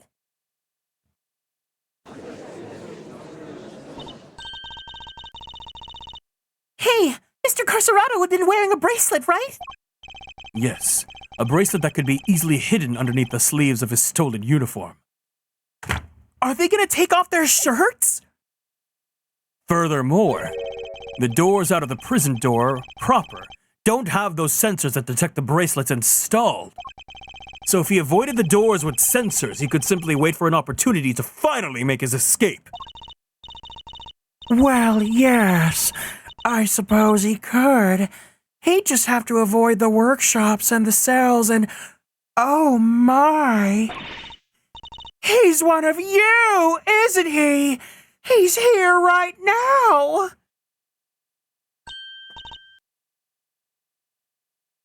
Look, it's Teddy!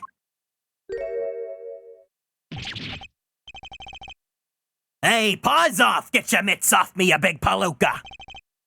Thank you, Teddy. Very kind of you to confirm our suspicions. Dang it, kid! If it wasn't for you, Ida. What a thing it is to be loved, huh, Mr. Carcerato? I am almost envious.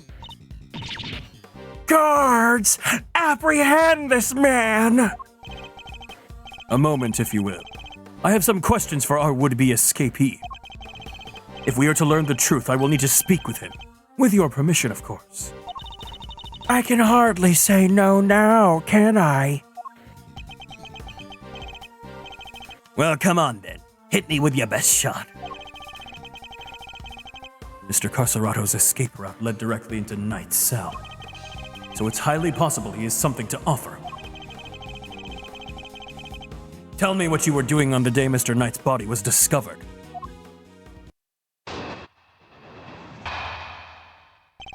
Around the time of discovery.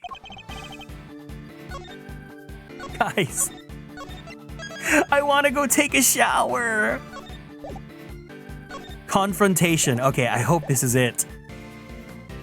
So it was you guys, huh? You're the ones who found my secret agent getaway tunnel? Uh-oh, stinky. You know how long it took me to dig that frickin' thing?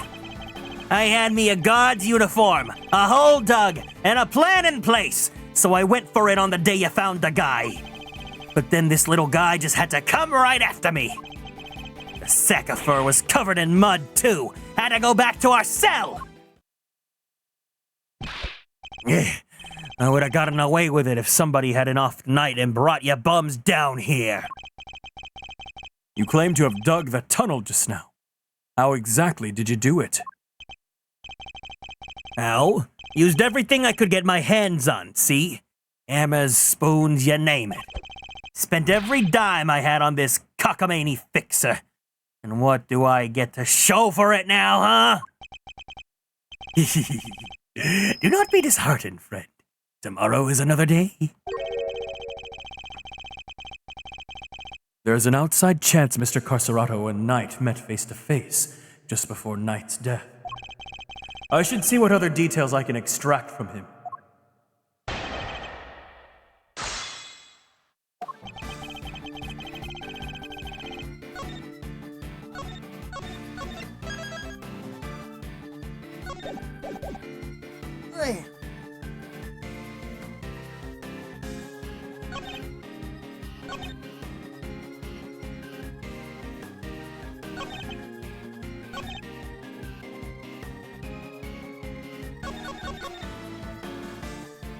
Hold it! Shut up! Who you telling to hold it? The tunnel, you said, you don't know nothing! You don't know what I had to do! Had to come crawling to the fixer monk, had to grovel and kowtow day after day after day. How you gonna give me back the hours, huh? The days, the months!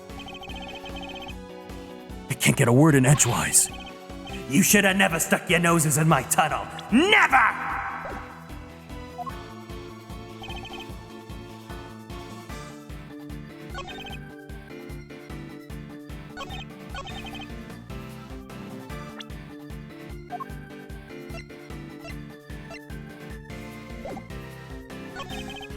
Hold it!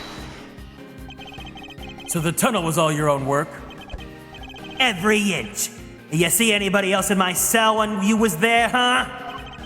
It's quite an effort, even for an athlete. Yeah, now that I think about it, that is an insane amount of digging for one guy. Yeah, well, you don't even know half of it, kid. But it ain't like I had a choice. Trust nobody and don't get caught. Them's the rules a con's gonna live by. You know, the rules of being a great thief are pretty similar. Hey, I'd rather you didn't start sympathizing with the suspect. I was just joking, Mr. Edgeworth. I ain't no sticking joke to me, you punk so me. Hold it! The uniform. Was that from the fixer, too? Uh-huh, sure was. Heard he had something on one of the guards. Had the guy swipe it from a pal's locker. Thank you. You were wearing it from when you were crawling through the tunnel? Nope. Would've got dirt on it. Had to hold on to it till I got onto the holding cell. But once I was out of there and all dressed up, opening the cell door should have been a piece of cake. Here we go, I thinks. Freedom beckons. And then the furball here jumps at me. Which would be the moment captured on camera. I see. I'd be grateful if you could add that to your testimony.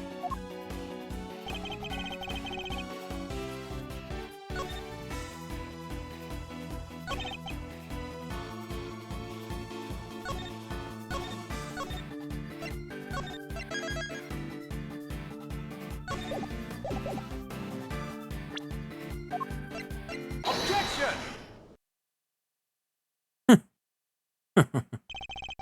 You claim that leaving the holding cell would have been a piece of cake, as you put it. Yeah, you got a problem with that? Because we can make it a problem if you catch my drift. Even once you had reached Knight's cell, you still had another door to contend with. How exactly did you plan on opening it? Mr. Konstellations, I posit that leaving the cell would have been a piece of cake, only because you had the key! Eesh, I don't got no stinking key. I didn't need one. It was a piece of cake because the door was open. I walked right out. Yes, I suppose Knight's cell was vacant by that point. There would have been no reason to lock it. And it was indeed unlocked when I went to examine it for myself. So perhaps when you'd finally succeeded today, it truly was unlocked because it was after the murder. But you had attempted to escape previously. Yeah, the security footage shows you tried and failed because Teddy caught you. Which was during the circus performance before the body was discovered. The holding cell was still locked at the time because no one knew that Knight had been killed yet. Therefore, you must have had the key to his cell on you. Without it, your escape would not have been possible. Are you saying, could he really have... I believe he could, yes. The theft of the keys was in fact perpetrated by none other than Mr. Konstellations. He is the one who attacked the guard. But not just the guard, Knight too. All to gain the possession of the guard's keys.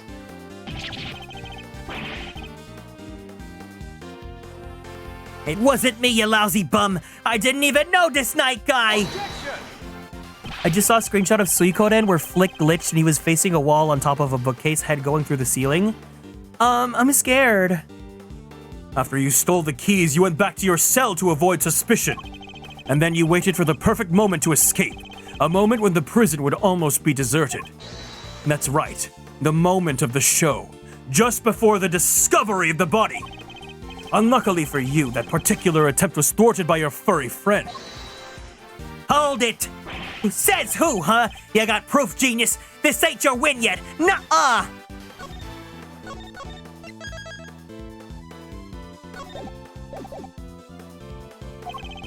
Knight knocked the guard out for the count, and everybody knows it. Don't play games with me.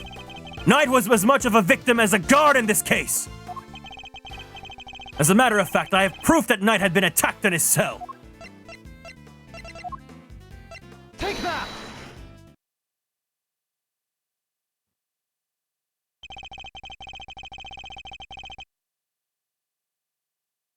We found traces of Knight's blood on the cleanly wiped floor of his cell. What could possibly explain such a thing other than him having been attacked? And it was you who attacked him! You ambushed the both of them and stole the keys! Why, I oughta. What's with you, huh? That newspaper wiped that blood up good. Ain't no way I should have found it! Okay, but why did you think you had to wipe it up anyway?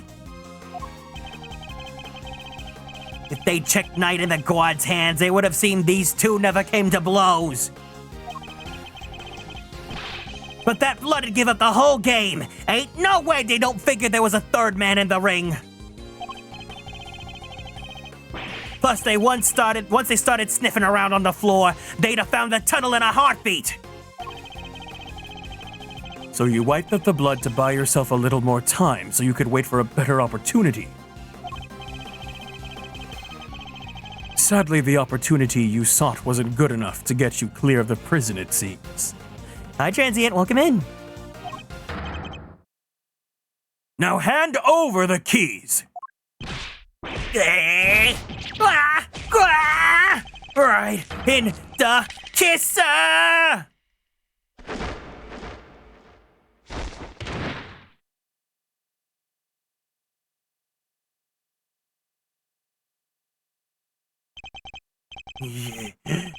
KO'd by a lousy, stinking bum. Fine, you want keys. Here, I hope you choke on them. Overruled. Wait a moment. If Mr. Carcerato here had the keys. Indeed, Your Honor. Your theory relies on Knight having used the keys he allegedly stole to escape his cell. That was the only way he would have been able to enter Mr. Saint's cage and be moved to the workshop. Unfortunately for you, we now know that that theory cannot possibly be true. No! Yes, this changes things up a bit, yeah? Now the only person who could have moved Knight's body is the one person who knew about that tunnel. No, you gotta be frickin'! Mr. Carcerato, you're under arrest! Come quietly now, pal. Wait, you got the wrong guy! I didn't do nothing! All right, fine. I knocked those two chumps out, and I stole the keys. But after that, I went right back to my cell and waited for my moment. Next time I went to Knight's cell, there was nobody around, and I mean nobody. Plus, his body was found in the workshop. You think I just magicked my way in there or something? I couldn't even have gotten out of my cell. Indeed. You'd only had the key to Knight's cell. You couldn't have left your own cell back in the prison. But Mr. Canis's dog could. What? It was not you, but Helmut who moved the body from your cell to the workshop. I get it now. You're saying he wasn't the only con in this conspiracy. Indeed. One can easily imagine that Mr. Carcerato and Mr. Canis could have worked together. Mr. Carcerato could have killed Knight and dragged him back to his cell. And then Mr. Canis's dog took him from there to the workshop. There are no restrictions on the animal's movements within the prison. Movement between the detention center and the prison proper, however, is tightly controlled. There was only one possible route, and only you could have taken advantage of it, Mr. Carcerato. Hold it! How can you be so sure, huh? Maybe there's more of them, and maybe you just don't know! Something tells me that digging even a single tunnel was arduous enough. You got that right. You try scraping more than one hole in the dirt with a spoon. Luckily for me, I didn't have to dig the whole way. Somebody already did a bunch of the work for me. What? You didn't dig the entire tunnel yourself? Nope. Found it when they put me in the cell. Ran all the way from there to the well in the yard already. Even looked down the well to check it from here. It was the same tunnel, all right. I just made good on what somebody else already started. And what was the original tunnel for? Who knows? You're the one with all the answers. Maybe somebody else tried to break them out. Or maybe the animals dug it. Like to get water from the well or something. I've heard of more plausible scenarios than that in B-grade movies, Kay. Well's dry, kid. Ain't no water to be had down there. Though, come to think of it, a smell. Yeah. Always smelled kinda nice down there. Nice. Gee, I don't know. Smelled sorta like dessert, I guess. A sweet scent. That sounds very familiar. Where did we come across a sweet scent before? Take that! Detective Gumshoe noticed a sweet smell when we were examining Knight's body. With the help of a police dog, we followed the scent of the body and traced its route back through the prison. And that Mr. Carcerato was how we found your tunnel. Could that same sweet scent be what you noticed coming from the well? Very clever, Mr. Edgeworth. You mean to suggest that this evidence of the body having been moved through the tunnel? I do. Furthermore, Mr. Carcerato, you are the only person who could have done it. Nobody else had access. You have our thanks, Mr. Carcerato. Truly.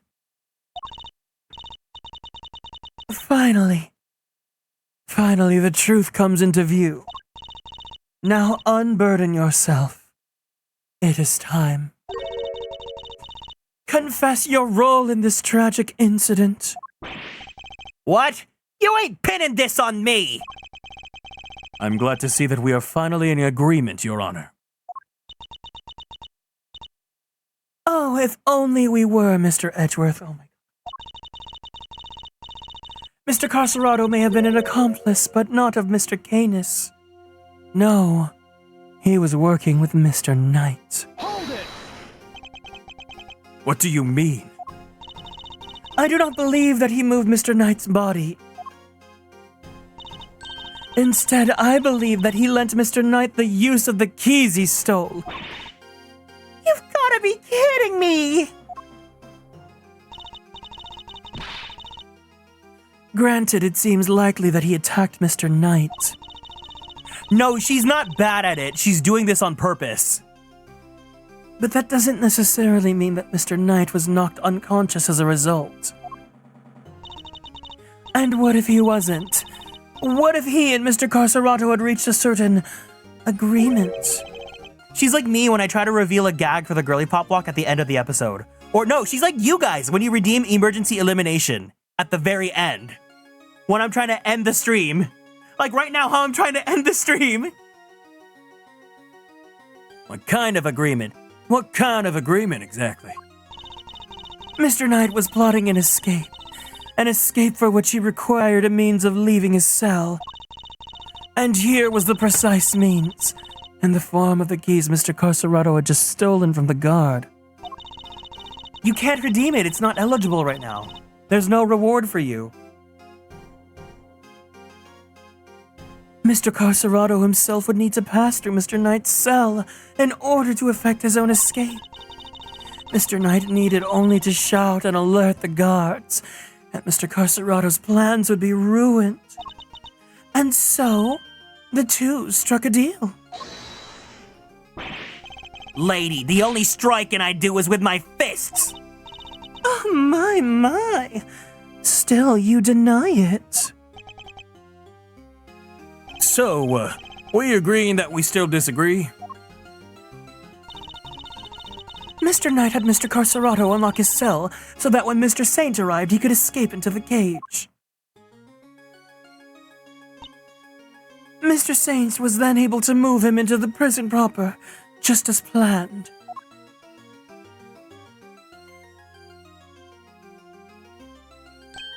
Aha! And then he took Mr. Knight into the workshop and did the dirty deed. Objection! Were neither of you listening? The scent on Knight's body proves that it was taken through the tunnel. It was moved from his cell to... Perhaps if you would let me finish, Mr. Edgeworth. I am not denying that Mr. Knight's body, Mr. Body T, was moved through the tunnel. And what are you driving at? Is that a trick question? As you say, Mr. Edgeworth, the sweet scent shows the route the body took. However, it did not enter the tunnel from Mr. Knight's cell. Huh? And how did it get down there? There is another possibility, one you seem to have overlooked. Guilty of Body T. That's you, Mr. Lightos. The well in the yard. Could a body not have entered the tunnel from there? The well in the yard? Oh yeah, that thing! Mr. Saint did not take the cage to the workshop. He took it outside. Thank you for the head pats. There he killed Mr. Knight and threw his body down the well. Diva, I'm tired. I want to end the stream. Mr. Canis's dog then dragged Mr. Knight's body here to his owner's cell from the bottom of the well.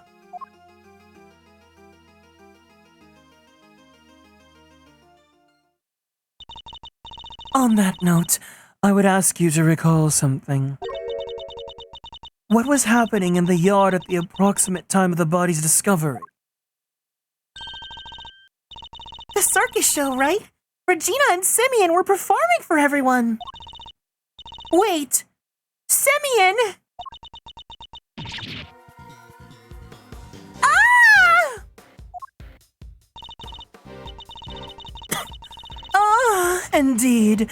And so, you see, it must also have been him who disposed of the body. Judge Diva Boots Gavèlle is truly a formidable opponent. She so effortlessly adjusted her theory to fit the facts. I propose that Mr. Knight was taken to the yard, not the workshop. Can you do the... And as we established, Mr. Saint was off stage for 15 minutes. Ample time to throw the body down the well. I'm sure you will agree. Add that one to the plush. Followed by, you need to be 18 plus to be watching my stream. Or else. Your deduction is impressive, Your Honor. However, even supposing that Knight's body was indeed thrown into the well, you cannot conclusively say that it was during the show. It could have happened at a different time. My sympathies, Mr. Edgeworth, but it simply could not have. What?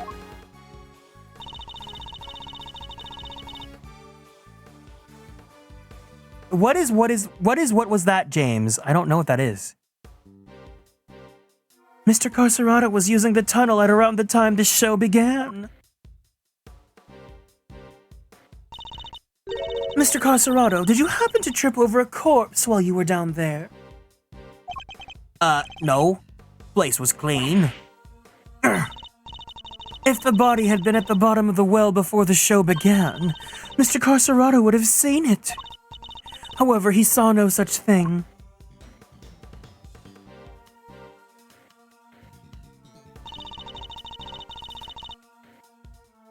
But Gavèlle, have you considered a busted blue bob?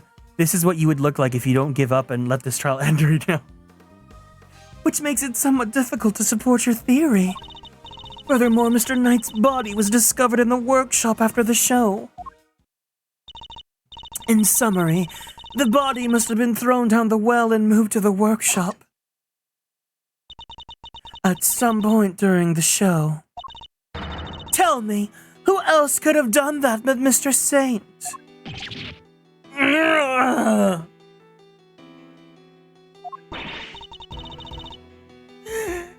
What do we do, Mr. Edgeworth? When the child is tea, but the finna gonna gag. If the body T did enter the tunnel from the well, things don't look good for Mr. Saint. Still. Your Honor, your theory is still just that, a theory. And I posit that you lack the evidence to back it up. I concede that for the moment, I do not. May I suggest what we investigate the yard again? Very well. May the goddess of justice go with you. Girl! Now then, to the yard, where there are milkshakes. Perhaps we can finally put this case to rest.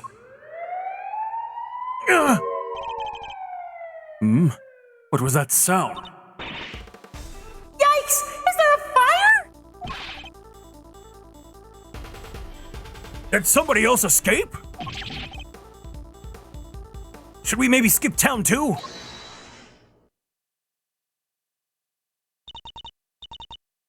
Ah, darlings, please. There's nothing to be alarmed about. By which I mean that's not an alarm. It's the dinner bell. Although I suppose it's rather alarming if you aren't used to it. It certainly scared the heck out of me.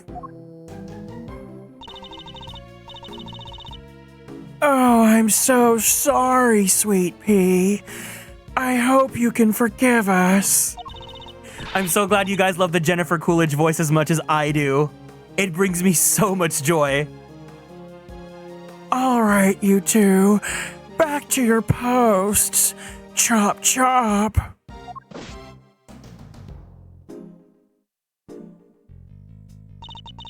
As for you, Rocco Carcerado, it's time you went back to your room.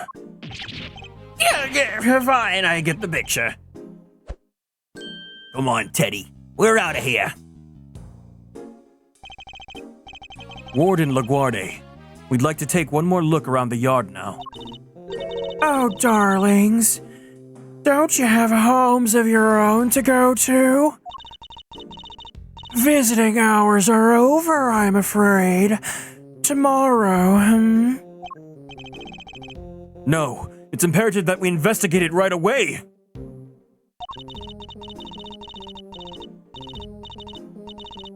These gays are trying to kill me. I think I've had quite enough excitement for one day, don't you? Murderers, escapees. Oh, so eventful. It's time our guests went home to Betty Buys, isn't it? Yes, it is. Come on now, darlings.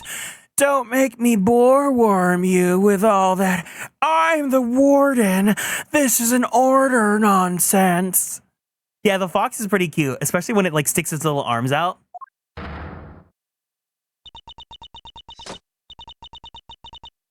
Warden LaGuardia is right. Her word is law here, and we must respect her wishes. Mr. Edgeworth, your investigation of the yard will have to wait until tomorrow. You may keep your badge for now. The matter of your standing can wait. I bid you all a good day.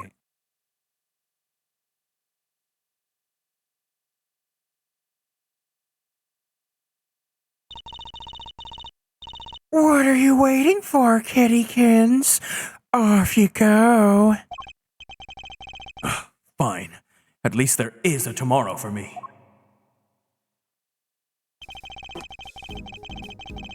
Judge Gavèlle believes that Knight's body was dropped down the well, and that taken through Mr. Carcerado's cell to the workshop. But is that truly the case? Do the facts really support her theory? She also seems to believe Mr. Saint had to be the one to move the body T. But was he really the only one with the opportunity to do so? Come on, Mr. Edgeworth. Tomorrow's another day. We'll figure out a way to save Simeon. I know we will. Yes, we will. I will prove that Mr. Saint is innocent, beyond a shadow of a doubt.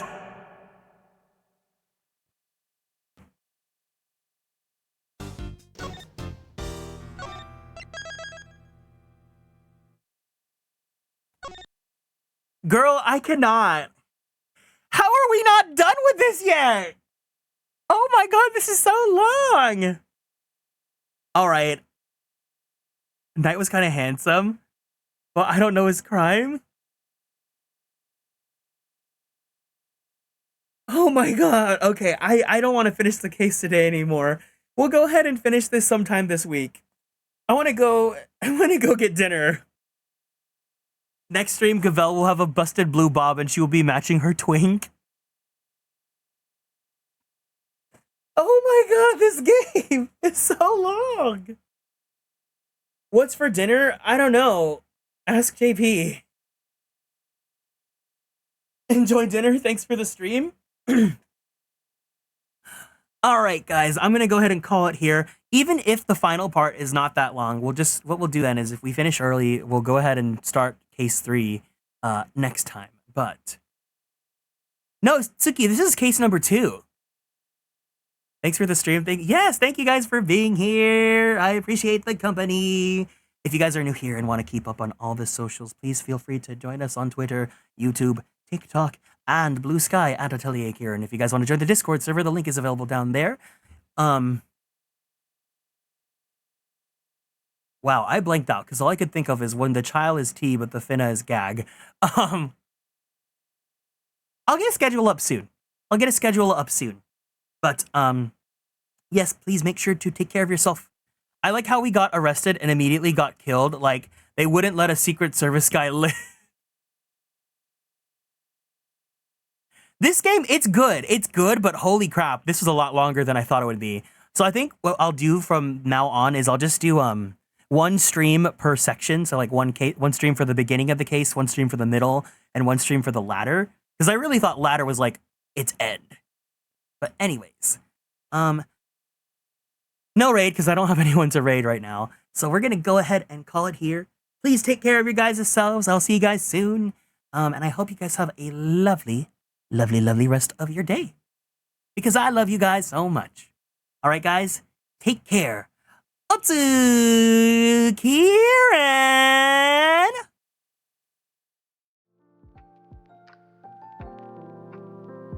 Bye bye. Bye bye bye bye bye bye bye bye bye bye bye bye.